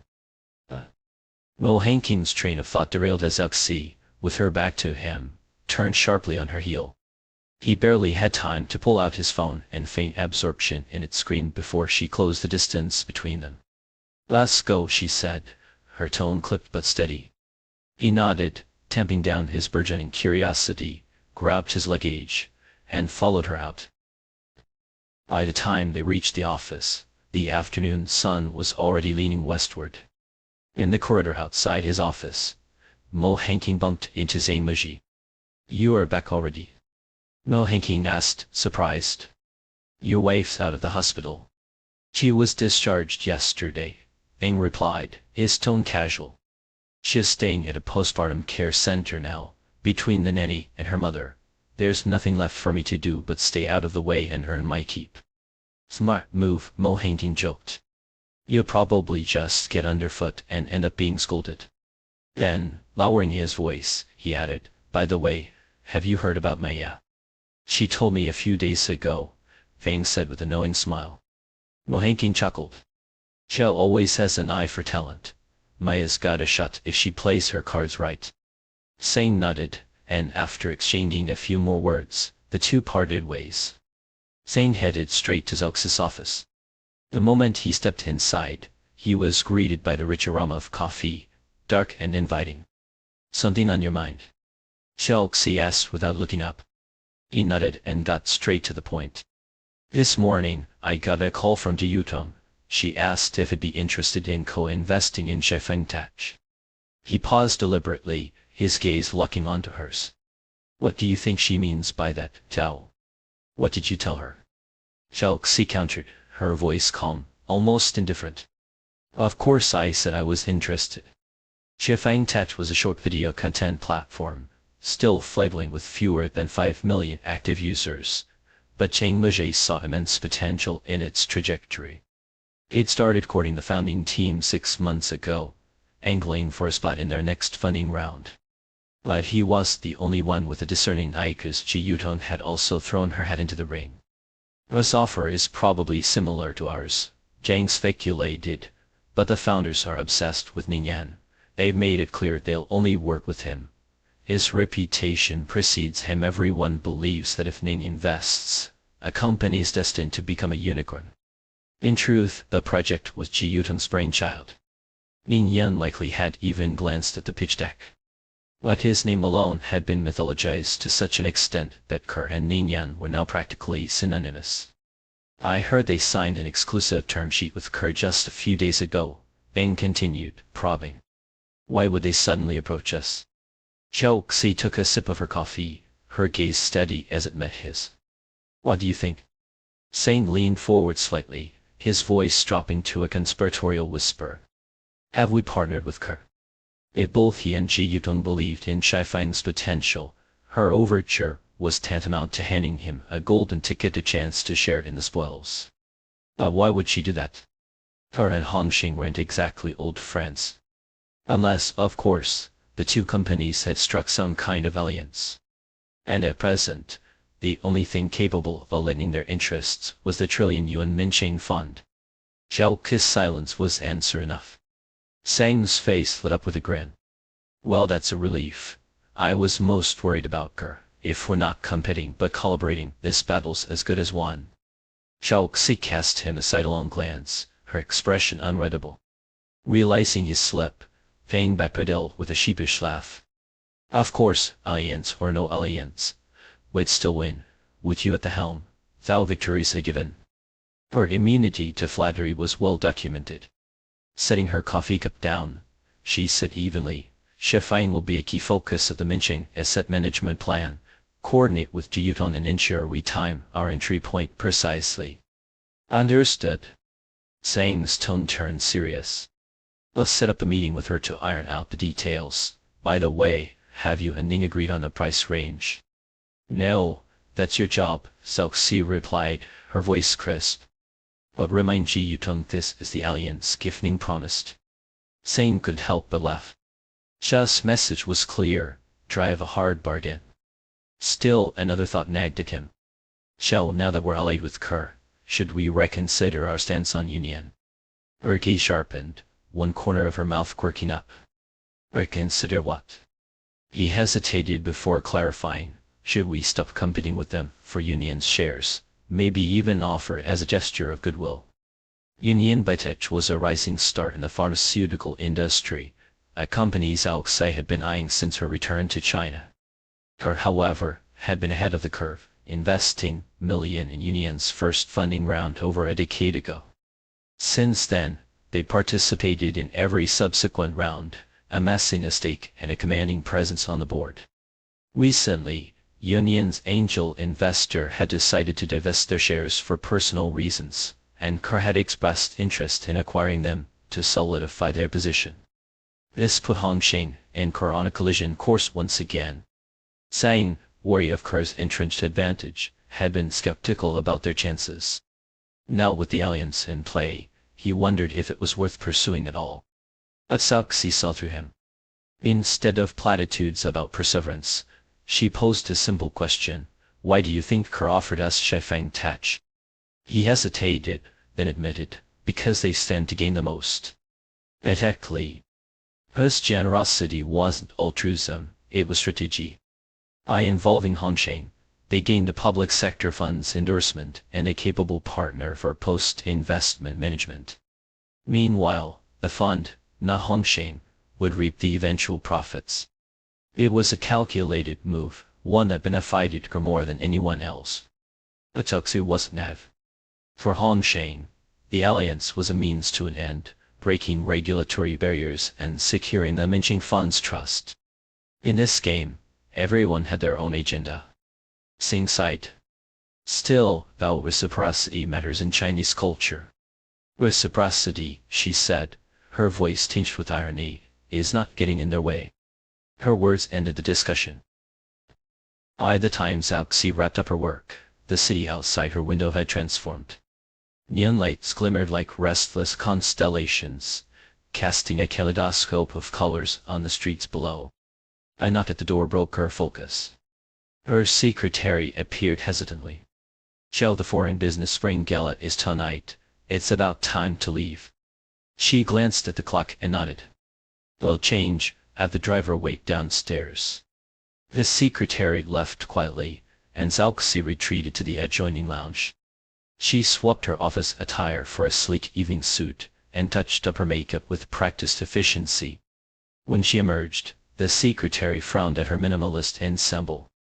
"Joe, the forecast says heavy snow tonight. You should bring a coat." "No need, it's all indoors," Zhao replied, already heading out. She regretted her decision the moment she arrived at the venue, an open-air rooftop garden, lavishly decorated but bitterly cold. She scanned the crowd, weighing her options. Should she endure the chill and leave early, or call for her coat? Her deliberation was interrupted by a pair of eyes locking onto hers. She froze, her gaze meeting his. The man approached, his steps unhurried but deliberate. When he reached her, he leaned in slightly, his voice low and warm. "Shall we call this fate?" The night wind was sharp, slicing through the evening with a chill that seemed to burrow straight into the bone. Zhao Xi stood on the terrace, her breath visible in the frosty air, her gaze fixed on the man before her. He was wrapped in a black overcoat layered over a three-piece suit, his composure as impeccable as his attire.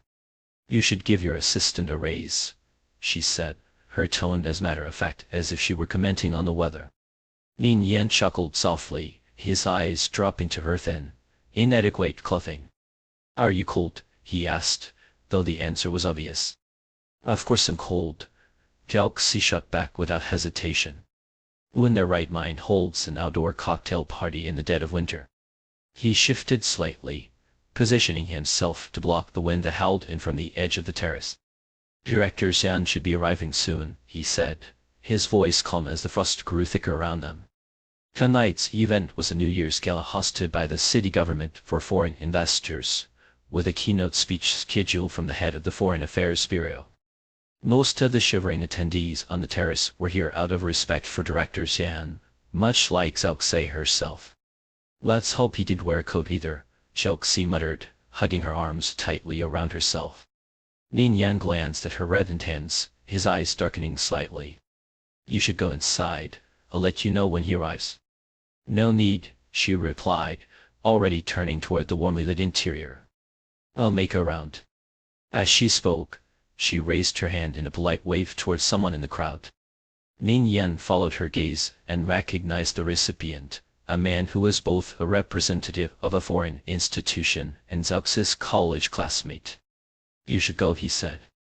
"I'll wait here." Zhao Xi nodded, a faint smile gracing her lips as she adjusted her grip on her clutch and stepped back into the crowd. "Sevilla." A booming voice called out to her from across the room, the exuberance in the tone unmistakable. "Darcy," Zhao Xi greeted with a smile, extending her hand. Darcy, tall and broad-shouldered, took her icy hand in his brow furrowing. "You're freezing," he said, not waiting for her reply before launching into his own complaint. What were they thinking, holding a terrace party in temperatures below freezing? It's madness. "Perhaps they wanted us to suffer for beauty," Zhao Xi quipped, her humor as dry as the winter air. Darcy rewarded her with a hearty laugh, then gestured toward the terrace. "That man you were speaking with earlier was that Lin Yan?" "Yes," she replied simply. What's he doing here? Darcy asked, his curiosity piqued. I thought this was strictly a foreign investor affair. I wouldn't know, Alexei deflected, steering the conversation elsewhere. How's the matter I mentioned to you coming along? Handled, Darcy assured her. I've arranged a meeting with several key players for Friday night. You'll come, won't you? The matter in question was the strategic maneuvers Alexei and Ningyan had devised to consolidate their interests in the ancient town project. With Karan Hongsheng's recent dominance, a direct approach risked drawing unwanted attention and suspicion. Both had opted for subtler methods, enlisting intermediaries to pave the way. Darcy, Alexei's old classmate, had agreed to serve as her frontman, while Ningyan had sought the assistance of Kai Obei to engage local private investment groups. But Darcy added, his tone turning cautious, if you want them to really commit, you'll need to sweeten the deal first. I've got it under control, Alexei assured him. She knew all too well that investors, especially those driven by profit, were never easy to sway. The wind outside picked up, and icy gusts that made Alexei sniffle involuntarily. Just as she was about to curse the event organizers for their lack of foresight, a waiter appeared beside her, a polite smile plastered across his face. "Excuse me, Miss Al," he asked. "That's me," she replied, her gaze flicking to the paper Becky held. "What is it?" "A guest asked me to deliver this to you," he said, offering the bag with both hands. Alexei glanced at the logo on the bag and immediately understood both the gift and its sender. "Thank you," she said, taking it from him. The inside was a thick cashmere shawl, its luxurious weight evident even before she unfolded it. The brand was known for its high-end accessories, conveniently displayed in a boutique on the hotel's second floor. Darcy leaned in for a closer look and let out a low whistle. "Who's the hero delivering warmth in the snow?" he teased. Alexei didn't answer, merely pulling the shawl around her shoulders. Darcy's eyes narrowed as he took in the ornate floral pattern, complete with gold and silver threads. "The design's a bit much," he ventured, his tone careful. "It's warm," Alexei said simply, dismissing his observation. Darcy chuckled awkwardly. Fair enough. Though it wasn't quite as effective as a coat, the shawl did its job, cutting through the chill that had seeped into her bones. Holding a cup of hot water, Alexei resumed her conversation with Darcy, discussing the finer points of their strategy. But as she spoke, a cold, feather-light sensation brushed her cheek. "Snow!" someone shouted, their voice carrying through the crowd. Heads turned upward as delicate white flakes began to drift down from the dark sky. The murmurs grew into a chorus of exclamations as more and more people noticed the snowfall. "This event's doomed now," Darcy said, watching as guests hurried inside to escape the worsening weather.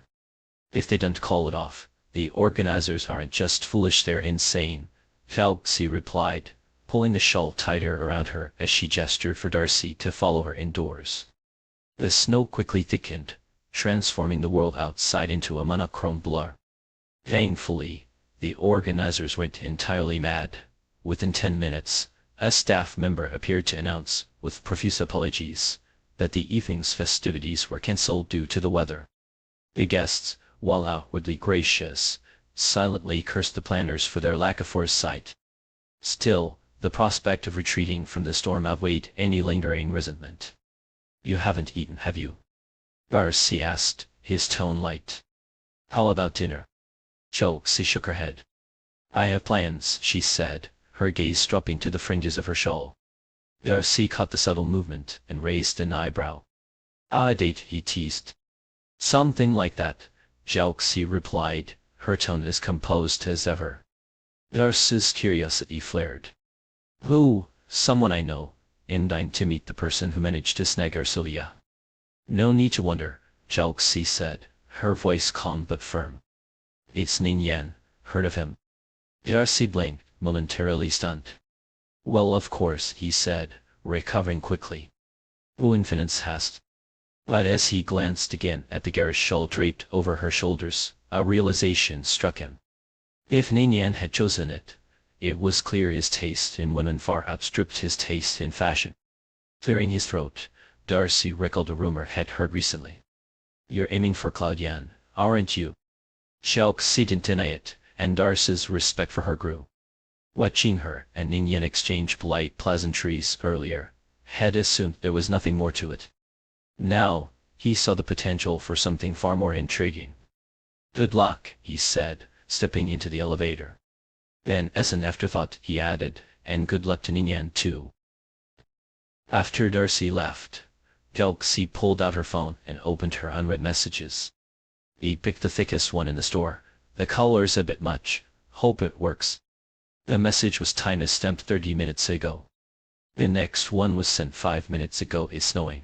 The event's cancelled. How are you getting home? And the final one, just 2 minutes old, I'm in the administrative corridor to your right. Sliding her phone back into her clutch, Xiaoxi turned and walked toward the corridor. As she rounded the corner, she spotted him immediately, standing by the window with his back to her, gazing out at the snow. The hotel's thick carpet muffled her footsteps, but he seemed to sense her presence. Almost as if on cue, he turned, his eyes meeting hers across the dimly lit hallway. He smiled faintly, tucking his phone into his pocket as he walked toward her. Finished your conversation? He asked. Xiaoxi nodded, her gaze steady. Were you waiting for me? I was wondering if I might run into you, Ningyan admitted, his tone light, but deliberate. Her eyes narrowed slightly, her expression inscrutable. Did your assistant forget to tell you where we are? He paused, the weight of her question hanging between them. Xiaoxi, he said finally, his voice calm but firm.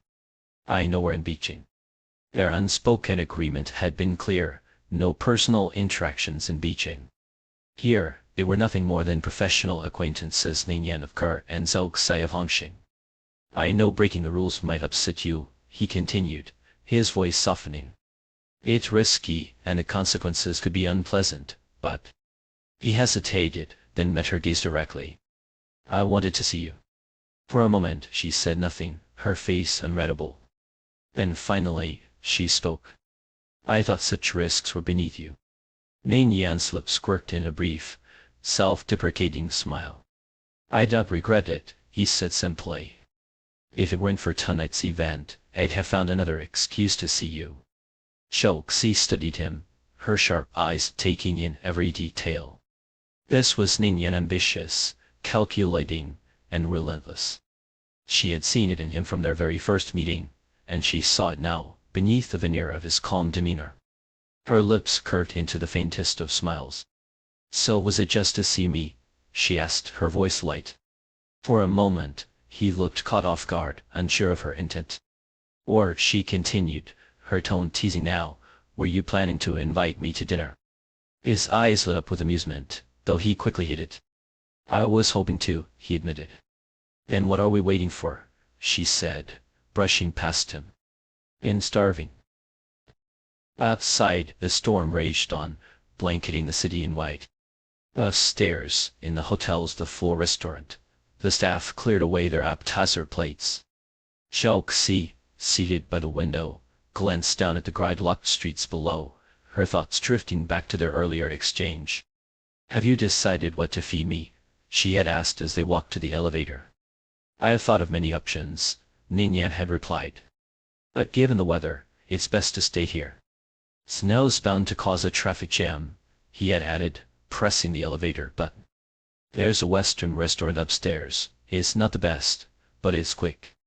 And quick it was.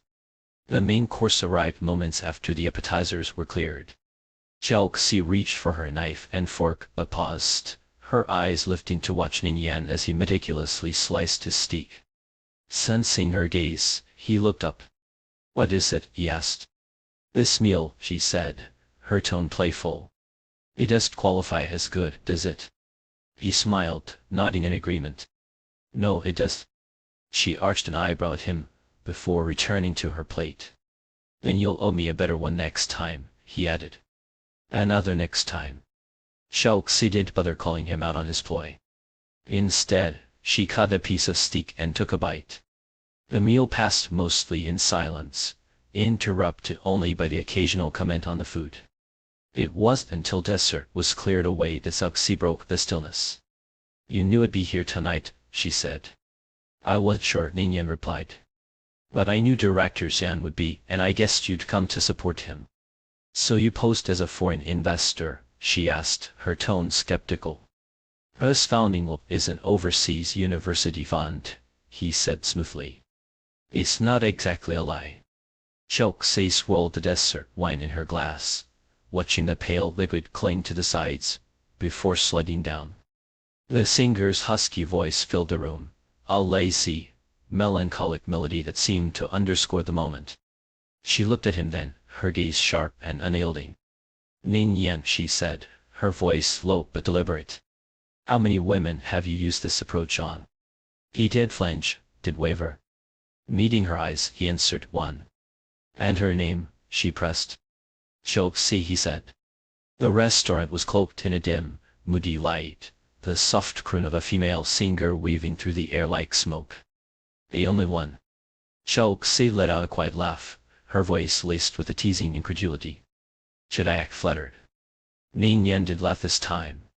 Instead, he kept his gaze steady on her, his words deliberate, each syllable falling with weight. And 35 this year.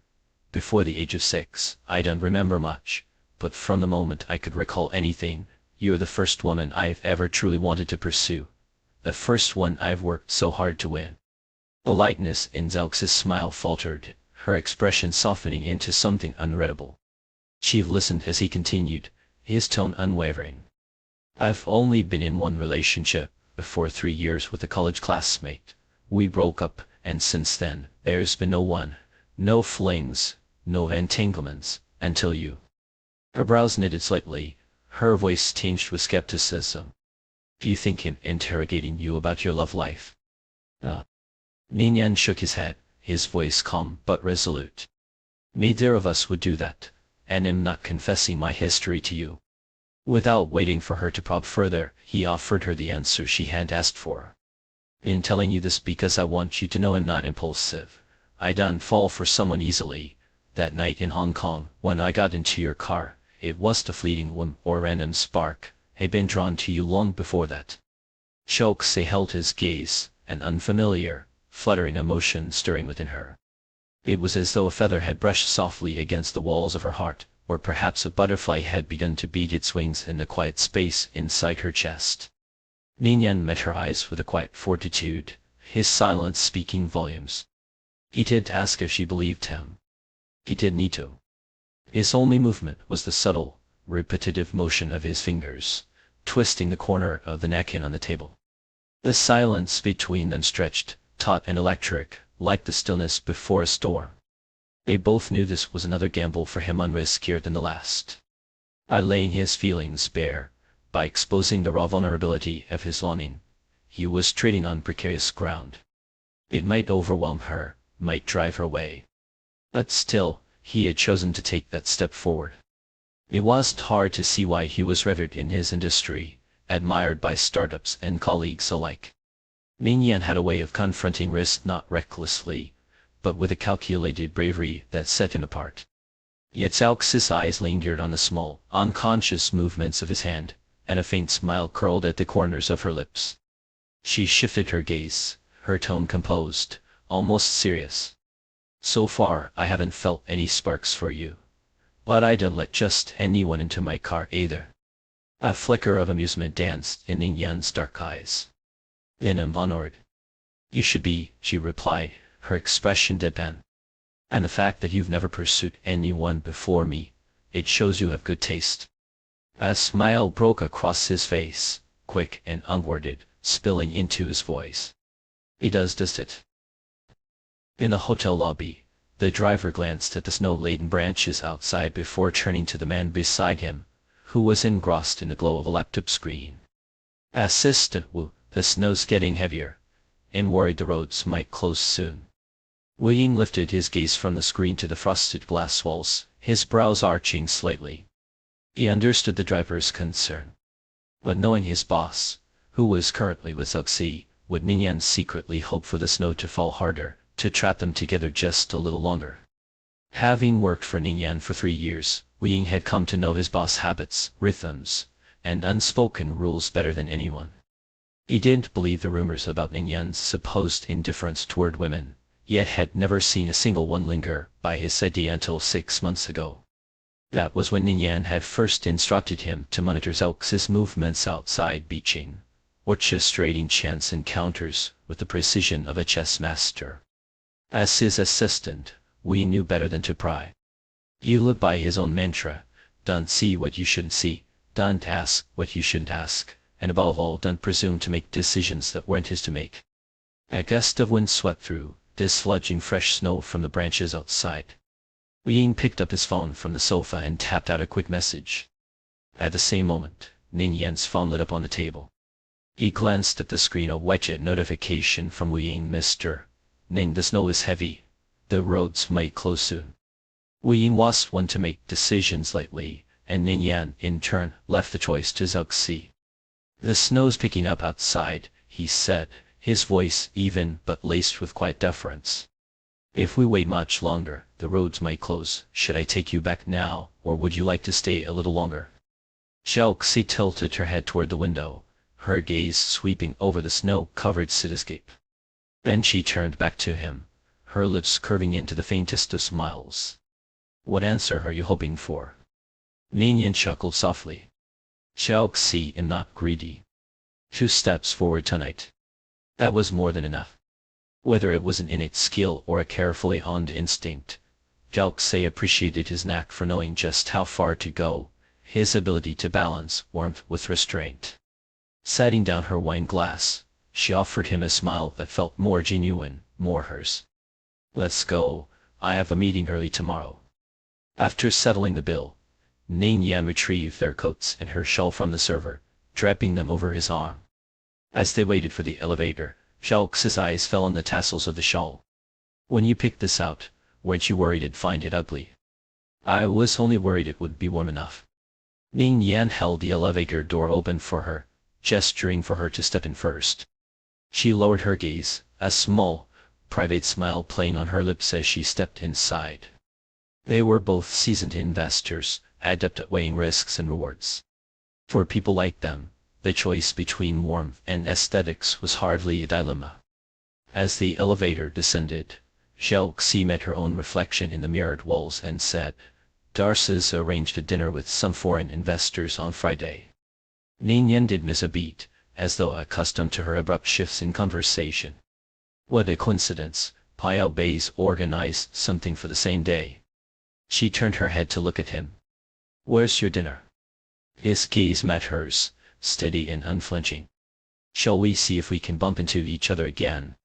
Do you just want to give your assistant a raise? She quipped, her tone dry but without outright rejecting the idea. The elevator doors slid open. As Zhao Xi stepped out, she felt the weight of his coat settle over her shoulders. It's cold outside, he said simply. The coat was long, nearly reaching his ankles when he wore it. Zhao Xi tucked her hands into its deep pockets, lifting the hem slightly as they walked side by side out of the hotel. The car was already waiting by the entrance.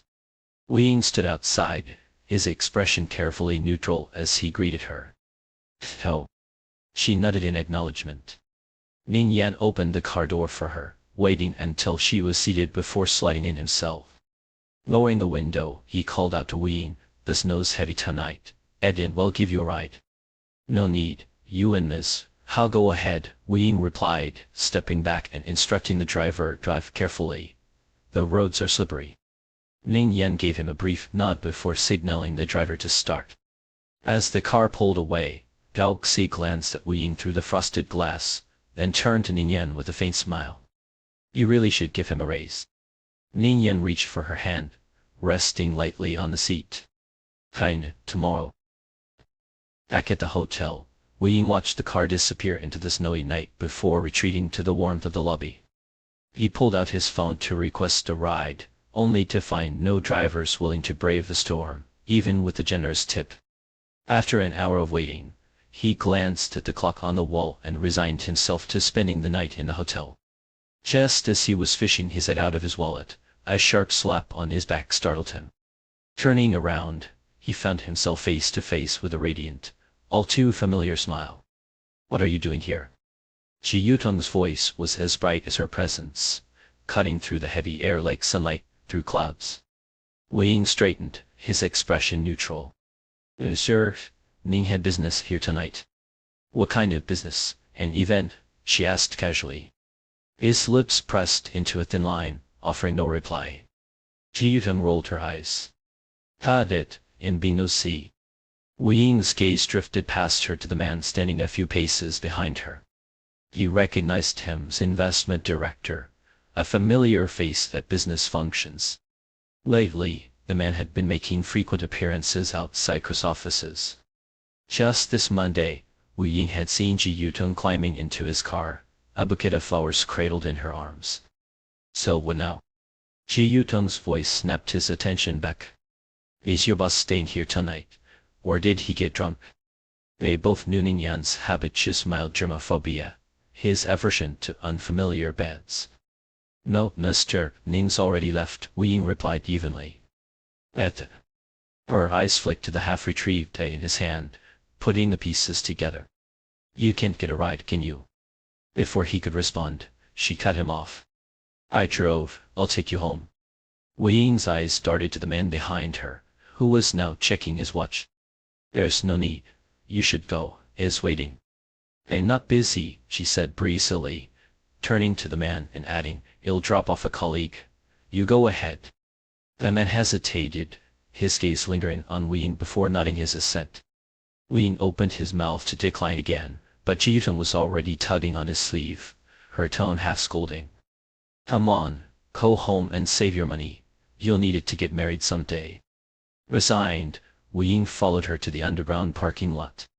This wasn't his first time in her car, and he was no longer faced by the chaos of its interior. He wordlessly gathered the scattered makeup products from the passenger seat, zipped them into a pouch, and set it aside. Ji Yutong glanced at him, amused but unsurprised, before starting the car. The vehicle emerged from the garage into the swirling snowstorm. How could your boss leave you stranded at the hotel in this weather? She asked, her hands steady on the wheel. He was escorting a guest home, Wei Ying replied. Her curiosity flared, but she caught herself, mid-question, waving it off. Never mind, I don't need to know. Just making conversation. Wei Ying turned to look out the window, the scent of her shampoo thick in the confined space. It was cloying, almost suffocating. He rolled down the window, letting in a rush of icy air.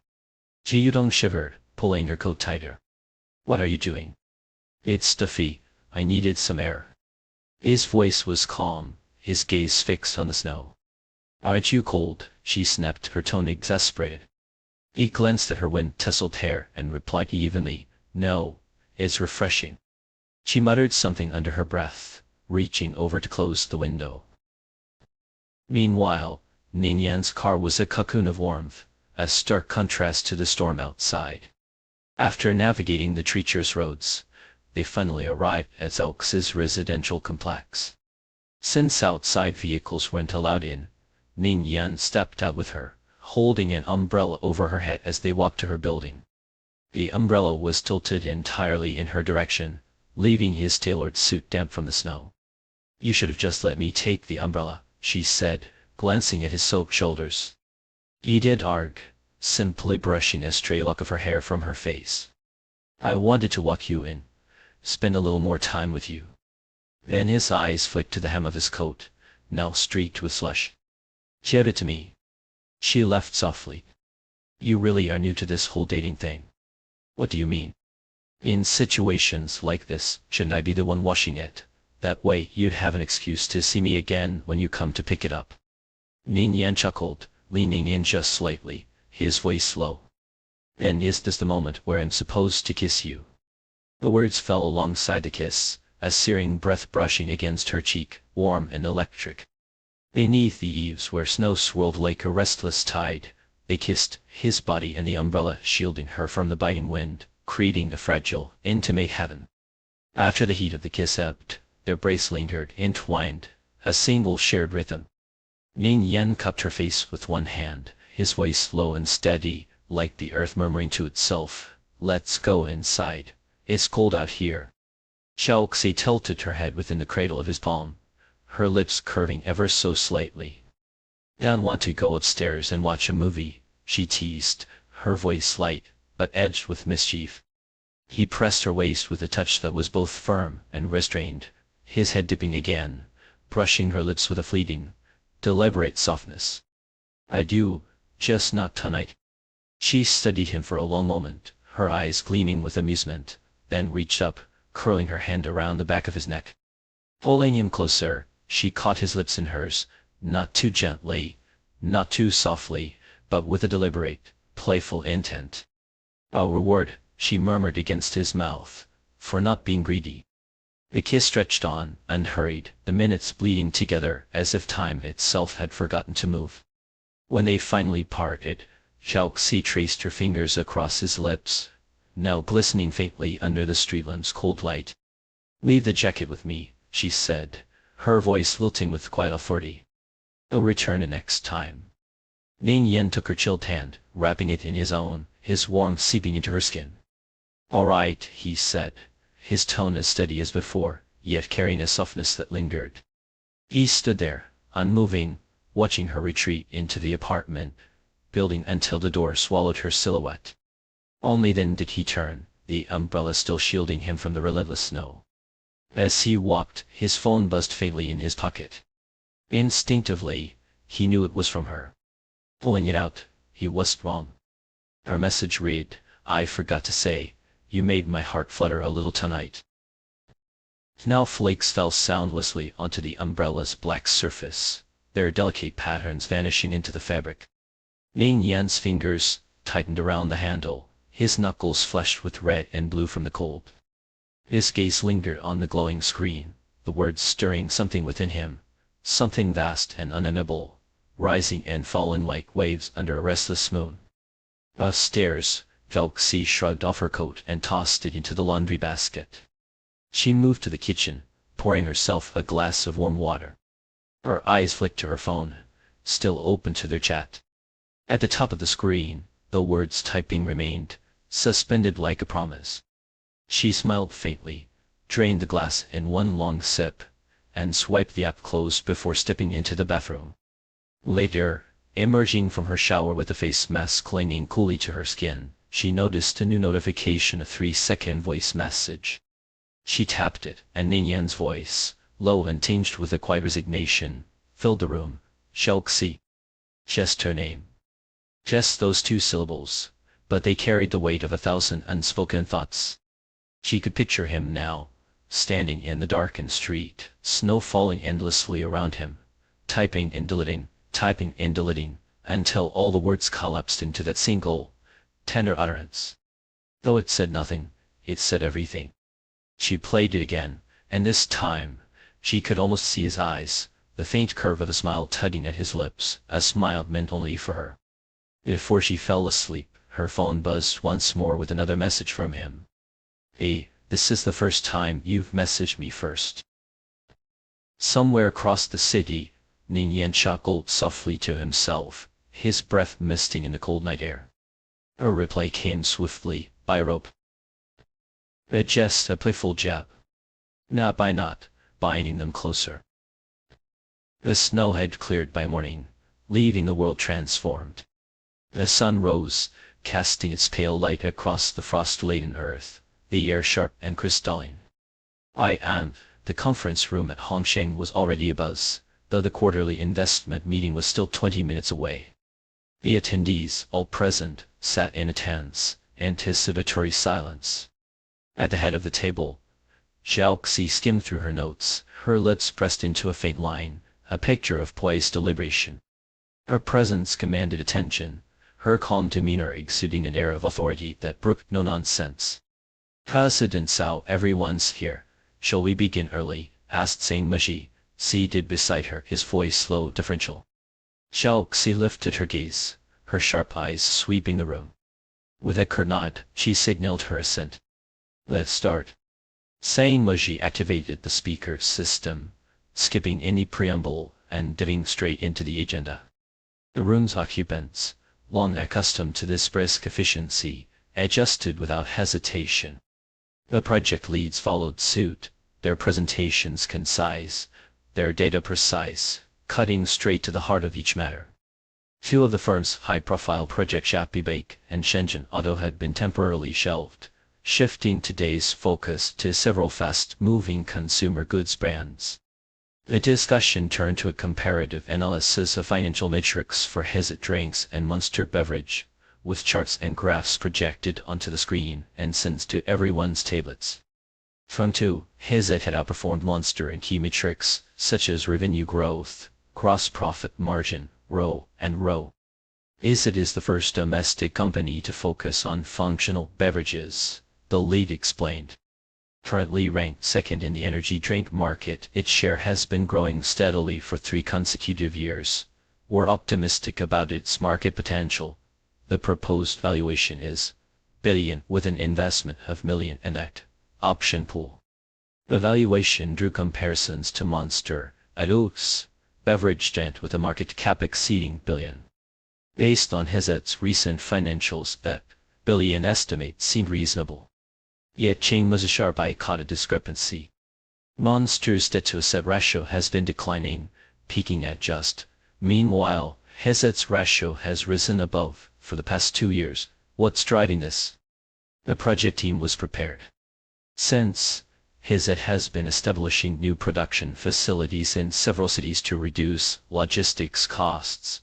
The debt primarily financed land purchases and equipment. What percentage of the land is industrial use? Does it align with production needs? Shane pressed further. His questions probed deeper, seeking to uncover whether funds had been diverted into real estate speculation. Others followed his lead, scrutinizing valuation metrics and financial structures. Yet the project team's meticulous due diligence held up under the barrage. When the force circled back to Zhao Xi, Shane turned to her. President Cao, do you have any questions? None, she replied, her tone neutral. The project's straightforward financials left little room for doubt. Trusting her team's expertise, she deferred to their judgment. Let's vote, Zhang announced. All in favor of the Hizet proposal. 7 hands rose, unanimous approval. Zhang recorded the result, then opened the next file. Next, Oriental Elegance. Projects came and went, their fates decided in swift succession. 7 out of 10 proposals passed, while others were deferred for further data or shelved indefinitely. The final presentation was for Changfeng Intelligent, a semiconductor startup recommended by Kaiki. Unlike Hizet, Changfeng was unprofitable, requiring valuation through a venture capital lens focused not on current earnings, but on future potential. Skepticism filled the room before the presentation even concluded. The semiconductor industry is a money pit, one remarked. Domestic firms can compete with established global players in production, or sales, in pessimistic about the entire sector. Others echoed his sentiment, citing China's decades-long struggle in semiconductors.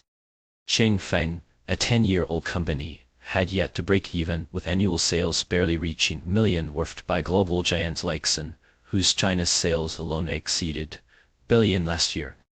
Our semiconductor industry is too far behind, another lamented. Look at Zhongguo Chip, billions invested over decades, and what do we have to show for it? The discussion spiraled, touching on technical barriers, funding inefficiencies, and systemic challenges. Zhang eventually wrapped the table to restore order. Back to the topic. Despite the skepticism, Zhang turned to Zhao Xi. President Cao, do you have any questions? For the first time, Zhao Xi raised her head. Her gaze swept the room, her expression unreadable. You're all out of questions. Silence fell. Then you'll ask, she said, tapping her Apple Pencil against a chart. From 2 domestic data companies were registered, 5 of them ranked among the top domestic players. Why? Because of the National Core Electronic Devices Initiative, Maya replied promptly. It incentivized the development, including ADA software. Companies like Changfeng emerged during this period. His eyes shifted to the first descending path. And why was that initiative necessary? They hesitated, his brows furrowing. The answer was obvious to everyone present, because the buy-over-build philosophy had stifled domestic innovation, and semiconductors were the beating heart of technological progress. They all knew the stakes. But as investors, pragmatism outweighed idealism. Their duty was to generate returns, not to gamble on industries fraught with risk. Tseng studied Zhao Xi, curious about her angle. To his surprise, she said, "I believe this project warrants further consideration."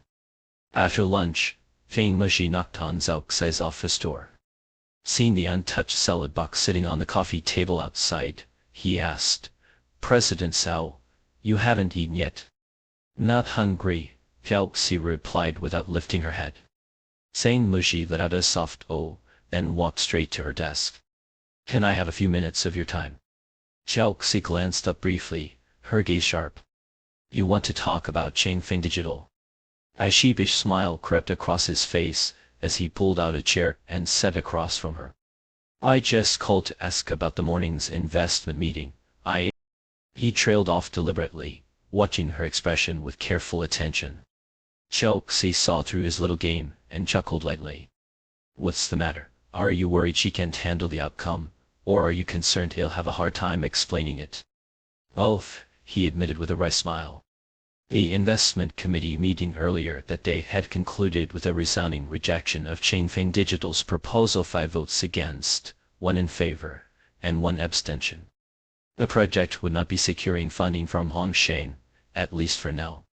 Zhao Xi's was the lone vote of approval, while Feng Muzhi had been among the 5 who opposed. Although Zhao Xi was the company's CEO, major investment decisions rested with the committee. As a member, Feng Muzhi saw his vote as a matter of principle, a demonstration of his duty to remain independent.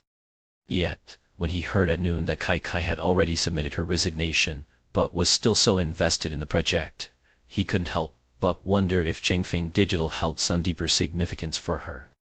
As if reading his thoughts, Zhao Xi set down her work and looked at him with faint amusement. "Do you think I support Changfeng because my friend recommended it?" No, he denied quickly, shaking his head. "You're not that kind of person." Her laughter was soft but genuine. "You seem to know me well." "Not well," he said, forcing a smile, "but I know that much." She leaned back in her chair, her posture relaxed. "Then tell me, why do you think I support this project?" Unlike her casual demeanor, Feng Muzhi straightened his spine, his expression serious. "You've always believed in the potential of the digital economy. Changfeng Digital fits into what you've described as the third wave." A year ago, newly returned to China, Zhao Xi had made waves at the Guangzhou summit with her bold assertion that the digital economy would become the next major engine of the global capital market. Though absent at the time due to an overseas assignment, Feng Muzhi had studied her presentation closely. In that talk, she had outlined her vision. The digital economy would impact the tech industry in 3 waves. The first wave would focus on information-intensive sectors, such as technology. The second would center on consumer and service industries, like digital finance and healthcare. The third, she predicted, would transform foundational industries like agriculture and oil extraction. Over the past year, her predictions had proven remarkably prescient. The first wave, artificial intelligence, cloud computing, had become the darling of venture capital, with billion-dollar funding rounds making headlines. Forward-thinking institutions were already staking claims in the second wave, backing innovative startups like micro-banking platforms and cloud-based healthcare providers. Hongshan's portfolio included companies from both waves. But today, Zhao Xi had set her sights on the third. Changfeng Digital specializes in edit tools, which at first glance seemed to belong to the first wave of information technology, but their core business, custom development, third-party software and hardware integration, and testing services, targets foundational industries. Their largest client, Minzong Pipeline, uses Changfeng's custom solutions for intelligent pipeline design. He paused briefly, then continued, and Minzong is the largest pipeline supplier to the National Refining Group. Under his meticulous analysis, the connection became clear. Changfeng Digital was just another semiconductor company. It was a potential disruptor, poised to bring digital innovation to foundational sectors like mining and agriculture. But you still voted against it, Velxi said. He coughed lightly. President Cao, you know why I opposed it. Of course she knew. The timing was wrong, the market wasn't ready. Given the current state of technology and foundational industries, Changfeng wouldn't survive long enough to grow. International giants, wielding technological monopolies and insurmountable capital advantages, would crush it before it could take root. For companies like Changfeng, growth was a death sentence. Development meant self-destruction. President Cao, I trust and deeply respect your vision, he said, his tone heavy with regret. But in this country, foundational science and industry development can only rely on government support. Private capital can't afford it, and our lives won't wait.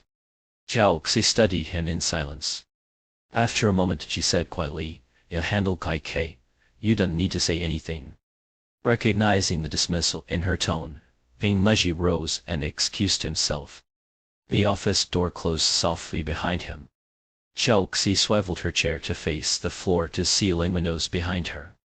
The afternoon sun bathed the skyline in a golden glow. Outside, skyscrapers loomed, their avant-garde designs piercing the clouds. This was the financial heart of Chinese Wall Street. Within these gleaming towers, the elite of global finance made decisions that could determine the fate of companies, even reshape the economic landscape. Every minute, choices were made, every second, capital flowed in billions along the street. And yet, none of them believed they could nurture and add a company into even a sapling. After a long while, Zhao Xi turned back to her desk, picked up her phone, and called Kai Kai. Changfeng did pass the review, but I'd like to meet their founding team. Kai sighed with a knowing smile. I figured as much. Hongxing's investment strategy leaned toward later-stage companies. Given Changfeng's size and current state, it wouldn't have made it past their own committee if not for the alumni fund's recommendation.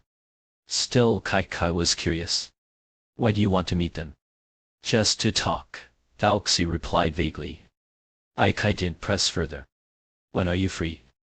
Next week, after I get back from City on Saturday. CK. Kai caught on quickly. Claudian. Zhao Xi murmured in affirmative. A light left came through the line.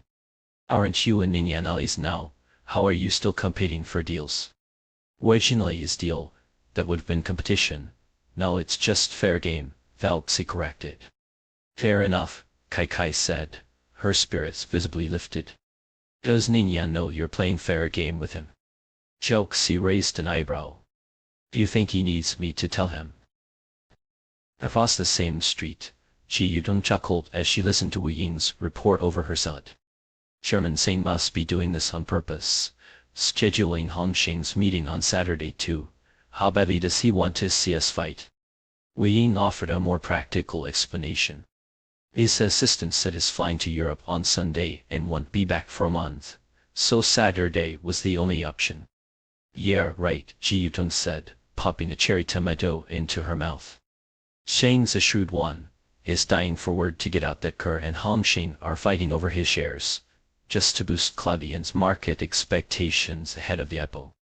Julian's father-in-law sure is pulling out all the stops for him, she added with a sigh. He is really going all in. Indeed, the shares being sold belong to Claudian's angel investor, its founder's father-in-law. Uninterested in family drama, Wien pressed on. The assistant asked if I'd prefer to meet Chairman Zhang before or after Hongxing. She even laughed. What a crafty move, setting out the stage for a fight, then tossing us a bone to decide whether to strike first or wait. Boss, we should go first, she said, flashing a playful smile at Ningyan, who was quietly eating. President Cao did hold back with us, so we shouldn't either. We knew what she meant. Zhao Xi had accepted the alliance gift from Changfeng Technology without hesitation, even letting Zhang Meji haggle down the price, all while continuing her negotiations with Chairman Zhang over Claudian. But neither Ji Yutong nor Ningyan took it personally. I would back down either, Ji Yutong had said at the time, unfazed. Business is business. Ning and Zhao teaming up is for the Minqing fund. Everything else stays separate. After a moment of thought, Ningyan looked up and said to Wu Ying, "Tell Chairman Zhang we'll visit him Saturday morning." Just before the afternoon resumed, Zhao Xi managed to eat a third of her lunch. It was a habit she had picked up abroad, keeping a slight edge of hunger at midday to prevent the post-lunch lethargy that came with blood rushing to the stomach. The moment work resumed, her phone buzzed incessantly. First, Jing Muzhe informed her that Chairman Zhang had scheduled their meeting for Saturday afternoon. Then Darcy confirmed the location for Friday's gathering. Finally, her apartment manager texted, "Miss Sao, I found a bank card in the pocket of the black coat you left in the laundry basket. I've placed it on your desk. Please remember to collect it when you return." The coat was Ningyan's, so the card must have been his as well. She replied with a simple "got it" and dove back into work, not looking up until night had fallen and the city lights began to twinkle. Her secretary knocked on the door. "President Sao, shall I order dinner for you?" "Sure," Zhao Xi replied without pausing. The secretary nodded and returned to her desk, pulling out the contact list. Just as she was about to call one of Zhao Xi's usual restaurants, the office line rang. "President Sao." "No need to order," Zhao Xi said. "We'll eat out tonight." The secretary hesitated. "Shall I arrange a car for you?" "No," Zhao Xi interrupted. "I won't need one, let the driver go home." The elevator doors, as if reluctant to part, began to draw together with measured slowness, only to spring apart at the last moment, like magnets repelling each other with a sharp clang. By the control panel, Yu Yuan held the open button with unhurried patience, her gaze steady, her posture composed. Only when the figure stepped inside did she release her hold, bowing her head slightly in deference. "Good evening, miss. How?" she said. Zhao Xi, her phone nestled loosely in her hand, nodded once, barely a movement, more acknowledgement than greeting, her expression a mask of indifference. The faint glow of the screen illuminated her sharp features, as though the device were more alive than she was. "Are you heading to the first floor?" Yu Yuan asked, her voice light, but firm as though rehearsed. A curt nod from Zhao Xi. Her fingers danced across the screen, typing out a message with the precision of a pianist striking a dissonant chord. "Haven't eaten. Not hungry." Yu Yuan, ever observant, caught the faintest flicker of movement in the mirrored walls of the elevator. Zhao Xi's fingers paused, her attention momentarily diverted. It was the opening Yu had been waiting for, the moment she had calculated down to the second. With a quiet inhale, she began, her words flowing as if they had been waiting in the wings for their cue. "How I believe there's still potential in the Changfeng CU project," she said, her tone measured, deliberate. Her eyes sought Zhao Xi's reflection in the polished steel, gauging her reaction. But Zhao gaze, cool and detached, shifted from her phone to Yu's face, betraying nothing. Yu pressed on, her spine straightening as though bracing against an invisible wind. From a fundamental perspective, Changfeng may lack immediate investment appeal, but the two research initiatives they're spearheading hold immense value. If successful, they could not only dismantle the global monopoly that Japan's Corporation has held on these technologies, but also significantly reduce production costs. Still no response. The silence in the elevator was a vacuum, pulling at the edges of Yu's resolve. She quickened her pace, her words spilling out like a torrent. "I've done my research. Incorporation earns over $200 million annually from these intellectual properties, and China Market is the largest buyer. Just the top 4 tech companies here collectively pay nearly $100 million in patent fees every year." She paused, letting the weight of the numbers hang in the air. If Changfeng can bring these technologies to fruition, profitability is inevitable. Zhao Xi's expression remained inscrutable, a porcelain mask that gave nothing away. Yu Yuan felt the faintest tremor of doubt, but pushed it aside. Changfeng's research team is highly capable, and their partnership with the university gives them an edge, I have full confidence in their potential, she concluded, her voice firm, her gaze unwavering. I believe this project has a future worth betting on. In the mirrored walls, Phelps's eyes met hers. There was something in them now flicker, a glimmer of light catching on a blade's edge. Confidence. Determination. And beneath it all, an ambition that burned like a hidden ember. You presented all of this in your report this morning, Zhao Xi said at last, her voice smooth, almost languid. Yes, you admitted without hesitation. The morning's investment meeting had been her battlefield, every argument a weapon, every statistic a shield. Yet the committee had been unmoved, their verdict final. Changfeng was not worth the risk. But Yu Yuan had seen something they had, and she wasn't ready to let go. Not yet. I thought perhaps I could convey it more effectively in person, she added, her tone carefully measured, neither defensive nor apologetic. Chelx's gaze lingered on her for a moment longer, sharp as a scalpel. Then, with the faint curve of her lips less a smile, more a shadow of amusement, she said, "You're very optimistic about the digital economy." "I am," you replied. "But I believe the digital economy isn't just about quick returns or the Internet Plus model. It's also about foundational science and the advancement of Chinese innovation. That, I think, is where the real opportunity lies." For the first time, Zhao Xi's composure seemed to shift, a subtle crack in the veneer. Her head tilted slightly, her eyes narrowing in thought. "Have you found the answer to the shared byte dilemma yet?" she asked abruptly. Yu blinked, momentarily thrown. "Not yet." "Then do you have the time and energy to take on more work?" Zhao's tone was light, almost teasing, but there was an edge to it, a challenge. "I do," Yu said quickly, her voice firm. "I have the time, and I have the energy." Zhao Xi's lips quirked into something resembling a smile. "If that's the case, join me later to meet Changfeng's founding team." Yu's heart leapt, but she kept her expression composed. "Thank you, Miss Hao," she said, her voice steady, though a spark of exhilaration lit her eyes. Zhao Xi gave a small nod, her attention already drifting back to her phone. The elevator continued its descent in silence, but Yu's mind was a riot of color, a garden blooming in spring. She had not only secured the chance to pursue Changfeng further, but also the opportunity to learn directly from Zhao Xi, a privilege as rare as it was invaluable. When the elevator reached the lobby, Yu stepped aside, allowing Zhao to exit first. She followed a few steps behind, her movements deliberate, her thoughts racing. Outside, a sleek black Mercedes awaited, its driver standing at attention. He moved swiftly to open the rear door for Zhao, his efficiency practiced, his demeanor professional. Yu lingered on the curb, watching as the car pulled away. Something about the driver struck her as unfamiliar, and it wasn't until the vehicle disappeared into the night that the realization struck her. This wasn't Zhao Xi's usual car. Inside the Mercedes, Zhao leaned back against the plush seat, her phone once again in hand. The driver glanced at her in the rearview mirror. "Is the air conditioning comfortable, Miss Hao?" "It's fine," she replied absently. Then, almost as an afterthought, "Did Mr. Ning change cars?" The driver hesitated. "No, ma'am," he said simply, offering no further explanation. Zhao's lips curved faintly, a private smile that did reach her eyes.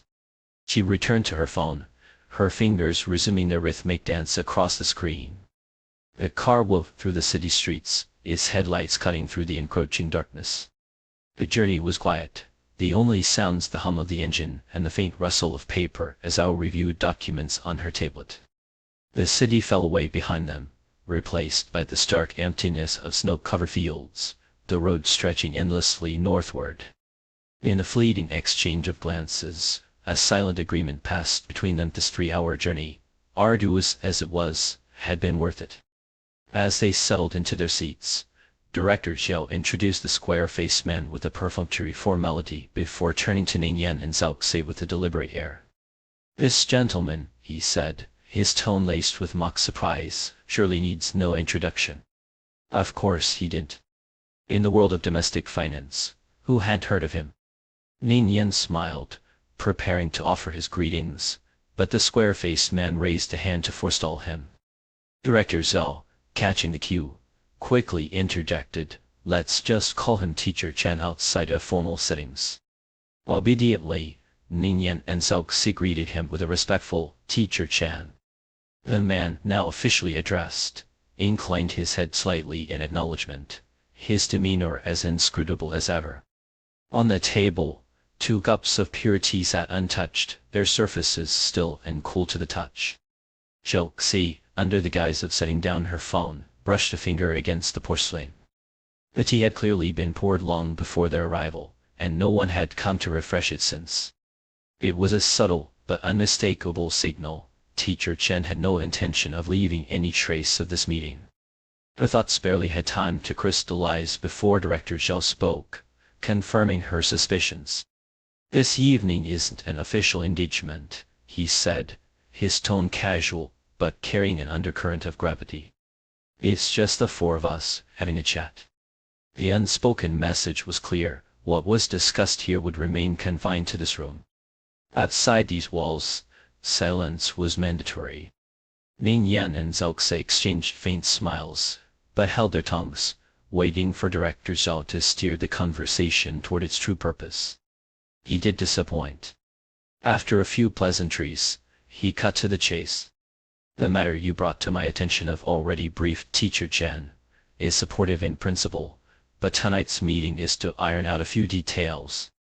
After a brief pause, Director Zhao's gaze shifted to the square-faced man, who gave a nearly imperceptible nod. Only then did Zhao's expression grow more solemn, as he turned back to Ning Yan and Zhao Xi.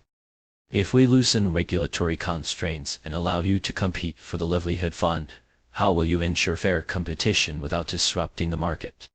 It was a question steeped in the pervasive wolf-at-the-door mentality of the domestic financial sector.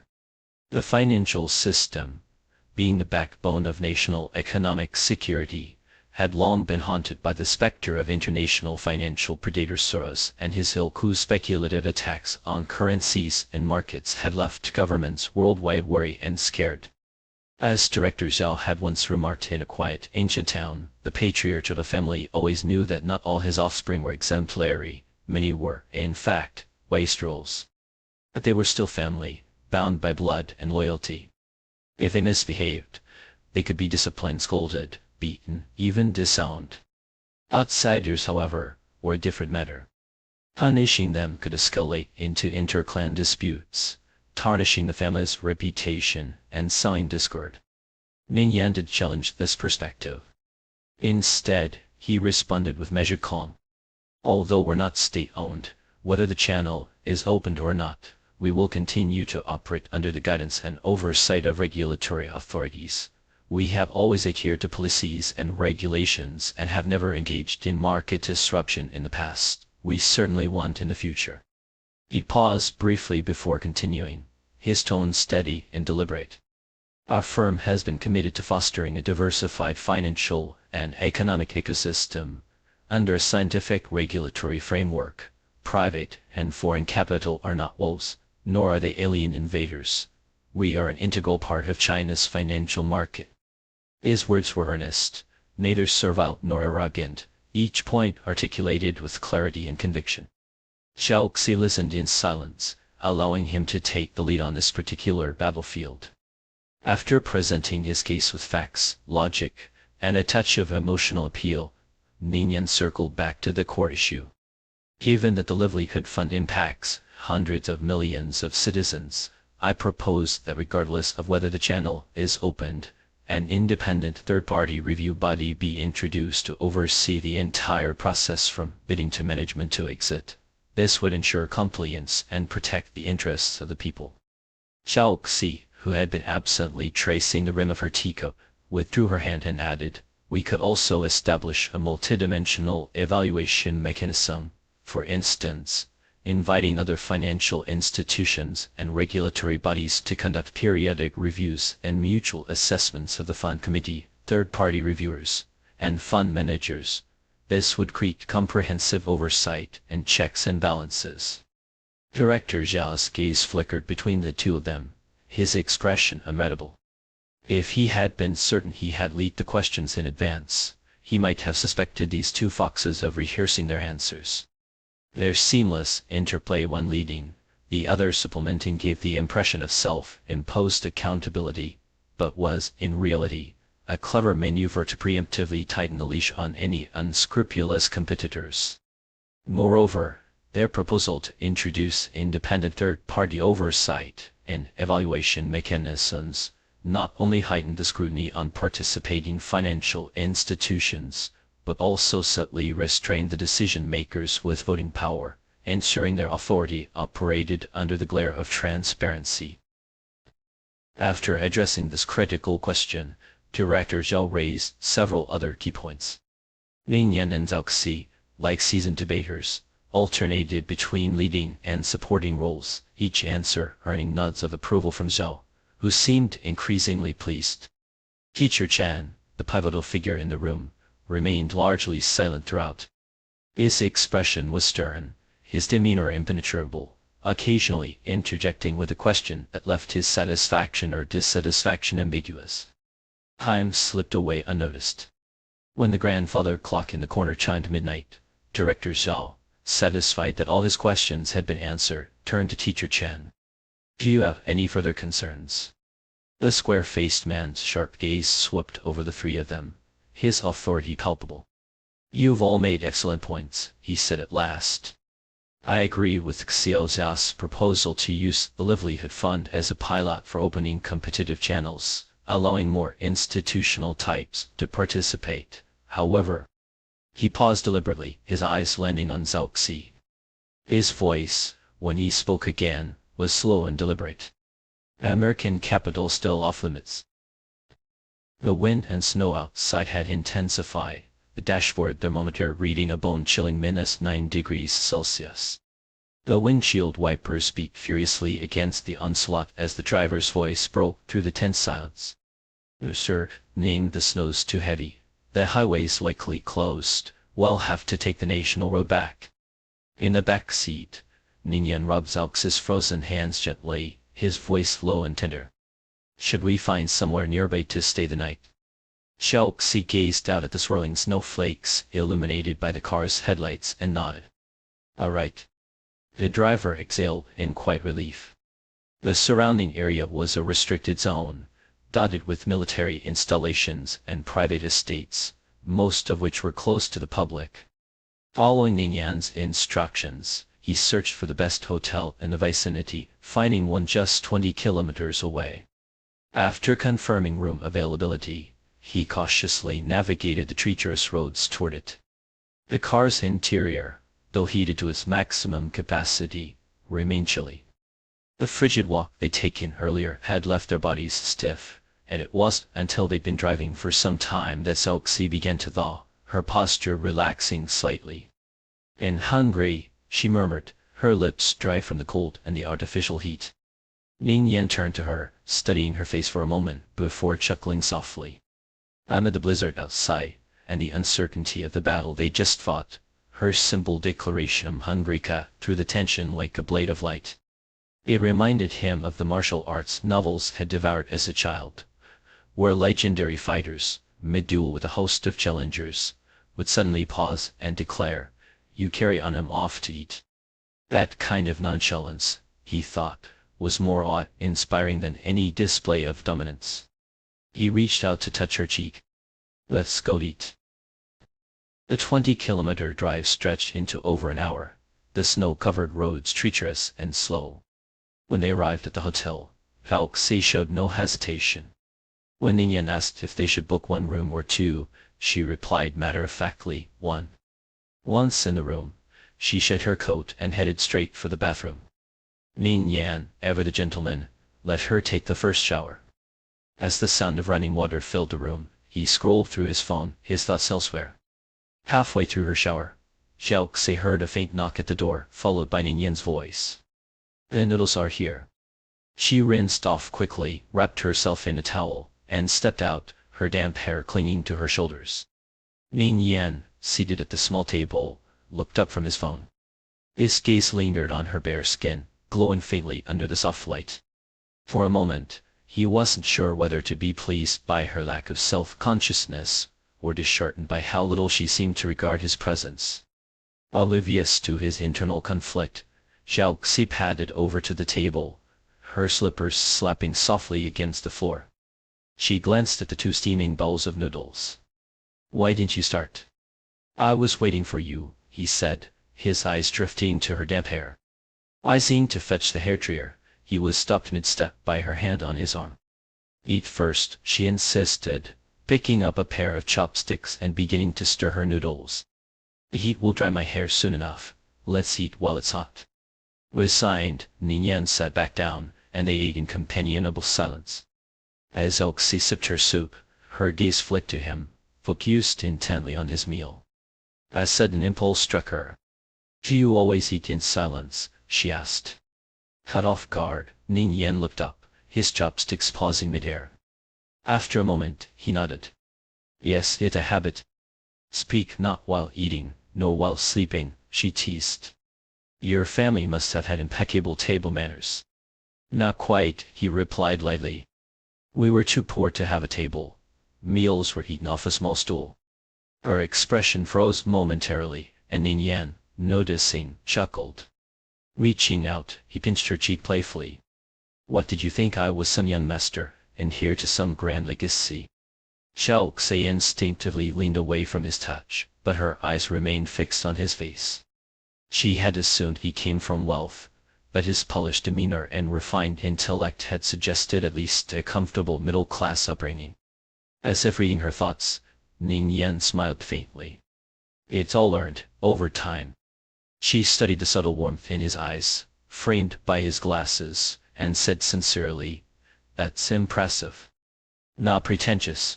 he asked, his tone teasing. Xiao Xi laughed softly. "Who is pretending? At least you do it naturally, without leaving a trace."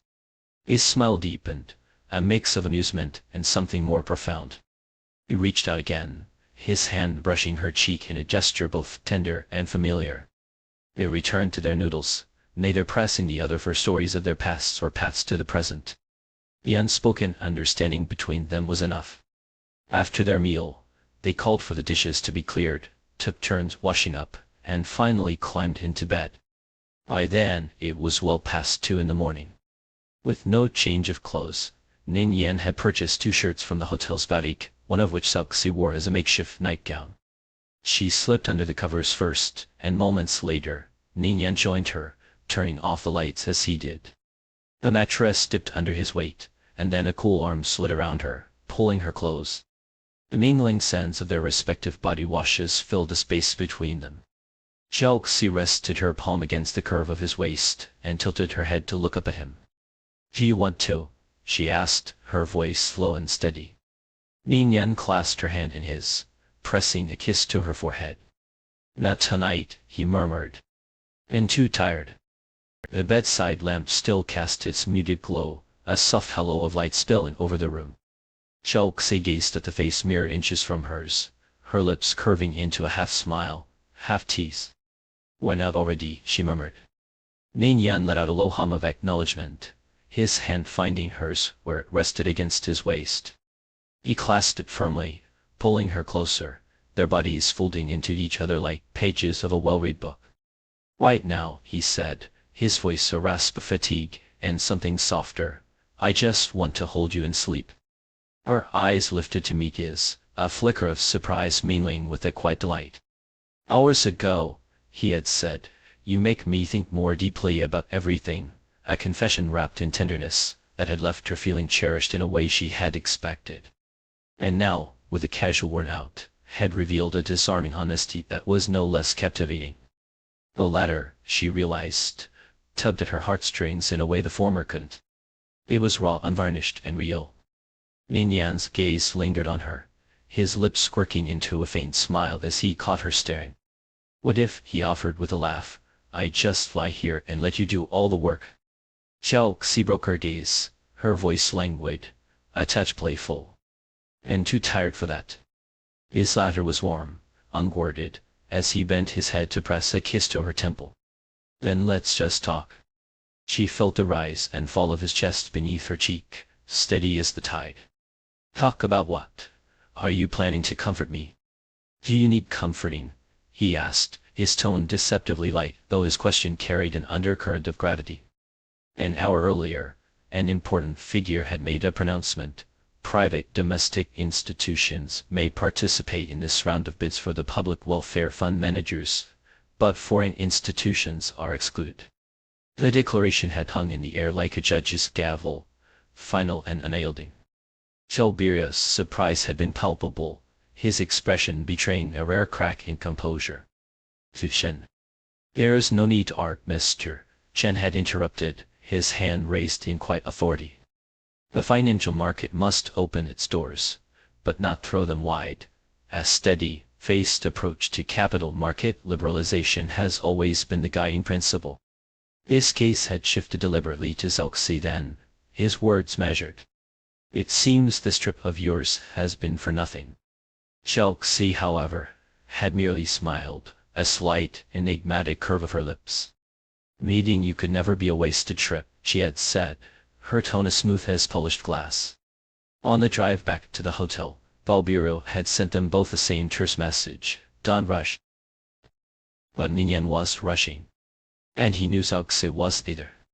If anything, her calm had unsettled Balbiro, who had only ever seen the sharp-tongued, unyielding Zhao, the one who had once argued with fervent conviction that foreign capital was no less worthy than its domestic counterpart.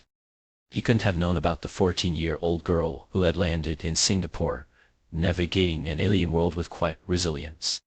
Or the 22-year-old who had carved out a space for herself on Wall Street, a realm dominated by white men, clawing her way to the summit with grit and grace. Ningyan, however, knew. He understood the weight of every step she had taken, the battles fought in silence, the victories claimed without fanfare. It was why he did worry. Zhao had faced rejection, exclusion, and doubt before. She had never let them define her. Feigning ignorance of his unspoken admiration, Zhao propped her head on her arm, her voice teasing yet probing. What would you do if someone insisted on excluding foreign capital? Sing together in solidarity or strategize and sacrifice? Ningyan studied her in silence, his expression unreadable. When he finally spoke, his words were deliberate, unflinching. Zhao, we're comrades. Her breath caught. Comrades? Allies could fracture, teams could dissolve, but on a battlefield, a soldier never abandoned their comrade, even if they were wounded. The warmth of his breath brushed her nose, steady and reassuring. She did look away. War is cruel, she said quietly. Many wounded soldiers choose to sacrifice themselves to spare their comrades. But not us, Ningyan replied, his voice firm. We'll fight to keep from becoming casualties, and even if one of us falters, we're strong enough to ensure the other won't have to choose between dying together or surviving alone. Zhao. He reached out, his palm cradling her cheek with a tenderness that belied his words. Last night, I told you that you're the first woman who's ever made my heart race, but I forgot to add you're also the first person I'd fearlessly go to battle with. She thought of what she had once told Zhang Muzi that the best alliances were built on not dragging each other down. And now, Ningyan had shown her the other side of the coin. The best comrades were those who made you believe, without a shadow of doubt, that together, you could conquer anything. The ripple of emotion that started in her chest spread outward, a quiet tidal wave of feeling. She looked at him, her voice soft teasing. Did you buy the rope? Before he could answer, she leaned in, her lips brushing his in a kiss that was equal parts challenge and surrender. I think I've fallen for you a little more. The alarm shattered the quiet, as relentless as ever. Both of them opened their eyes, the weight of only a few hours' sleep pressing down on them like a heavy quilt. The room was still cloaked in darkness, the faintest hint of dawn barely perceptible through the curtains. Ningyan didn't turn on the light, his gaze finding hers in the shadows. Want to sleep a little longer? No, Zhao murmured, her throat dry. I have to meet Enlil today, need to head back. He nodded, rolling over to switch on the lamp. She sat up slowly, propping her pillow against the headboard as she blinked herself awake for another 30 seconds. Then, without hesitation, she threw off the covers and swung her legs out of bed. Her oversized shirt, rumpled from sleep, Han Askew, slipping off one shoulder to reveal the delicate curve of her collarbone. Below it, her legs stretched long and pale, a striking contrast to the darkened room. Sitting on the bed, Ning Yan felt his body respond instinctively to the sight. "Do you need the bathroom?" she asked, bending slightly to search for her slippers. "No," he said, his voice low. "What time's your meeting?" "Over lunch." He glanced at the clock on the nightstand. Finally slipping on her slippers, Chelsea was about to head to the bathroom when she felt his hand on her waist, firm and insistent. In the next moment, his body pressed against her back, his breath warm against the sensitive skin of her neck. "Leaving at 7:30 should be enough time," he murmured, his words carrying a double meaning. She turned her head slightly, her eyes gleaming with mischief. He lay up to it now. Ignoring her taunt, he kissed the hollow of her collarbone. "Do you want me to?" Without hesitation, Chelsea turned, her hands pressing against his shoulders as she knelt on the bed, her lips finding his jaw in a playful bite. "I can do the work if you prefer."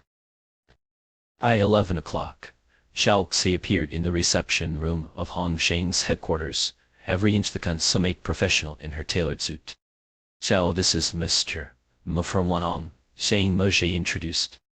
Chelsea extended her hand, her smile poised. "Sirs, Mo, a pleasure." "Likewise, Mr. Mo replied, shaking her hand with a practiced air. "I've heard so much about Yuan Sheng Chelsea, both beautiful and capable. Now that we've met, I see the rumors done to you justice." She smiled without comment, withdrawing her hand and gesturing for him to sit. After taking a sip of her coffee, she cut straight to the point. "Sir Mo, I know you've spoken with many institutions, and they've approached you as well, but either they couldn't meet your terms, or you didn't want what they offered." "Correct as ever, Mr. Mo said, a touch of flattery in his tone. Chelsea's lips curved faintly. "What you want, I can give." Sir Mo raised an eyebrow and intrigued. "Confident, aren't we? Many Gips wouldn't dare take on this challenge, not even her." She did flinch. "I can promise you the profit margin you're asking for, but I have conditions." His interest sharpened. "What conditions?" She met his calculating gaze head on. "I'll need to borrow your company." At 12:30, they were seated in a private dining room at the hotel near Financial Street. "It's just the cake is the hotel's signature dessert," Vang Mozhe said, gesturing to the table. "You should try it, Mr. Mo." "I've had it before, quite unique," Mr. Mo said, smiling as he placed the piece on Chelsea's plate. "Young women love this sort of thing." Chelsea murmured her thanks, her gaze flicking to the delicate porcelain plate. The cake, more refined than its boxed counterpart, failed to stir her appetite. Noticing her hesitation, Mr. Mo chuckled. "Ah, I forgot most young women don't eat sweets." With that, he added a steamed shrimp to her plate. "Here, shrimp won't make you gain weight, perfect for someone watching their figure." He wasn't much older than 50, yet his tone was patronizing, laced with an almost cloying familiarity. His repeated references to her as a young woman, and his enthusiastic attempts to serve her food made Zhang Muzhe's brow tighten ever so slightly. And then, as if on cue, Mr. Mo leaned back, his voice feigning casual curiosity. "In curious someone as stunning as you, Al, do you have a boyfriend?" Zhang Muzhe nearly choked on his tea, suppressing the urge to roll his eyes. He was ready to step in, to deflect the conversation, and put an end to Mr. Mo's thinly veiled intentions, when Chelsea spoke first. Her answer, however, nearly made him burst out laughing. "Not yet," she said, her tone disarmingly sincere.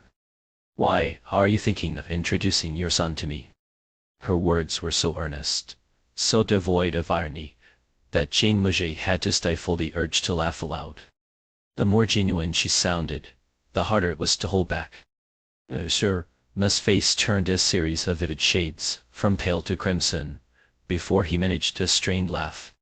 "Why, son's still in university, too young, too young." "That's fine," Chelsea replied, half serious, half amused. "I like them young. Youth is wonderful in every way." Her remark left Mr. Mo floundering, his composure slipping as he downed several gulps of tea. For the remainder of the meal, his enthusiasm waned noticeably. No more unsolicited servings of food, no more young woman this or that. Instead, he addressed her with a polite, distant so. After lunch, as they escorted Mr. Mo to the hotel entrance, Jang Muji couldn't hold back his laughter any longer. It spilled out in the car, filling the space with a lightness that had been absent earlier. Chelxi, scrolling through her phone, glanced at him with mild disinterest. The relaxed atmosphere seemed to loosen his tongue. I bet Mr. Mo regrets signing the deal before lunch. If he'd eaten with us first, he might have thought twice about letting you handle his money. Chelxi did look up. You think he's just a lecherous old man? Isn't he? Sang Muji quipped. He knows exactly what matters, she said, her tone even. Many a woman is clear on which to choose. And he was. Although wise, he wouldn't have gone from institution to institution, weighing his options with the precision of a jeweler examining diamonds. People like him were always greedy, always wanting more.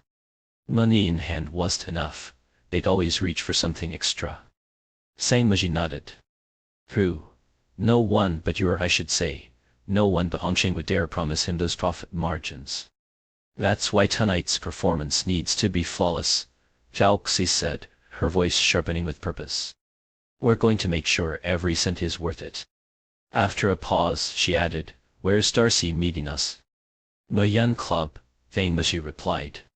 Muyan Club, she repeated, a faint smile playing on her lips. Her mind drifted to the foreign business networking event where she and Ningyan had crossed paths.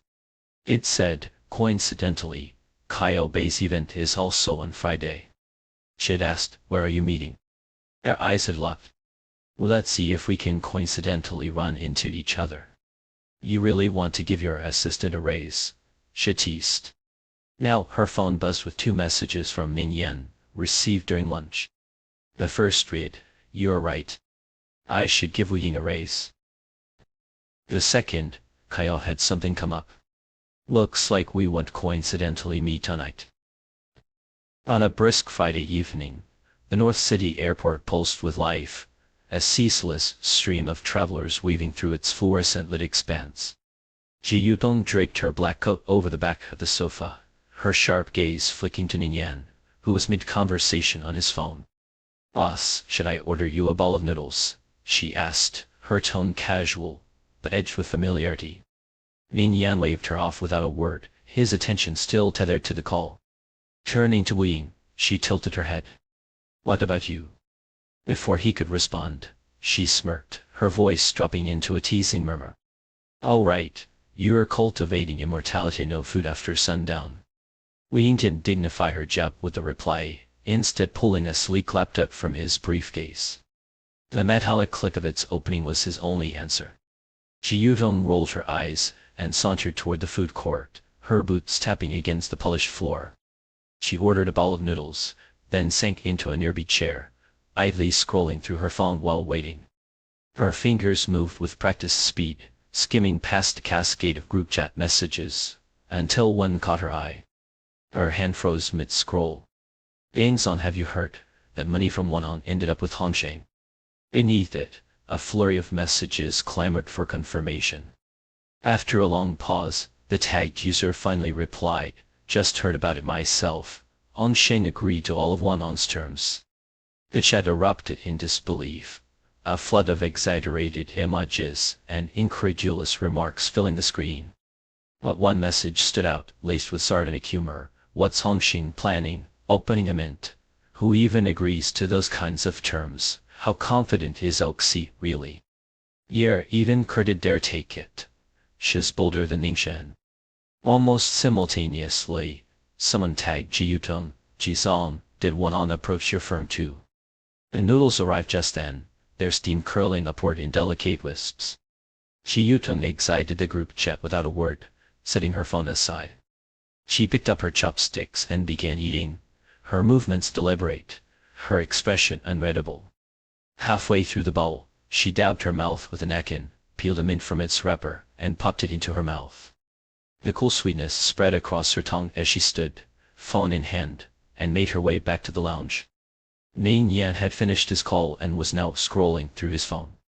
Wei Ying remained engrossed in his laptop, his face illuminated by its pale glow. Ji Yutong dropped onto the sofa across from them, her voice slicing through the quiet like a blade. Hong Sheng took Wan Hong's money. Both men looked up, their expressions sharp with interest. She continued, her tone measured but tinged with intrigue. The deal's signed, full compliance with Wan Hong's terms. The mint in her mouth melted into a faint chill, and she exhaled softly, the sound almost imperceptible. Xiao must known what she was getting into, right? The group chat's whispers had lied. Wan Hong had indeed approached Kerr, and Ning Yan himself had handled the meeting. Kerr had ultimately declined, citing not just the exorbitant terms, but also the murky waters surrounding Wan Hong's operations. The risks far outweighed the potential gains. If Kerr had seen through it, Xiao Xi, with her reputation for shrewdness, couldn't possibly be oblivious. Ning Yan nodded slightly, his voice calm, almost detached. She knows what she's doing. It'll be fine. There was something in his tone, a quiet, unshakable confidence that made Ji Yutong pause. She arched a brow, her curiosity piqued. It was the first time had spoken of Xiao Xi with such unreserved trust. She recalled a recent conversation about whether Hong Sheng would fall into the trap of the public welfare fund. Back then, Ning Yan had said something similar. She once stumbled. Years of working alongside him had taught Ji Yutong to read between the lines. This wasn't mere professional respect, there was something more. A thought flickered through her mind, lighting up her eyes with a spark of mischief. "Boss," she asked, her voice laced with amusement, "do you like Xiao Xi?" Beside her, Wei Ying's gaze dropped abruptly to his laptop, his eyes glinting with an emotion too fleeting to name. Ning Yan glanced at her, his expression unreadable, neither confirming nor denying. That was answer enough. Ji Yutong chuckled softly, but let the matter rest, shifting back to the topic at hand. If Xiao knows what she's walking into, then this isn't just about the money. She's playing for something bigger. Ning Yan's lips curved into a faint smile, enigmatic as ever. He returned to his phone, typing out a reply to a message from Kyle Bei. "Yes, she's meeting with the foreign investors tonight." Kyle Bei's response came swiftly, "Do you think they'll bite?" Ning Yan, "Shall make them bite." In the heart of the city, the Mo Yan Club was alive with the low hum of conversation and the clink of glasses. Under the soft, ambient glow, Xiao Xi sat at the head of the table, her cheeks tinged with a faint flush from the wine. At her signal, Fang Muzhi rose, distributing neatly bound proposals to the representatives seated around the table. "What's this?" one of them asked, flipping through the pages with a frown. RC, the evening's host and Xiao Xi smiled smoothly. "Sylvia has a project she'd like to discuss. She is hoping to gauge everyone's interest." The room fell into a tense silence as the attendees skimmed the documents. One man looked up, his expression a mix of skepticism and amusement. "Sylvia, forgive me, but this doesn't make any sense." Read, another chimed in. "What exactly are you proposing?" Xiao Xi pressed her fingers against her temple, her movements deliberate, almost languid. She exchanged a glance with Sang Muzhi, who took his cue to speak. "Ladies and gentlemen," he began, his voice steady, "I'm sure you've all heard by now that Hong Sheng secured billion yuan from Wan Hong Group." The room buzzed with unspoken questions, the air thick with suspicion. Everyone knew the money came with strings attached, yet here was Hong Sheng, proposing to pool it into a joint foreign investment fund. The terms were baffling. Each institution would contribute a modest amount, gaining access to a significantly larger fund while Hong Sheng shouldered the bulk of the risk. It sounded too good to be true. And in their world, too good often meant dangerous. "Sylvia," one of the more outspoken representatives said, his tone sharp, "cut the pretense. What's your angle?" Xiao Xi set her glass down, her movements unhurried. "I want to buy peace." Her words hung in the air like smoke, curling into the corners of the room. Wan Sheng, a city that captures the heart and never lets go. As the car sped down the airport expressway, Feng Muzhi glanced at the imposing welcome sign and turned to Zhuxi. Mister, how have you been to Rongqing before? I have, came the unexpected reply. Feng Muzhi was slightly taken aback. You've been here, when? 10 years ago. 10 years ago. Feng Muzhi calculated quickly. You were still in college back then, weren't you? Zhuxi nodded softly. Weren't you studying at Stanford? What brought you to Rongqing? Feng Muzhi was puzzled. Everyone at the company knew Zhuxi had moved to Singapore for high school, and had lived, studied, and worked in the United States ever since. Her hometown was in Yangqing, which seemed to have no connection with Rongqing. I came for a visit. Feng Muzhi noticed her detached tone, clearly indicating a reluctance to elaborate, so he wisely shifted the topic. Her ride in Rongqing last night. Seeing no change in her expression, Feng Muzhi continued, I just found out this morning that Chairman Zhang let her schedule today's meeting. They chose the morning, but if I were them, I'd choose the morning too, to get a head start. Their visit to Rongqing shared the same purpose as Chris to meet with Duan Yan's father-in-law, Jing Gaofu, and persuade him to transfer his shares in Yunyuan to them. After nearly a decade of development, Yunyuan was on the brink of going public. Its valuation and stock price were transparent, and Jing Gaofu, as an angel investor, held over 5% of the shares. Given the current valuation, a bidding war would be too costly. Therefore, neither He nor Rongqing would engage in a price war. Both parties would offer additional benefits to attract Jing Gaofu, and people tend to fall into the trap of first impressions. In a buy one get one scenario, the first to convey the promotion always seems more advantageous, leaving the latter at a disadvantage. Thus, He chose to make the first move. Hopefully, Chairman Zhang will still consider our proposal. Feng Muzhi couldn't hide his pessimism about the acquisition. Zhuxi merely smirked slightly, closing her eyes to rest. The car glided into the heart of Rongqing, where Jing Gaofu had already arranged their hotel. Just as they finished checking in, the assistant called, politely inviting them to rest and informing them of the afternoon schedule. The driver will pick you up at 1 o'clock. In the evening, Chairman Zhang will host a dinner. Zhuxi nodded, taking her luggage upstairs with Feng Muzhi. In the elevator, she received a call from Kai Kai. Are you in Rongqing? Zhuxi replied, yes. Do you need something? You mentioned wanting to meet Ching Feng's founding team. How about next Wednesday? Their head of just returned from abroad, and the whole team will be there. Zhuxi quickly reviewed her schedule in her mind and decided, that works. I'll have my secretary arrange for Wednesday. Are you going to Suqing, or will they come to Beijing? Yes. I'll take a team there and see the place first and. Ika responded, okay, I'll let them know. I'll be there too. After a brief exchange, the elevator reached their floor. Zhuxi ended the call and glanced at the contemplative Feng Muzhi. Did you overhear? Not clearly, Feng Muzhi replied with a sheepish grin. Zhuxi checked the room number and said, I'll have you and continue following up on Ching Feng. Feng Muzhi nodded. After the investment decision meeting, she approached me, asking to continue with the project, but I told her to hold off.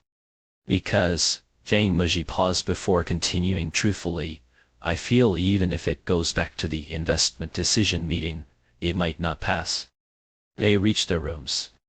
Zhuxi swiped the key card against the smart lock, and as the unlocking sound played, her voice, tinged with amusement, echoed, what is ever certain? At 1 o'clock, Zhuxi and Feng Muzhi headed to Gaofu Group. As they stepped out, they ran into Ning Yan and his team returning. Despite being rivals, Ji Yutong warmly greeted them, engaging in a friendly chat with Feng Muzhi. In contrast, the two CEOs exchanged perfunctory pleasantries. One asked, have you had lunch? The other replied, yes. A brief encounter, marked by dry exchanges, devoid of the anticipated tension or sparks between competitors. Watching them drive away, Ji Yutong smiled at Ning Yan. Everyone knows Rongqing and He are competing for Yunyuan, betting on who, between you and Mr. Hao, will outmaneuver the other to secure Zhang Gaofu shares. Ning Yan merely smiled, offering no comment. Ji Yutong followed him inside, chuckling, but the odds are overwhelmingly in our favor. Over the years, Ning Yan had become a benchmark, a legend in the industry. His successful investments were repeatedly highlighted, eventually becoming an invincible myth. Of course, from his rise at the Guangzhou Financial Summit to Hong Sheng's recent successes, Phelps Xi had also emerged as a shining star in the domestic investment scene. Now, with these two set to face off, countless spectators awaited the spectacle. As a player in this drama, Ji Yutong suddenly thought of something and playfully nudged Wu Ying. What if people knew we had a secret alliance? Wouldn't they be shocked? They wouldn't, Wu Ying replied. His answer was unexpected, prompting Ji Yutong to glance at him. Why not? Because if they think about it, they'd realize this is exactly the kind of thing Carr and Hong Sheng would do. Perhaps it was because he was chosen as Ning Yan's special assistant at a young age. Wu Ying always spoke and acted with careful maturity, an old soul in a young body, which often led Ji Yutong to tease him for being old-fashioned. So, hearing him joke in earnest was unusual, earning him a disdainful look from Ji Yutong. Junior, your joke is really funny. Wu Ying frowned slightly, stepping into the elevator ahead of her and Ning Yan. As he passed Ning Yan, he noticed him tapping out a message. On the other side of the city, in the moving business car, Phelps Xi's phone buzzed with a new message. You son of, do you have a cold? Phelps Xi replied with a simple affirmation. Have you taken medicine? I have. Drink more water and try to talk less. Phelps Xi teased, talk less, so Chairman Zhang will choose your side. Ning Yan's reply took a while, but despite being just 2 words, Phelps Xi could vividly imagine his slightly exasperated face. He said, Phelps Xi. Phelps Xi smiled, responding with yes. At the hotel, Ning Yan, who had received the message, couldn't help but smile as he held the doorknob. Thus, when Ji Yutong, opening her own door, saw her boss, usually a paragon of composure, standing at the entrance, grinning at his phone for a long time, she was taken aback until the door's alarm beeped repeatedly, urging him inside. She glanced back at Wu Ying, who was also observing, and whispered, Tell me, do you know something? I don't. Wu Ying quickly retreated into his room, but just as the door was about to close, it was forcefully held open.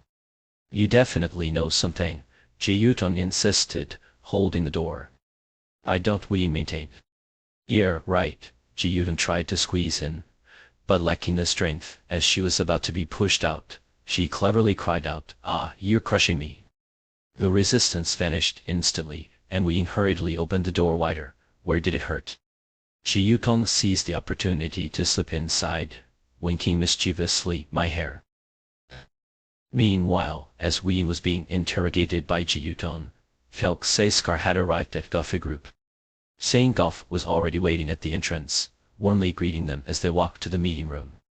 Once seated, the conversation flowed from Rongqing's culinary delights to its scenic beauty, creating a pleasant atmosphere. Sure, how Rongqing isn't the same as when you visited 10 years ago. There are many new spots young people love, Zhang Goff said with a smile. After our meeting, don't rush off. I've arranged for someone to show you around. Phelps Xi agreed, sipping her tea. Zhang Goff glanced at his watch, noting the time, and shifted the conversation to business. Sir, Ning from Carr was here this morning, discussing the same matter of shares with me. Phelps Xi set her cup down, smiling lightly. The fact that you're meeting us after Mr. Ning suggests both parties have equal chances.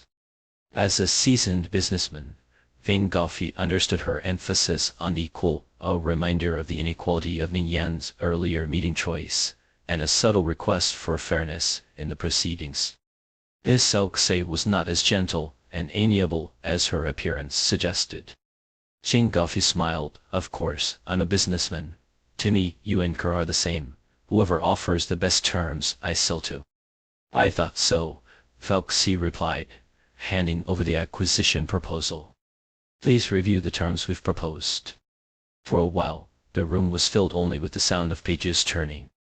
After about 15 minutes, Zhang Goff set down the document and looked at Phelps Xi. Mr. How it's not easy for you to come all this way, and time is precious for everyone. Let's skip the formalities. Xiaoxi nodded, signaling her agreement. Zhang Guofei adjusted his posture and said, Hongqing's offer is generous and tempting, but... He paused, an apologetic smile on his face. Ning Yan's proposal is more appealing. Xiaoxi's expression remained unchanged, her tone relaxed. Chairman Zhang, don't rush to conclusions. In terms of the offer on paper, Chris' promise of a post-Apollo equity exit is enough to overshadow Hongqing. Why did many, including Zhang Meji, doubt Hongqing's ability to secure the shares? The reason was simple. Ning Yan possessed leverage that Hongqing lacked. He was the largest institutional investor in Yunyuan. Institutional investors differ from regular shareholders. Their main investment strategy is to inject capital early, support the company's growth, and then exit post-IPO to realize substantial profits. Once Yunyuan goes public, KER is expected to sell or reduce its shares. For institutional investors, this is standard practice, but for a newly listed company, a major shareholder selling shares can cause stock price fluctuations. Especially for a large institution like KER, reducing shares could shake the confidence of smaller investors, potentially leading to a decrease in company assets. Moreover, Zhang Guofei, besides being a shareholder, was also the father-in-law of the company's founder, Duan Yan. Unlike other shareholders focused solely on immediate gains, he had to consider his son-in-law's company's future, particularly the stock stability post-IPO. As the largest institutional investor, Ning Yan only needed to offer a sincere promise regarding the timing and manner of the exit to win over Zhang Guofei. In this regard, Hongqing couldn't compete. I suppose Mr. Ning promised to retain KER shares in Yunyuan long-term, even after the lockup period, correct? Xiaoxi inquired. Zhang Guofei chuckled. Mr. Hao was very astute. Then, Chairman Zhang, would you like to hear an alternative proposal from someone as astute as me? The neon lights painted the city night in bold, unyielding strokes, a kaleidoscope of colors flickering against the glassy sheen of skyscrapers.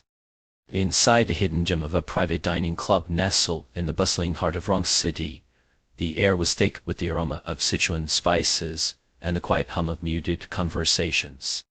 Around a polished mahogany table, the evening's host, Zhang Guofei, let his gaze sweep across the gathered faces, his expression a practiced blend of warmth and authority.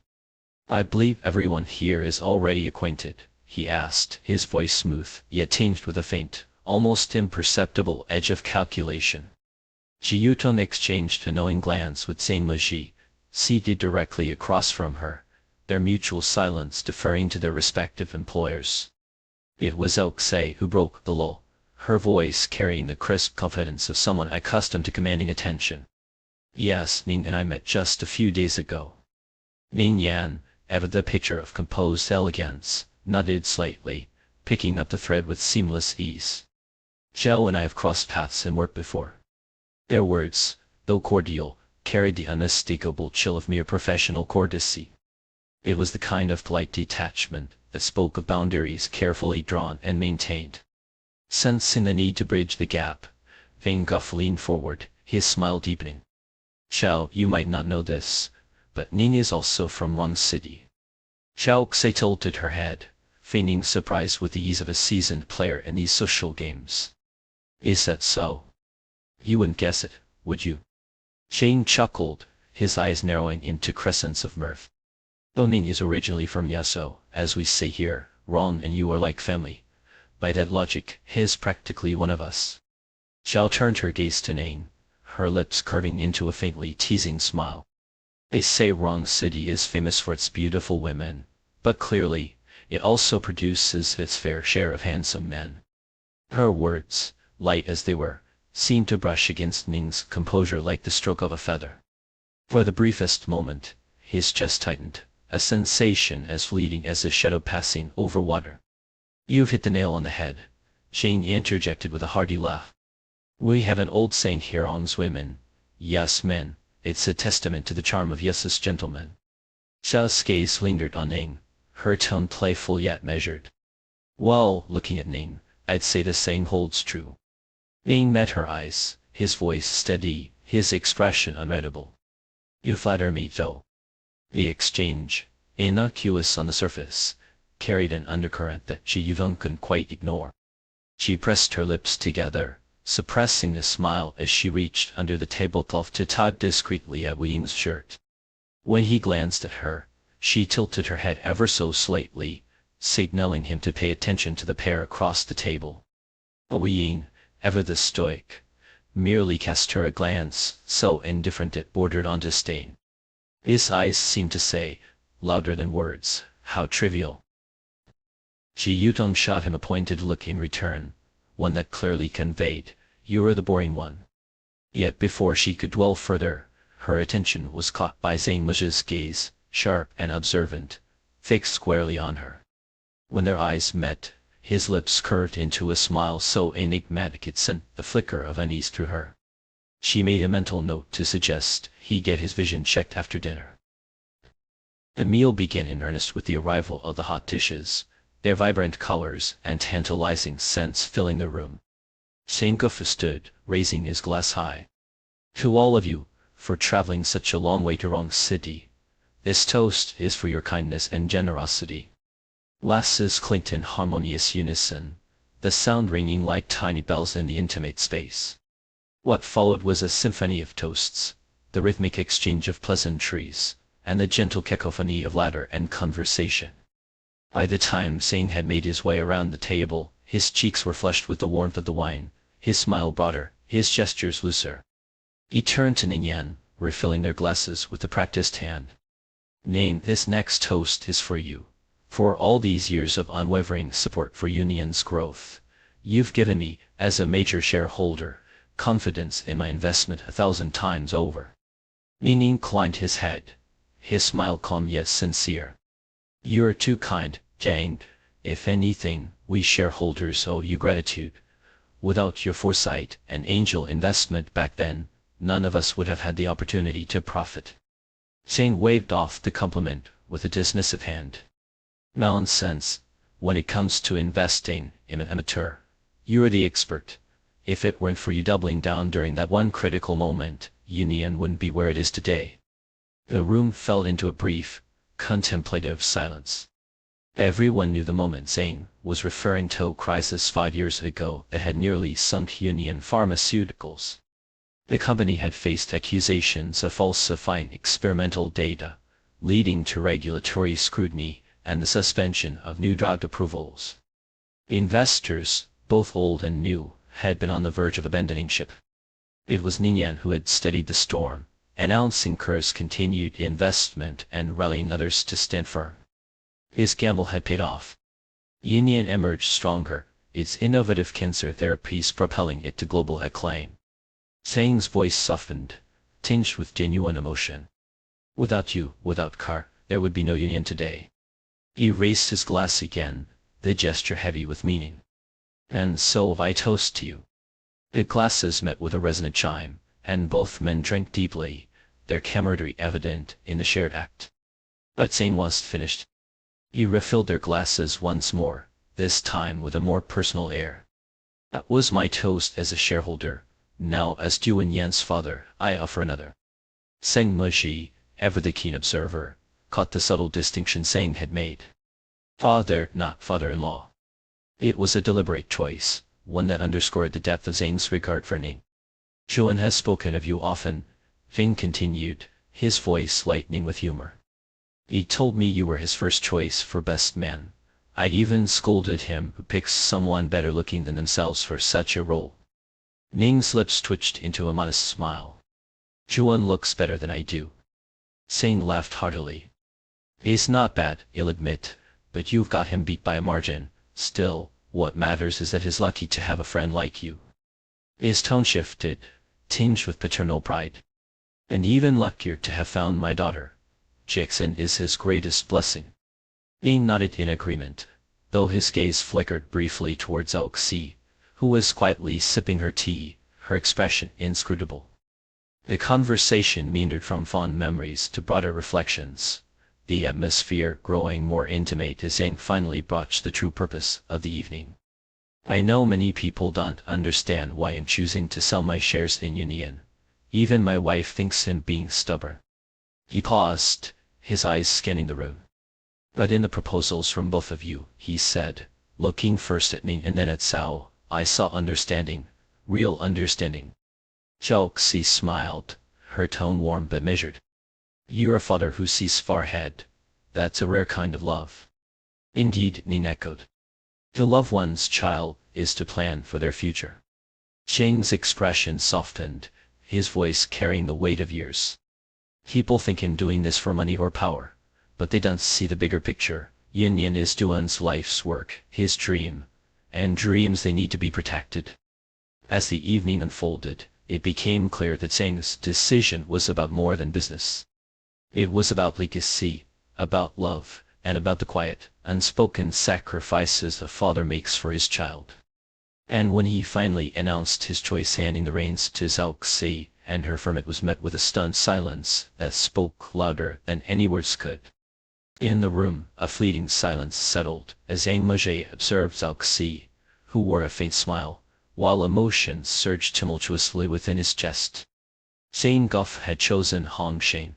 They had triumphed in a contest deemed by outsiders and even themselves as unwinnable, shattering the myth of Gar and Ning Yan's invincibility.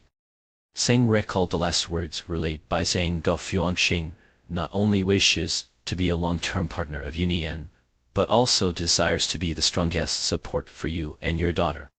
Zhang Muzhi's lips curved into a complex smile, a blend of joy for Hong Sheng's splendid victory, self-mockery for having believed they would lose to Ningyan until the last moment, and satisfaction in having such a bold and strategic superior. Zhang Guff wasn't mistaken. Both Hong Sheng and Ke crafted their proposals around the love of this old father. Ningyan promised to alleviate his worries, vowing never to be the straw that breaks the camel's back should Union falter. Zhao Xi, on the other hand, bypassed company matters entirely, directly assuring him she would safeguard his daughter. Strictly speaking, the two most advantageous points in Zhao Xi's proposal were based on extreme assumptions. If Union's stock price collapsed, she would intervene. If Zhang Gufu and Duan Yan departed before Zhang Jackson, and if the other shareholders harbored ill intentions to seize power. Compared to Ning Yan's concrete hold on shares and explicit exit agreement, Zhao Xi's promises, based on extreme hypotheticals, seemed mere castles in the air. Yet paradoxically, these promises, particularly the latter, struck a chord with Zhang Gufu. Why did Zhang Gufu plan for the long term? He withdrew from Union for Duan Yan. He orchestrated a contest between Hong Sheng and Ke to elevate Union's market expectations. He weighed both proposals, choosing the better, even planning to repay Ning Yan's favor to strengthen brotherly bonds. All this stemmed from his recognition and satisfaction with Duan Yan, but ultimately, it was because he deeply loved his daughter and was willing to pave the way for whom she loved. Zhao Xi grasped this core essence, bypassing what Hong Sheng could do for Union in the future, and directly addressing what Hong Sheng would do for his beloved daughter. Ning Yan had loyalty to Union, but Zhao Xi wielded emotions with greater skill. She used extreme assumptions to evoke Zhang Gufu's fear and imagination of his daughter being surrounded by wolves after he and Duan Yan were gone. She touched the heart of a father unwilling to let his child take the slightest risk. So, did the shrewd Zhang Gufu not realize the improbability of these extreme assumptions? Did he not know Zhao Xi's promises were mere illusions, while Ning Yan's was a tangible meal served on the table? No, he knew. But as he had said before, the proposals from both sides were equally matched, and the choice lay in a mere moment of heart's movement. Before Zhao Xi's words, Zhang Gufu was Duan Yan's father, so his decision inevitably mixed with Ning Yan and Duan Yan's sentiments, but after those words, he was merely Zhang Jackson's dad. Zhao Xi's proposal moved Zhang Jackson's dad, simply put. In a contest between masters, victory or defeat often hinges on a hair's breadth. Ning Yan covered Zhang Gufu's hand on his own, glanced at Zhao Xi, and smiled slightly. President Su's proposal indeed excels. She understood strategy, but more importantly, she understood the human heart. Meeting his gaze, Galaxy curved her lips. Thank you, President Ning. Shane Guffey squeezed Ning Yan's arm again, looking deeply into his eyes, conveying everything without words. Ning Yan smiled back, soothingly patting his hand, then lifted his wine glass, stood up, and faced Xiaoxi. Congratulations, President So. Xiaoxi rose, picked up a glass of water and said, thank you.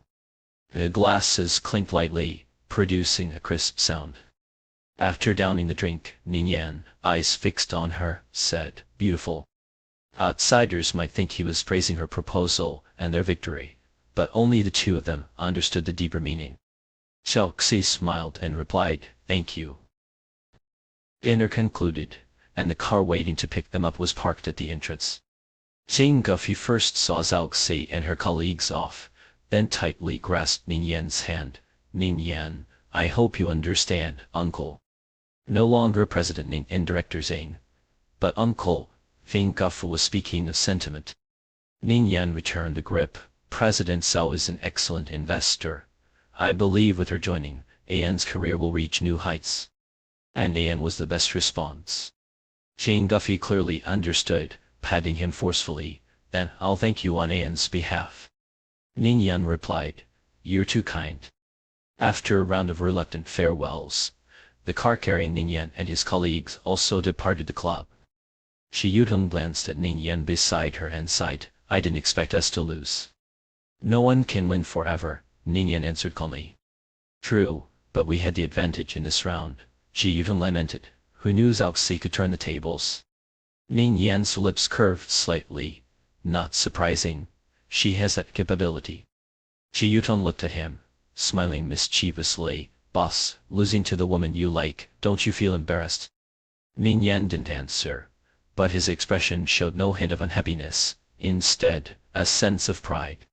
Shi Yutong clicked her tongue inwardly, but thinking of Xiaoxi's performance today, she couldn't help but praise, she's really impressive, almost making me switch sides. Afraid Ning Yan wouldn't understand, Shi Yutong explained, I mean she's so cool and charismatic, making me want to change my orientation to pursue her. In response, Wu Ying, seated in the front passenger seat, coughed, while Ning Yan beside her glanced at her lightly, saying, she probably wouldn't change her orientation for you. Shi Yutong pouted, who knows, maybe she wants to know. Unexpectedly, Ning Yan retorted, can you be a no? Shi Yutong was initially surprised, not expecting him to understand these internet terms, then said, I can be a B. Ning Yan slightly curled his lips, withdrew his gaze, and ignored her.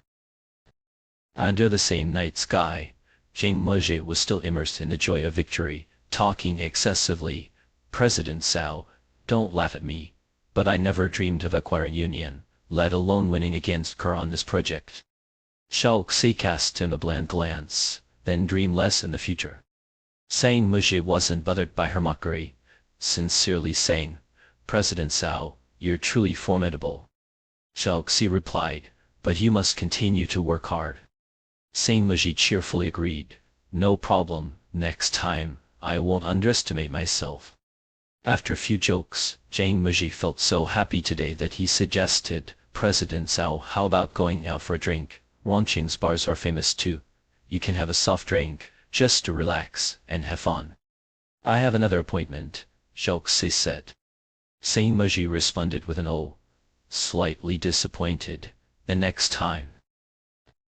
Around 10, Xiaoxi returned to her room. She removed her coat and shoes, took a bottle of water from the fridge, unscrewed it, and drank half. Then, barefoot, she walked into the bedroom, retrieved a toiletry bag from her suitcase, and entered the bathroom. Makeup removal, hair washing, showering, leisurely applying body lotion and skincare products. About half an hour later, she emerged with her hair wrapped, picked up her phone from the bed. Unsurprisingly, she saw a message from Ning Yan, are you back? Sent several minutes ago. She replied with a yes. Do you want to have a late night snack to celebrate? Xiaoxi removed the towel from her head, her fingers typing 3 words on the keyboard, I want you. There was no response for a moment. Xiaoxi tossed the phone onto the bed, walked back to the bathroom, and began blow-drying her hair. After some time, amid the white noise of the dryer, the Intercom Khan